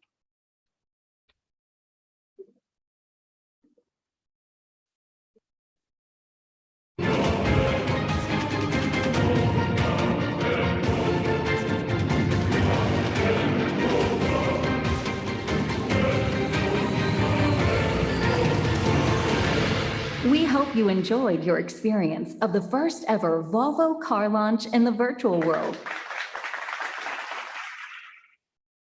Shankar, over to you. And I would say in my client cluster, you are the only brand who has experimented on Decentraland, which is one of the coolest campaigns which we have seen in recent times. So how did you bring to life your brand in the Metaverse? Would love to know that. What was the thought? Thanks, Neeraj. So first of all, I'll give you a bit of background to our brand and the kind of work we do, and then dive into how Decentraland and Metaverse came into the picture. So our flagship brand at Perfect e4m is Alpenlibe. And on Alpenlibe, the brand is all about fun. Kids consume them together. They have fun. That's the core imagery of the brand. And it also does the job of bringing hearts closer because of the sweetness of the product that we are making. So in here, in essence, in the metaverse, our intent was how do we bring this consumer experience into the metaverse? And Wavemaker, along with Nickelodeon, did a fabulous job of this. They partnered with us. We created India's first ever award event, which was done in the metaverse. And of course, since Nickelodeon was there, kids were involved. So our metaverse was all about fun. And essentially, kids could create their digital avatars, swim around in slimes, have a lot of fun. And they also went into an Alpenlibe Eclairs brand zone. And interestingly, at this particular point of time, we had just rebranded our Alpenlibe Eclairs. And this was a perfect time for us to create a good buzz, high amount of awareness and engagement of this rebranding as well. So what we also did was kids could come here, do some interactive activities like seesaw, merry-go-round, just relive their childhood. And yes, if they like, they could also scan the QR code and also order Alpenlibe for them at home. I think for us, this was creating the entire experience, on the metaverse. And of course, along with Nickelodeon and Alpenlibe brand pages, there was a huge amount of social media buzz that happened, which meant, kids really registered well ahead of time, along with their gatekeepers, so to say. And yeah, I think for us, even the influencers did a brilliant job of promoting this whole piece much ahead of its curve. So for us, as we've seen many other panelists here speak about Volvo cars, about but challenge was how do we bring Metaverse to a product, at the ticket price point of ₹1. And I think we managed that successfully in the industry as a first. So for us, it's a big win. And I think the kind of excitement we left our consumers with was the real essence of this entire piece. This sounds super cool, Shankar. Kids swimming around, winning awards, all in the metaverse. Would you give us a flavor of how was it all done? Some imagery, some AV, if you would like to showcase. Yeah. So what we can do, Neeraj, is there's a small AV which takes us through the experience on what exactly we did. So if we can just play it out and show the audience here, what kind of imagery we build and what kind of fun zone we build, it would be really great.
Okay, taking our kids' conversations ahead, and one of the core things which we are all worried about for our kids is the education. And after this movie, which I have recently seen, I'm not sure, Dave, if you're following Bollywood movies, but one of the movies which is about a rocket scientist from India, rocketry, that made it really big in Bollywood. It's one of the top trending movies. It's a true story. And what we see here is we see now a lot of our kids moving in that direction. So when it comes to education, we can think about taking our students or taking our kids to the moon. We want to make them the rocket scientists and bunch of other ambitious projects which we have in mind for them. So what are some of the areas people may not be thinking about, and where VR, edutech and Metaverse plays a significant role, area where you're focusing and doing a lot of cool stuff? Good. No, I haven't seen that movie, but it really is a good kind of microcosm of how you create excitement, how you put somebody in a scene, how you let them imagine where they could go. And I think that's exactly what can happen with the metaverse. That's the part in education that we're exploring right now. It's possible to explore future careers and experiences in which you absolutely cannot do in real life.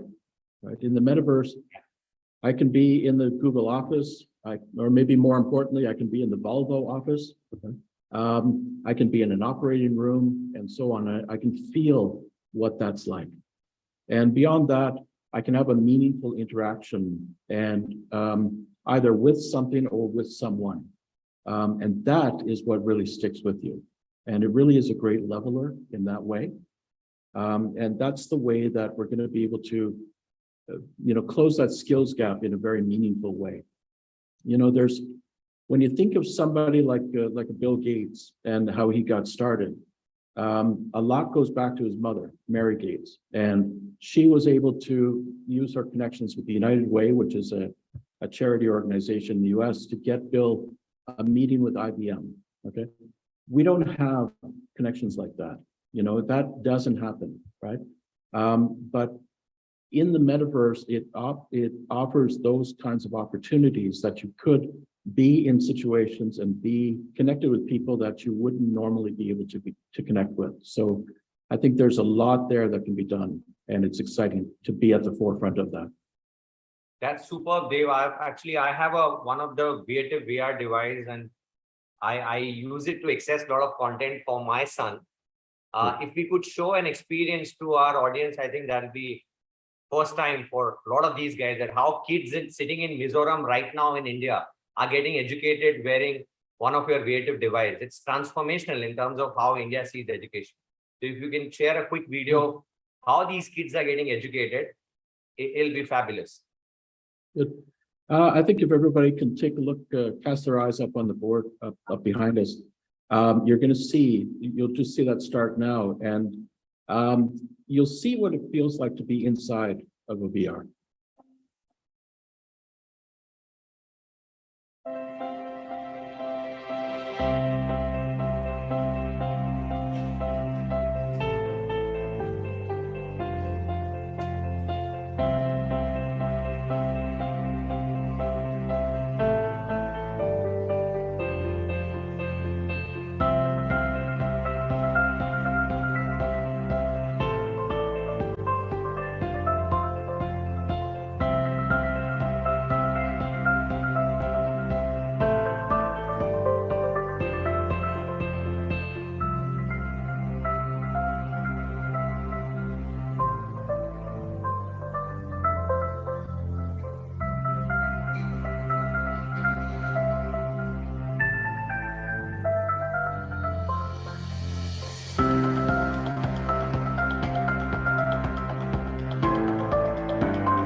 Just continuing this question, Bhavna, I would want to know your perspective, because you are someone who does stuff with a very, very clear vision that where you want to take it in times to come, and not just do it for just about doing it, right? So is Metaverse viewed as a one-time exercise at your end, which I know for a fact the answer is no. But what are your views on it? What are you thinking? How would you view it as a bigger opportunity? Yeah, like you said, the answer is obviously no. We looked at it as something which is very strategic. From what I said previously, from a sustainability point of view, if it does indeed become a platform for meaningful consumer activation, then it's going to be a very ongoing sort of a thing. But in terms of InnoLand and everything that we did there with you and all the inputs coming in from you and other folks at WPP, that also was, which was basically the first stand-up comedy show in India, which was hosted on Metaverse. The idea was if humor is something that the brand is going to pitch a soul on, because is a quirky brand, and it's a very unique consumer healthcare brand which has the permission to be quirky and funny. And for us, if you're going to take that zone and if you are going to, have campaigns which are not going to be for product out, but at a brand level, what do you think of the brand when you think of brand and you want to create that tactile experience? And it's manifesting itself, let's say, in a comedy show or an influencer campaign that we've previously done. Then again, our ability to do it more often, our ability to actually invite consumers in and create that tribe of consumers, who bond over a shared experience, which is the experience of jokes and laughter over food and types of foodies. It's a very rich thing from a concept perspective, and it's a high potential platform just in terms of the sheer connect, both in terms of experience being given and the number of people who we can reach out to directly to engage with us on that platform. So, it's something we do want to take on very seriously and build frequency around.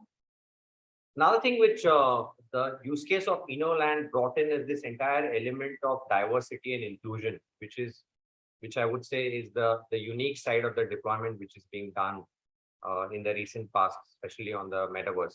Would you like to show our audience the entire look and feel of the InnoLand and how these comic characters popped in and created so much conversations around food being the unifier, which got India together?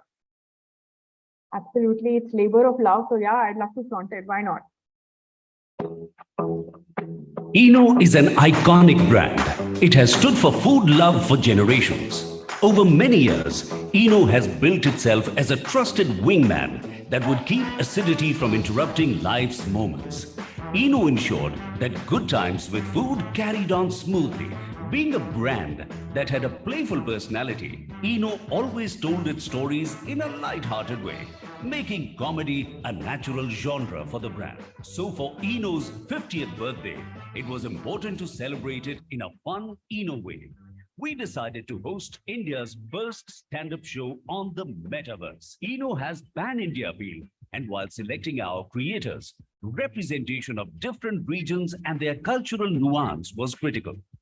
Then, over 4 days, we drove conversations via the Instagram handles of our comic creators in a complete social media takeover. We kicked off the campaign with all the comics first posting the event invite. It mentioned all the details, but purposefully left the venue blank. The missing detail generated a conversation amongst these influencers, and intrigue was built amongst their 8 million plus organic audiences. After 2 days of intrigue building, influencers revealed the venue as Enoverse in the Metaverse.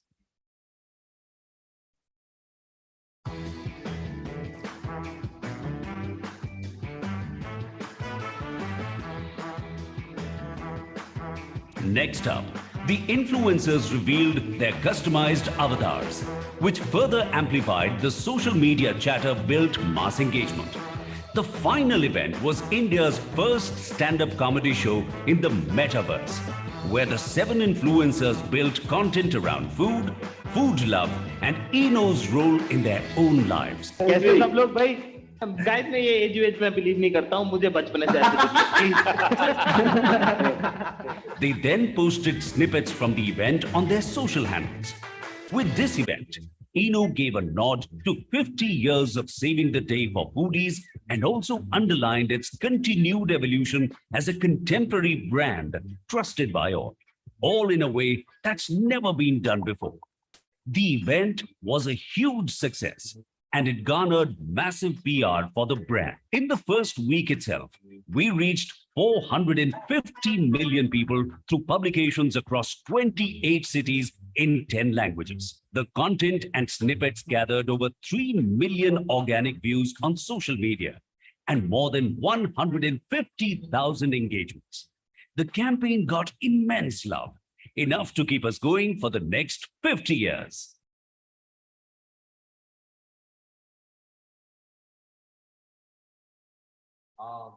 A quick one now to Anjali.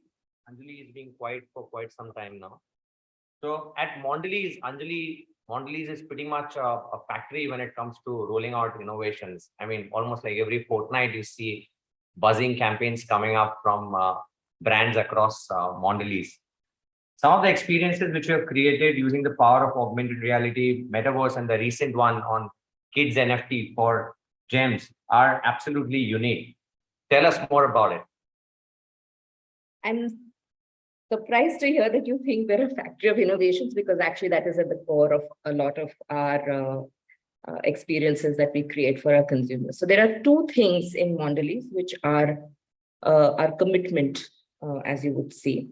One is to creating meaningful experiences to engage our consumers. And the second is to have a culture of test and learn. Now with Metaverse, it's a very promising opportunity for us to build these immersive brand experiences while experimenting with technology.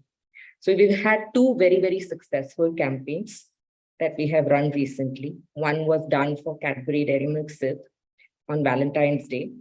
As you know, Cadbury Dairy Milk Silk is a brand that caters to very young audiences, teenagers, and we wanted to create an immersive experience for this consumer of ours. And every year we do something that is unique or different and more meaningful to this consumer. So in the Metaverse, this year we created a dinner date, the first ever dinner date for a young couple, and we invited them to come and enjoy the dinner in the Metaverse. So that was one piece of activation that we ran. Apart from that, we've just entered the NFT space through a campaign of ours called GEMS Junior NFT, which is a very unique proposition. Now, GEMS is a colorful brand. It's little bite-sized chocolate which comes in different colors, and kids love to play with it. So what we did is we've used NFTs to kind of kick off a slightly more higher ground and a more meaningful association. And over there, we have taken children's drawings and converted them into NFTs. And these NFTs are going to be auctioned. They're going to be in a digital gallery as a collectible. And potential buyers can come and purchase these unique assets through a fiat currency. And once they have purchased it, the NFT will be stored in their wallet. And the purpose of this campaign was to give back also in some ways. So once the NFT is sold, the proceeds from that goes to an NGO partnership that we have called Save the Children, where a certain percentage of the NFT sales is used towards education of underprivileged children. And you can buy these NFTs buy these pieces of art created by NFT again and again. So it's not just a one-time thing, it's a perpetual art gallery. So it can be traded over a period of time.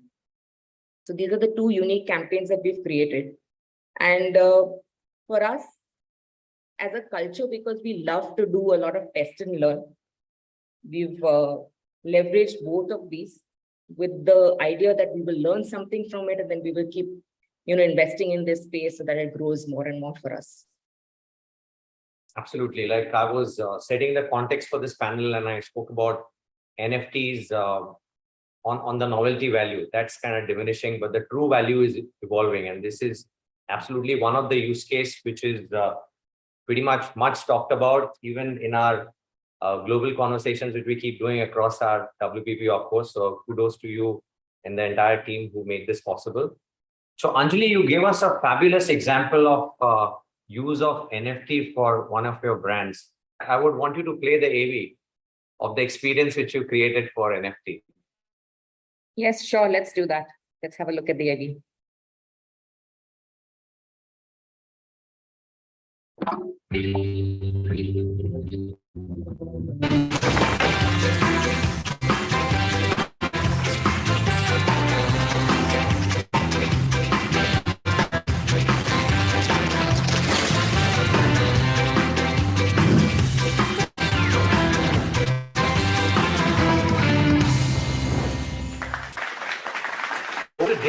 Dave, we just heard this very unique use case of virtual reality, which I would say you kind of mastered in India, and I think everyone's kind of talking about it. The importance of individual learning in virtual reality is something which you spoke about. Doesn't the Metaverse go against that in education? Yeah, it can, at first blush. But I think that if you harness what can be done in the VR, that is a very, very powerful tool for education because it's experiential and it really promotes active learning and, the learn by doing way of doing things. And Neeraj, you talked about your own child getting into that world and getting locked into that idea and being lost in learning, right? That's the kind of thing that needs to be done in a more meaningful way with the metaverse as well, right? But for education, there will be another maybe a little bit of a roadblock will be about devices and how people they do connect. But if schools right now are really ramping up with these VR devices because they have a lot of content, there's a lot to do, and there is good efficacy in the way that a student learns that way. Okay, so we know that, and by the proliferation of devices in schools means that those educators, those administrators want to look for more and let's say more powerful things to do with it. And when you have the devices in the school, it allows you to look beyond and to look for more and to do more. And I think the metaverse is the next step along that journey.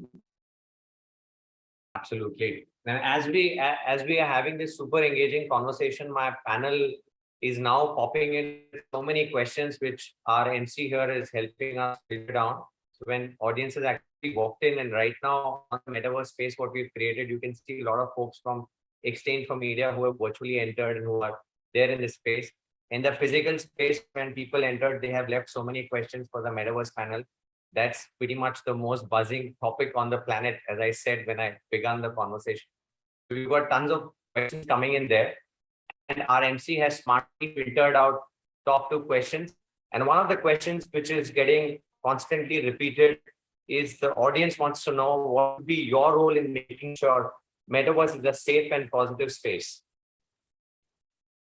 And I think as a group, we've been doing a lot of talking about Metaverse for good in terms of incentivizing better social behavior, safeguarding consumer privacy and security. I think that's one area which Bhavna was very particular about. So I think in my history and experience of loading about 12 odd Metaverse experiences on all these virtual worlds, the most time which I spent was on InnoLand, getting this spot on. So I would love to hear it from Bhavna. She's got a very strong point of view on the brand safety measures and how she got in the element of inclusion and diversity, which is again one of the core when it comes to Metaverse for good.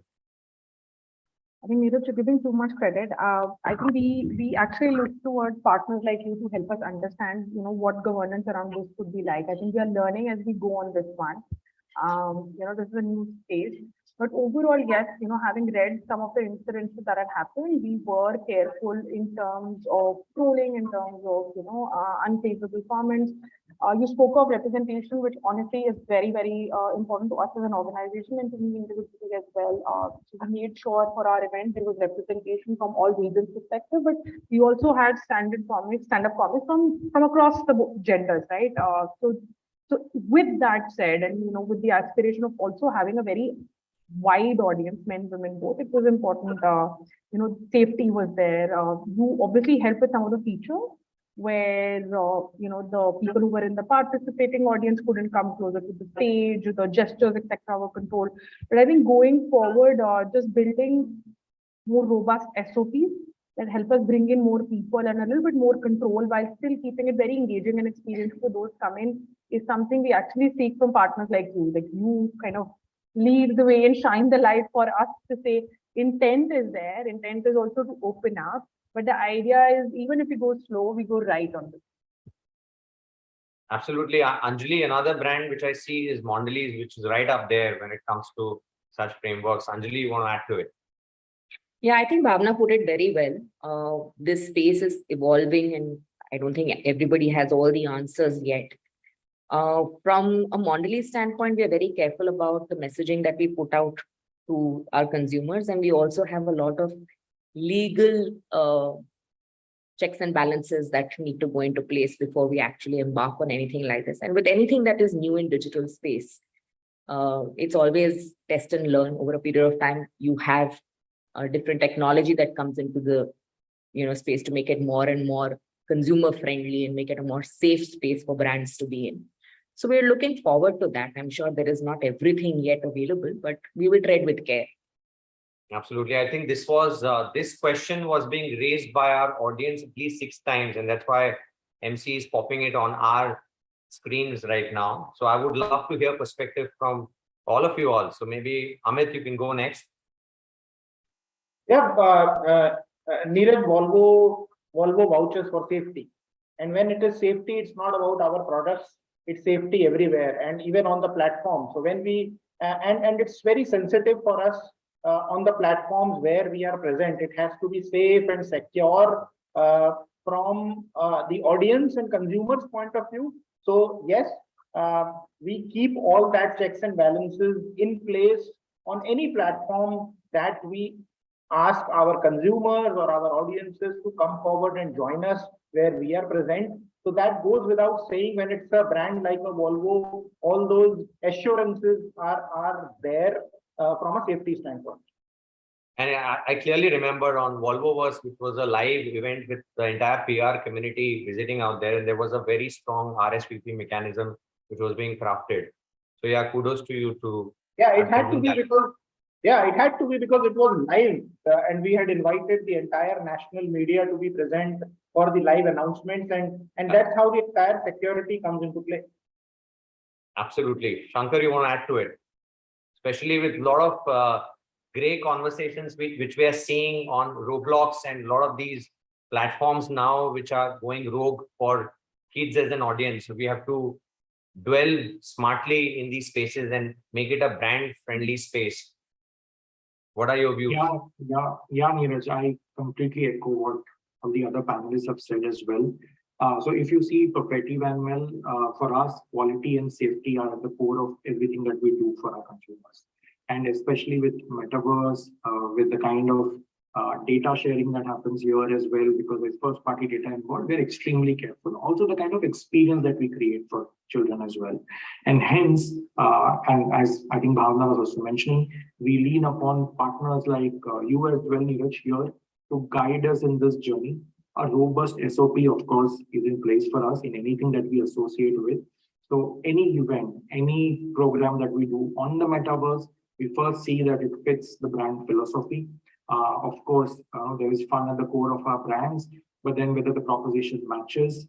Also, is that something the gatekeeper is okay with the kids doing as well? Is that safe from that priority too? So I think these are the checks and balances we have built in our thinking. And with partners like you, Neeraj and Wavemaker, what we intend to do is build a robust SOP so that any campaign that we take on has this at the core of it. Absolutely. Dave, you want to add to this because you are dealing again with a very sensitive target audience out there.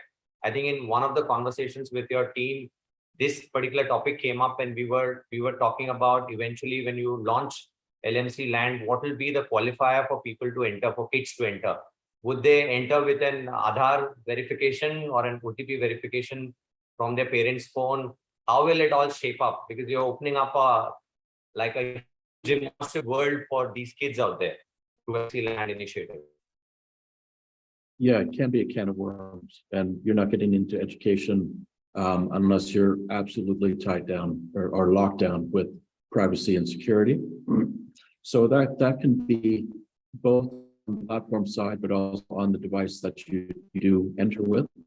And then it can be limited in what you can do as far as how many, let's say, how many members come in at a time to do a specific task in a specific way, right, by those verified users, so that you don't have to open it on the education side. You don't need to open it up to 1,000 people coming in, and you don't know who's who. But you can kind of limit what that task is and what they do with it. And so in that way, you can make it maybe more meaningful on a one-to-one basis. Now, MC has bombarded my panel with at least 10 odd questions. But I think with the paucity of time, I'll be able to take at least one more now. Let me just read this out. It says, what are your views about the creator communities and big following that creators have in virtual worlds? Is that exciting? Will the brand engage with them in some way? This looks like a very big creator out there in the audience who's thrown this question at us. Anyone wants to pick this up? Maybe Anjali, Shankar, anyone? Whoever wants to go first. Yeah, I can go first. Sure. So I think one of the things about creators is that they've been around for a while, right? And a lot of brands are leveraging in different ways. We ourselves have used creators and content created by creators, in our campaigns in the past. I think what changes in the new space is how do you get the conversation with creators to be two-way. It's not just content that's going out one way from the creators to the audience, but how can you get the audience to engage with the creator? The second thing is how do you try and build some degree of commerce or monetization around this creator universe, right? Because they're no longer, just doing content for brands, but they're also looking at ways in which they can push brand commerce. Some of the ways in which we would probably look at leveraging this in the future is maybe, have events that are hosted in virtual spaces and, experiences that are created for consumers and leverage NFTs as tickets to those events using the creator ecosystem. So definitely a huge space to watch out for. And I think there is a lot of opportunity.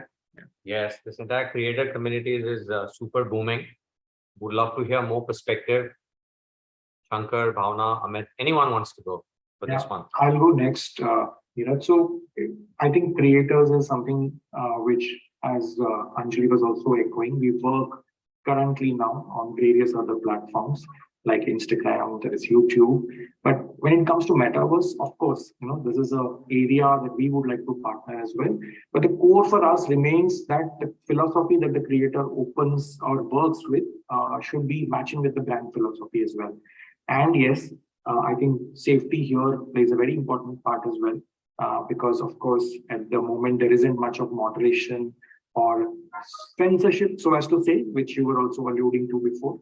So I think for us, it is important that we set the trend in this as a company. And if we associate with the right ones, the kind of the ones that, echo our brand philosophy. And that's where our engagement would lie. And of course, it has to be a two-way conversation as well at the end of it. Yeah. So Neeraj, I'll go next. I think I already emphasized that as a luxury car brand, our focus is to create a lot of opportunities, and that goes with Metaverse as well, to create very, very customized, personalized experiences over the space. And there, the role of creator community comes very handy, because when we are exploring a futuristic platform and having so much of technology into it, as a brand, we would want to integrate and we would want to explore this creator space so that we can develop new experiences. We can look at the possibilities of how we can create more and more spaces to give that luxury experience that we want to create on Metaverse. So for us, as a car brand, I think the role of creator community is extremely important. Absolutely. So whoever has asked that question, a lot of business coming your way. Everyone's super duper positive about this space, and it's booming.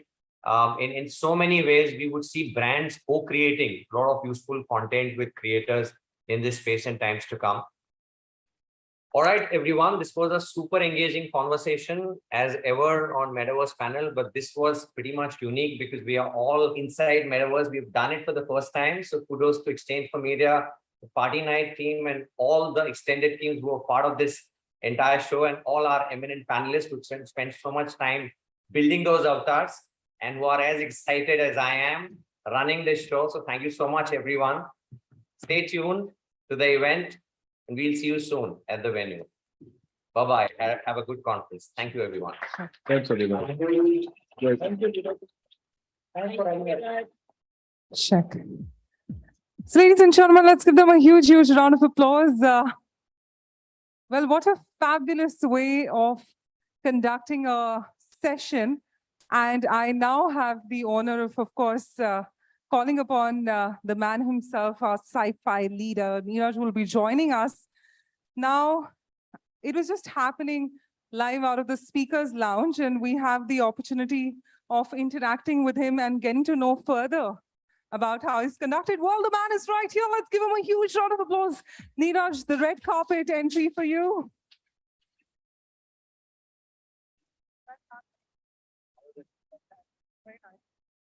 So can we have one more mic, please, on the stage? One more mic. We were just, how was it, firstly?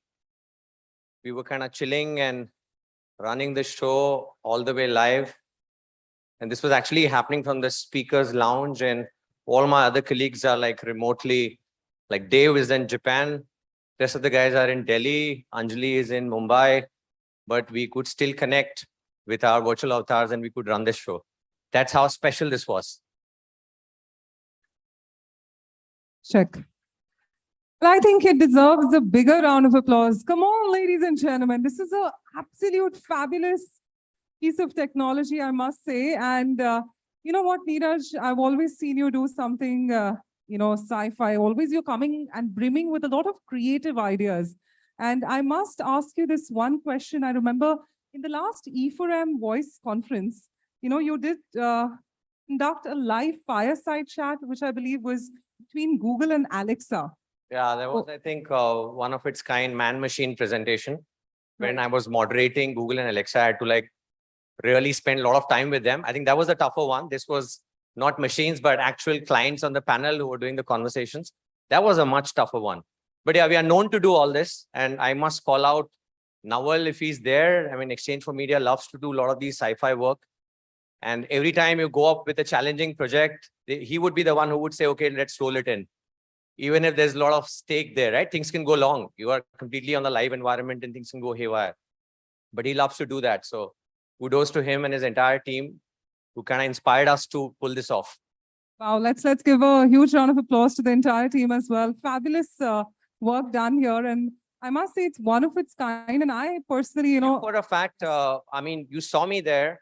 And what you saw was a cinematic avatar which we had created of mine. Doesn't exactly look like me. But yeah, now with MetaHuman 5 and all the promos which you are seeing on Exchange4Media, that's a different platform altogether, which we used to create that.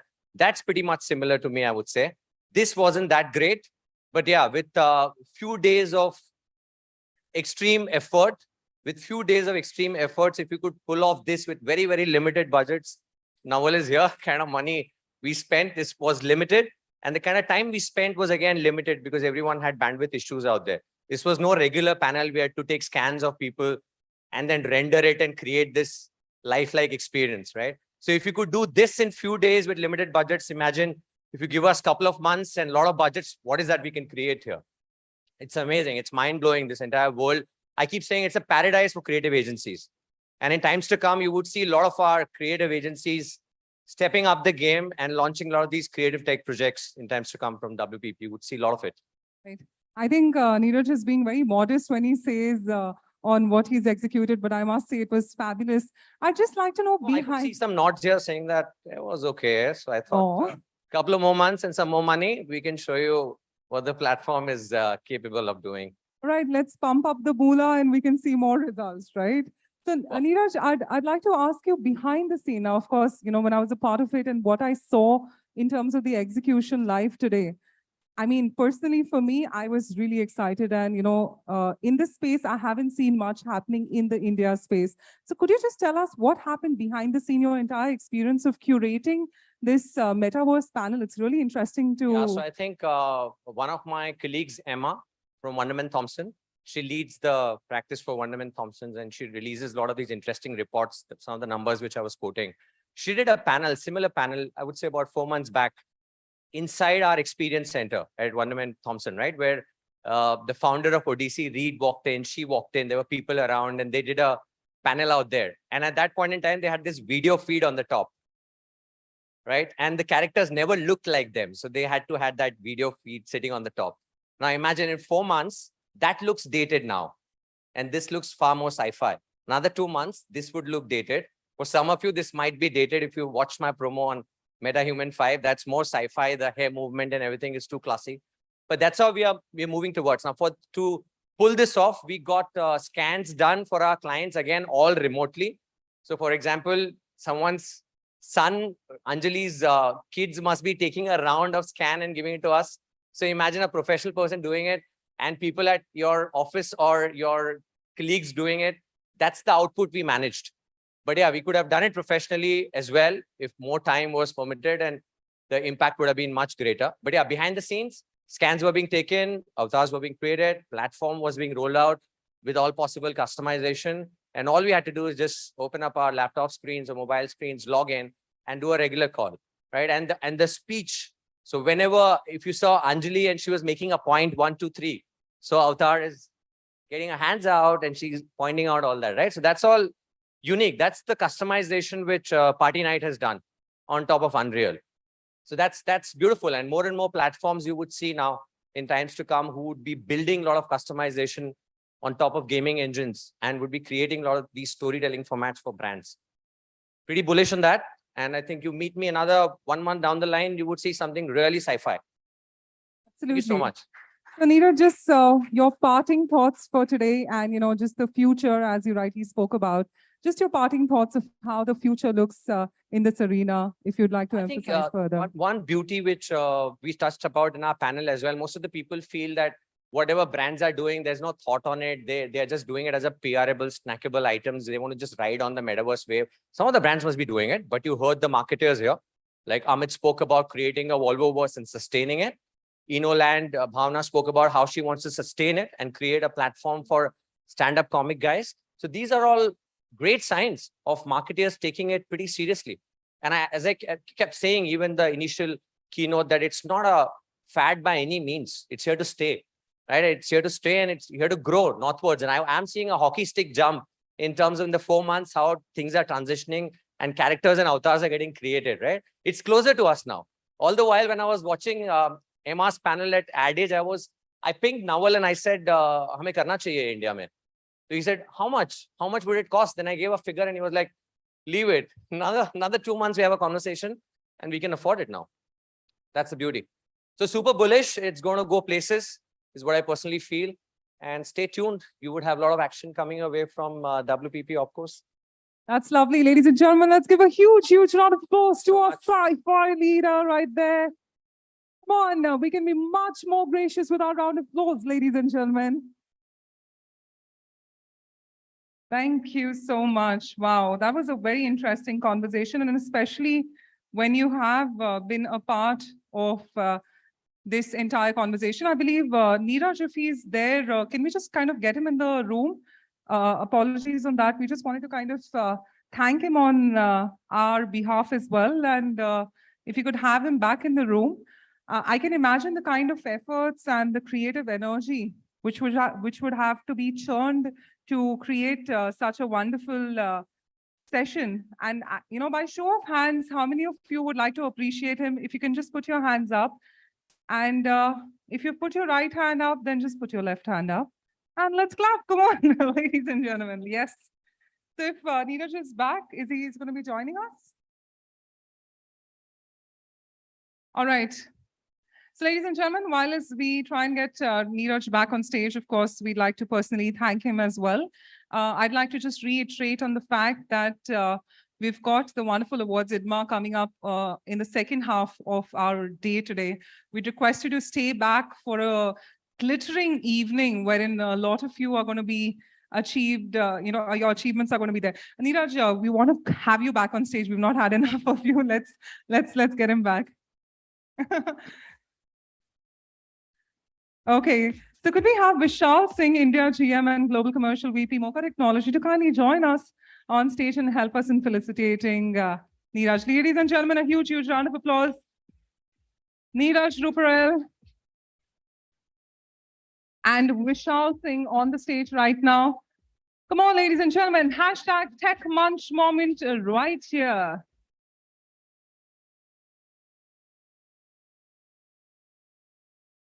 Thank you so much. God bless. Cheers. And fabulous work done right there.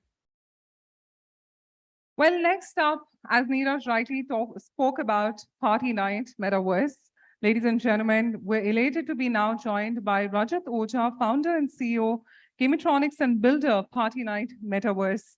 The topic is all about Metaverse, everything you need to know about Metaverse and why is it the future, what is in it for brands, emerging use cases, and where does India stand in this dynamically evolving space?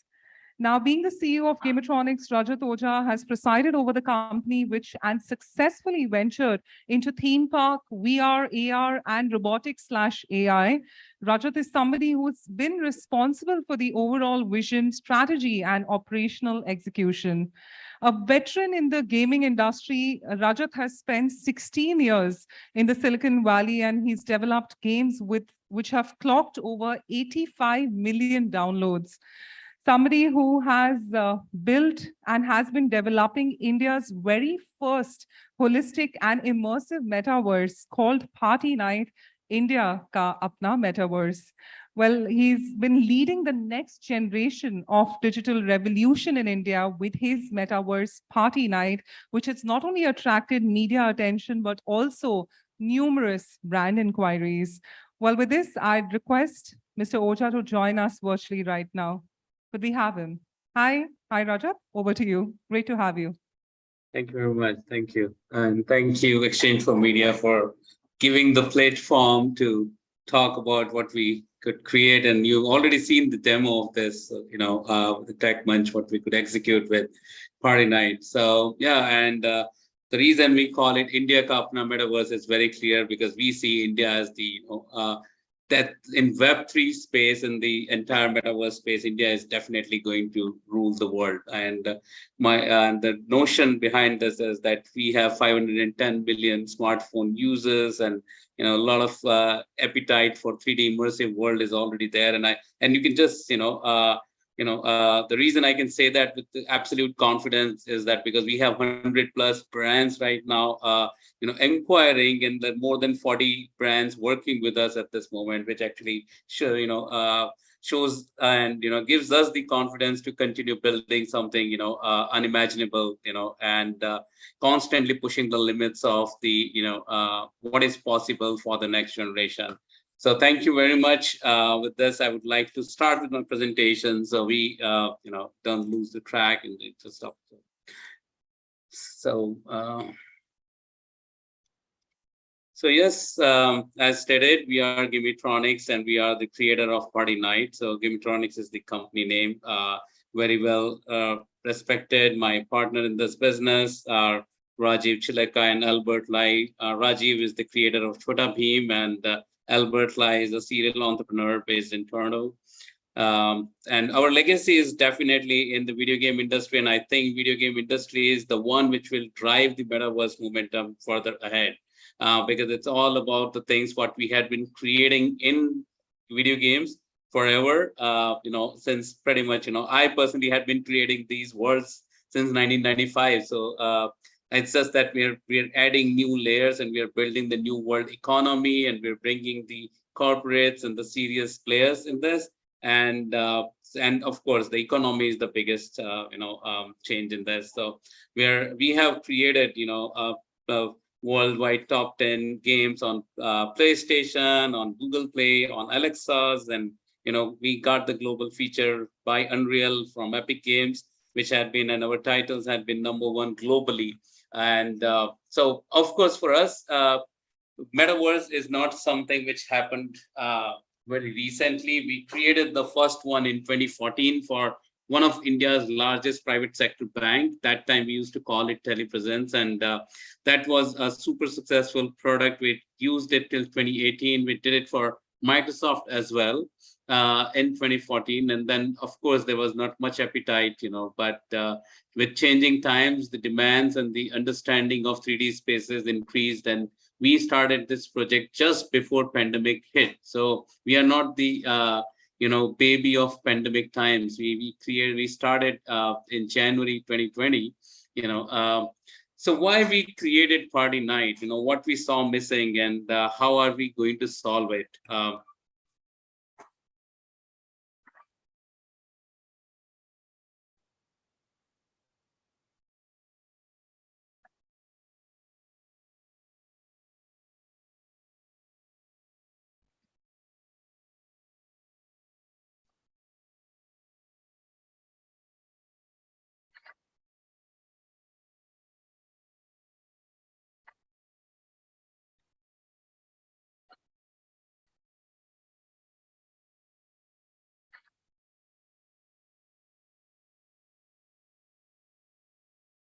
So the biggest thing is that most of the things what we saw were very unidirectional. Consumption of content, watching the advertisements, being a part of the billboards and everything else around you was absolutely unidirectional. And what Metaverse changes is that you start participating in everything. Instead of having or drinking Red Bull and saying it gives you wing, and you consume Red Bull in a metaverse and you start floating while other people are walking. That's the most experiential marketing you can actually provide. And that's what changes completely for and everything. Instead of watching trailers of the movies, you participate in the trailers.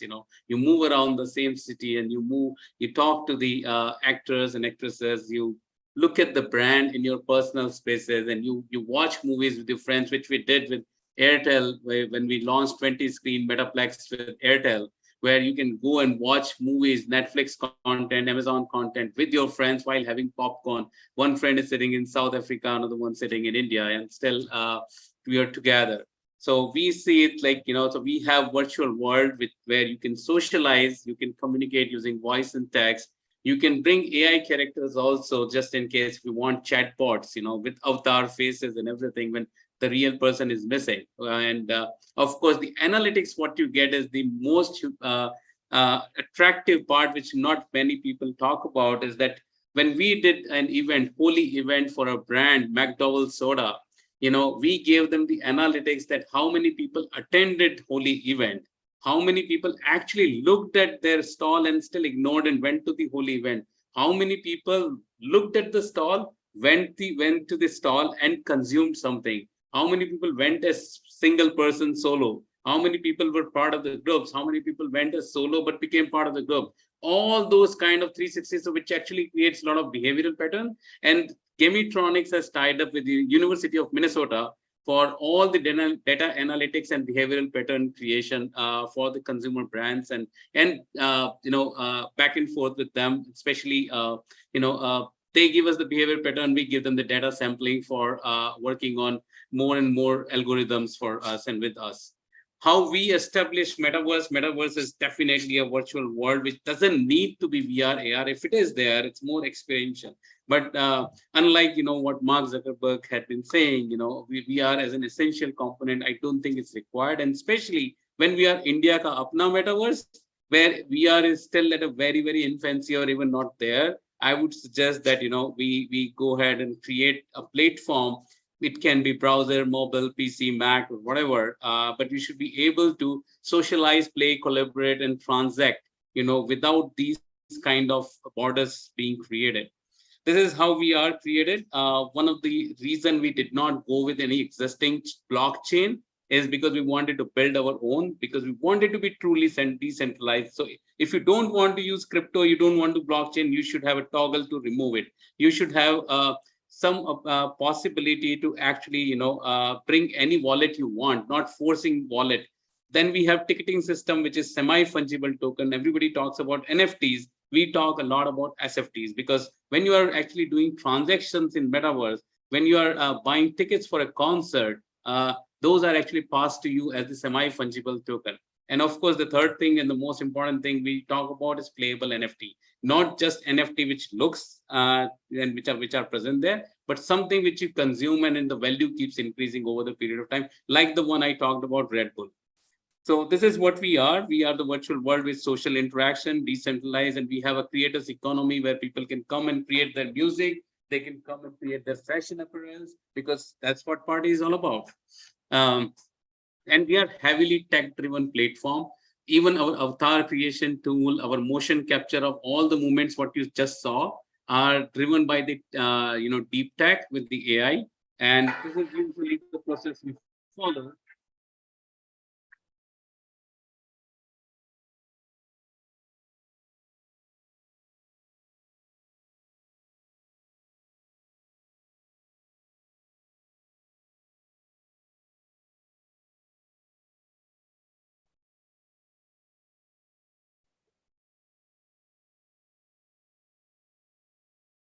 So all we need are just your videos of your 360 and your, gestures and movement, and we just replicate it to your avatar, and absolutely no human intervention required. And we are planning to, hand it out to the public, so you can actually, the audience, you can do it on your own without, my involvement at all.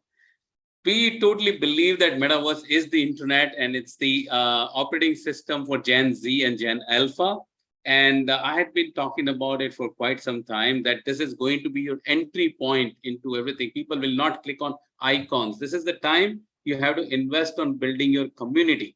The larger the community you build today, the longer your journey will be. It's like the early mover advantage. And you can see that it's happening already, where HTC already launched a Metaverse smartphone, and at the same time, one of the largest consumer electronic brand wants Metaverse as the entry point for the content. So you enter the Metaverse, like you switch on the TV or phone or whatever it is, and you go in a Metaverse, and from there you decide whether to do shopping or whether to watch some content channels and stuff. All those things are going to be driven from there. And so this is more experiential for the newer generation, which they actually prefer already. So how brands are using it? Like, brands are coming as the billboard, traditional billboard banners with us. There are video advertisements which are placed all across. We created a big huge city called Utopia, and we sell locations there. And Utopia has very strategic locations at every given point of time, where you can actually see a lot of advertisement, either in billboard form or the video. Brands are buying spaces and opening permanent storefronts here. There are a lot of customized stores which are created for brands specifically, where we provide them a CMS tool where they keep on uploading the assets and they keep showing up here. So this is like going back to Chandni Chowk kind of thing, where you literally go to the shop and you experience it's digital, but still has the old world charm of talking to someone, understanding, and then asking for more and more. And this is something which people are already experiencing in our Metaverse. Of course, restaurants are joining in, and an amazing use case for most of the F&B companies. Imagine, a lot can happen over a coffee, right? Two people can sit across. It can be a LinkedIn, it can be your Tinder, it can be your Facebook. You talk to someone, you grab your coffee, start drinking, and have very close-knit chat. So communication is, again, going back to the communication part. And the same coffee can be delivered to your doorstep using our delivery partner Dunzo and Swiggy, with whom we are already working. And then you can play the music of your own choice and stuff. And though you are surrounded with hundreds of people, if you are sitting on a table with 4 people, all the voices get culled off, and you focus only with these 4 people. So that's another thing. This is our phygital thing, which is already in practice right now. Then, of course, being the part of the movies which I talked about. So you can watch all the key sequences, key movements and stuff, and with your friends. And at the same time, probably depends on the production companies and the creative agencies involved. It can change the course of how the trailer leads to. So your outcome can be different than mine, but messaging and of course the overall pitch is going to be the same for the movie. So the Utopia is ever increasing. We already got 20 screen cinema hall. We got Space Zone, which is Telangana government in ISRO powered. So all the ISRO's future events, whatever launches and other things will happen, you can actually celebrate that being in this particular part. Car launches are happening. I'll show you a quick video of the thing we did or enable the tech for that. A 65,000 store mall is coming. Not necessarily everybody is going after the phygital experiences. Some are just experiential and a call to action, or probably trying to understand. But there are some brands who are going with phygital experiences, where you buy here, you get the virtual good in the virtual world, and the same is delivered to your doorstep. And that's the beauty of this platform. And the above all, the virtual goods what you're getting can be an NFT, can be an absolute concept driven thing, which can enable a lot of fashion shows also. So yes, Daler Mehndi did a concert with us with 20 million audience, and then went ahead and bought a huge land where he's put up a merchandise store, a concert place, a game zone, and all those kind of things. Land you've just seen, which has been powered by Party Night. One of the leading airlines is opening an office in our Metaverse, so you can go from one island to the other island, which we have in Utopia, by flying. This is the car thing, what we did. So you can change the colors. So it's social yet personal. You are with a lot of people, fanboys of Dodge Ram, talking about the car, but still customizing it to your personal need. And when you are saying call to action, your personal choices are actually going to the brand, and now they know what you are actually looking for, or what are your taste buds are like. So and this could handle hundreds of thousands of people being on the same platform and all that. So this is where we are today. We are working, and at this moment, with all POCs and all those kind of different this thing 120 plus 25 celebrities. We have already worked with 4 singers, and now we are doing a much larger concert with 7 celebrities on one single platform. We are doing a music reality show for the first time in a metaverse, which is going to last for a much longer period of time. We're working with multiple governments right now, and it's an amazing thing to see that government is taking interest in something like metaverse. And Telangana government was the first one which did with ISRO, the space tech policy launch, which you must have seen in our video, which is being played around here. And then, of course, multiple production houses are working with us, and few corporates now, many.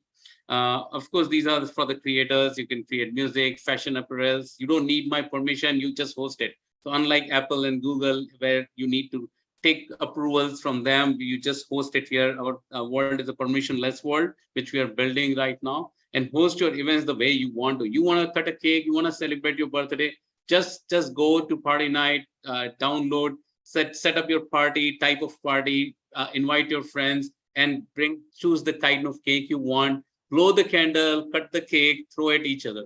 And all these things are possible absolutely without my intervention here.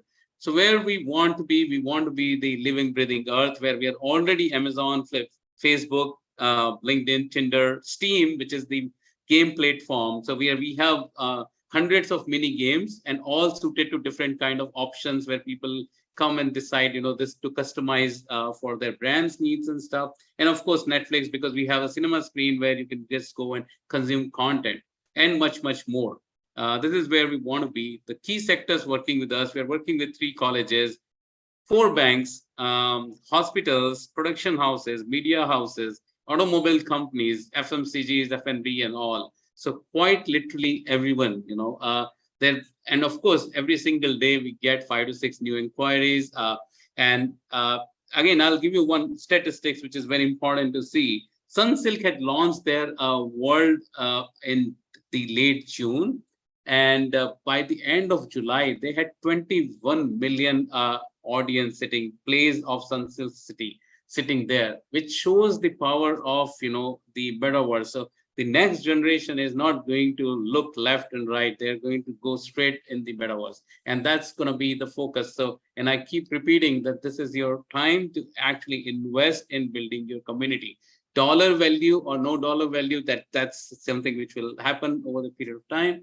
But your current ROI is in building the community, and a lot of brands who are working with us, we are showing and proving them, the community building part of it, which is visible from here. This is the age group we have. 16 to 24 is the larger age group we have. A lot of aspirational thinking, a lot of early as salaried guys and early entrepreneurs, who just got a taste of money. They are definitely our audience at this moment. And then that's what if you have to sell insurance and you need to tell how to do saving and which insurance actually works, why term insurance is important, why car insurance should be there, or why you should actually get a car loan versus other things and stuff.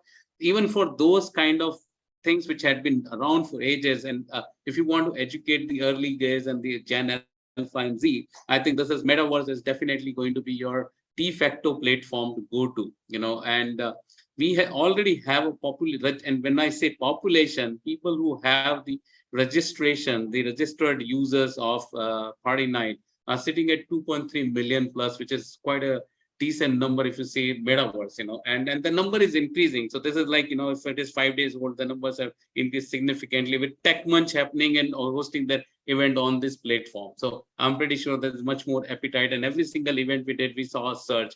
And interestingly, we saw a very good appetite in both T1 and T2 cities. T3 and other things, we're still working hard to figure out use cases, how to lure them in and all that, which we will eventually.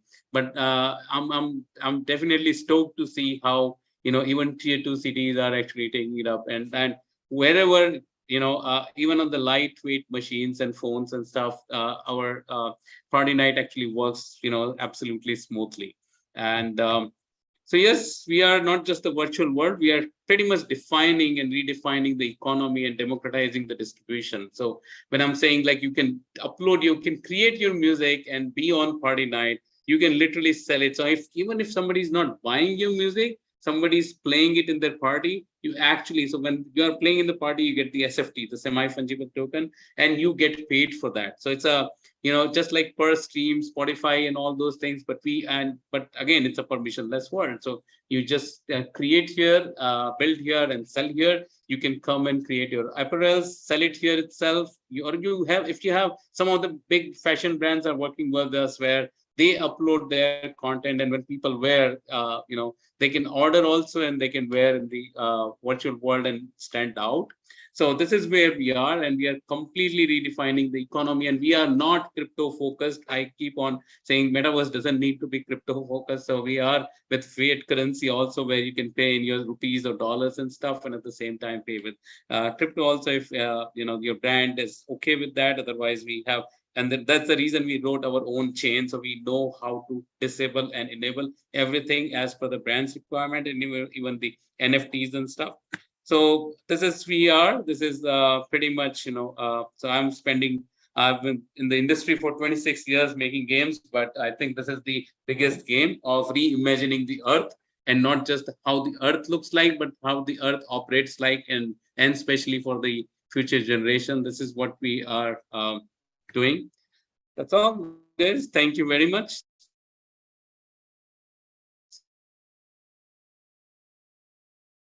Thank you for giving me the opportunity to talk about Party Night and what we are up with in Party Night. Thank you.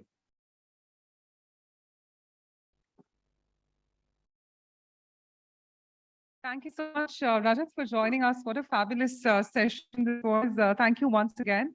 Ladies and gentlemen, with this, we'd just like to cue in for the Party Night AV once before we divulge into further conversations.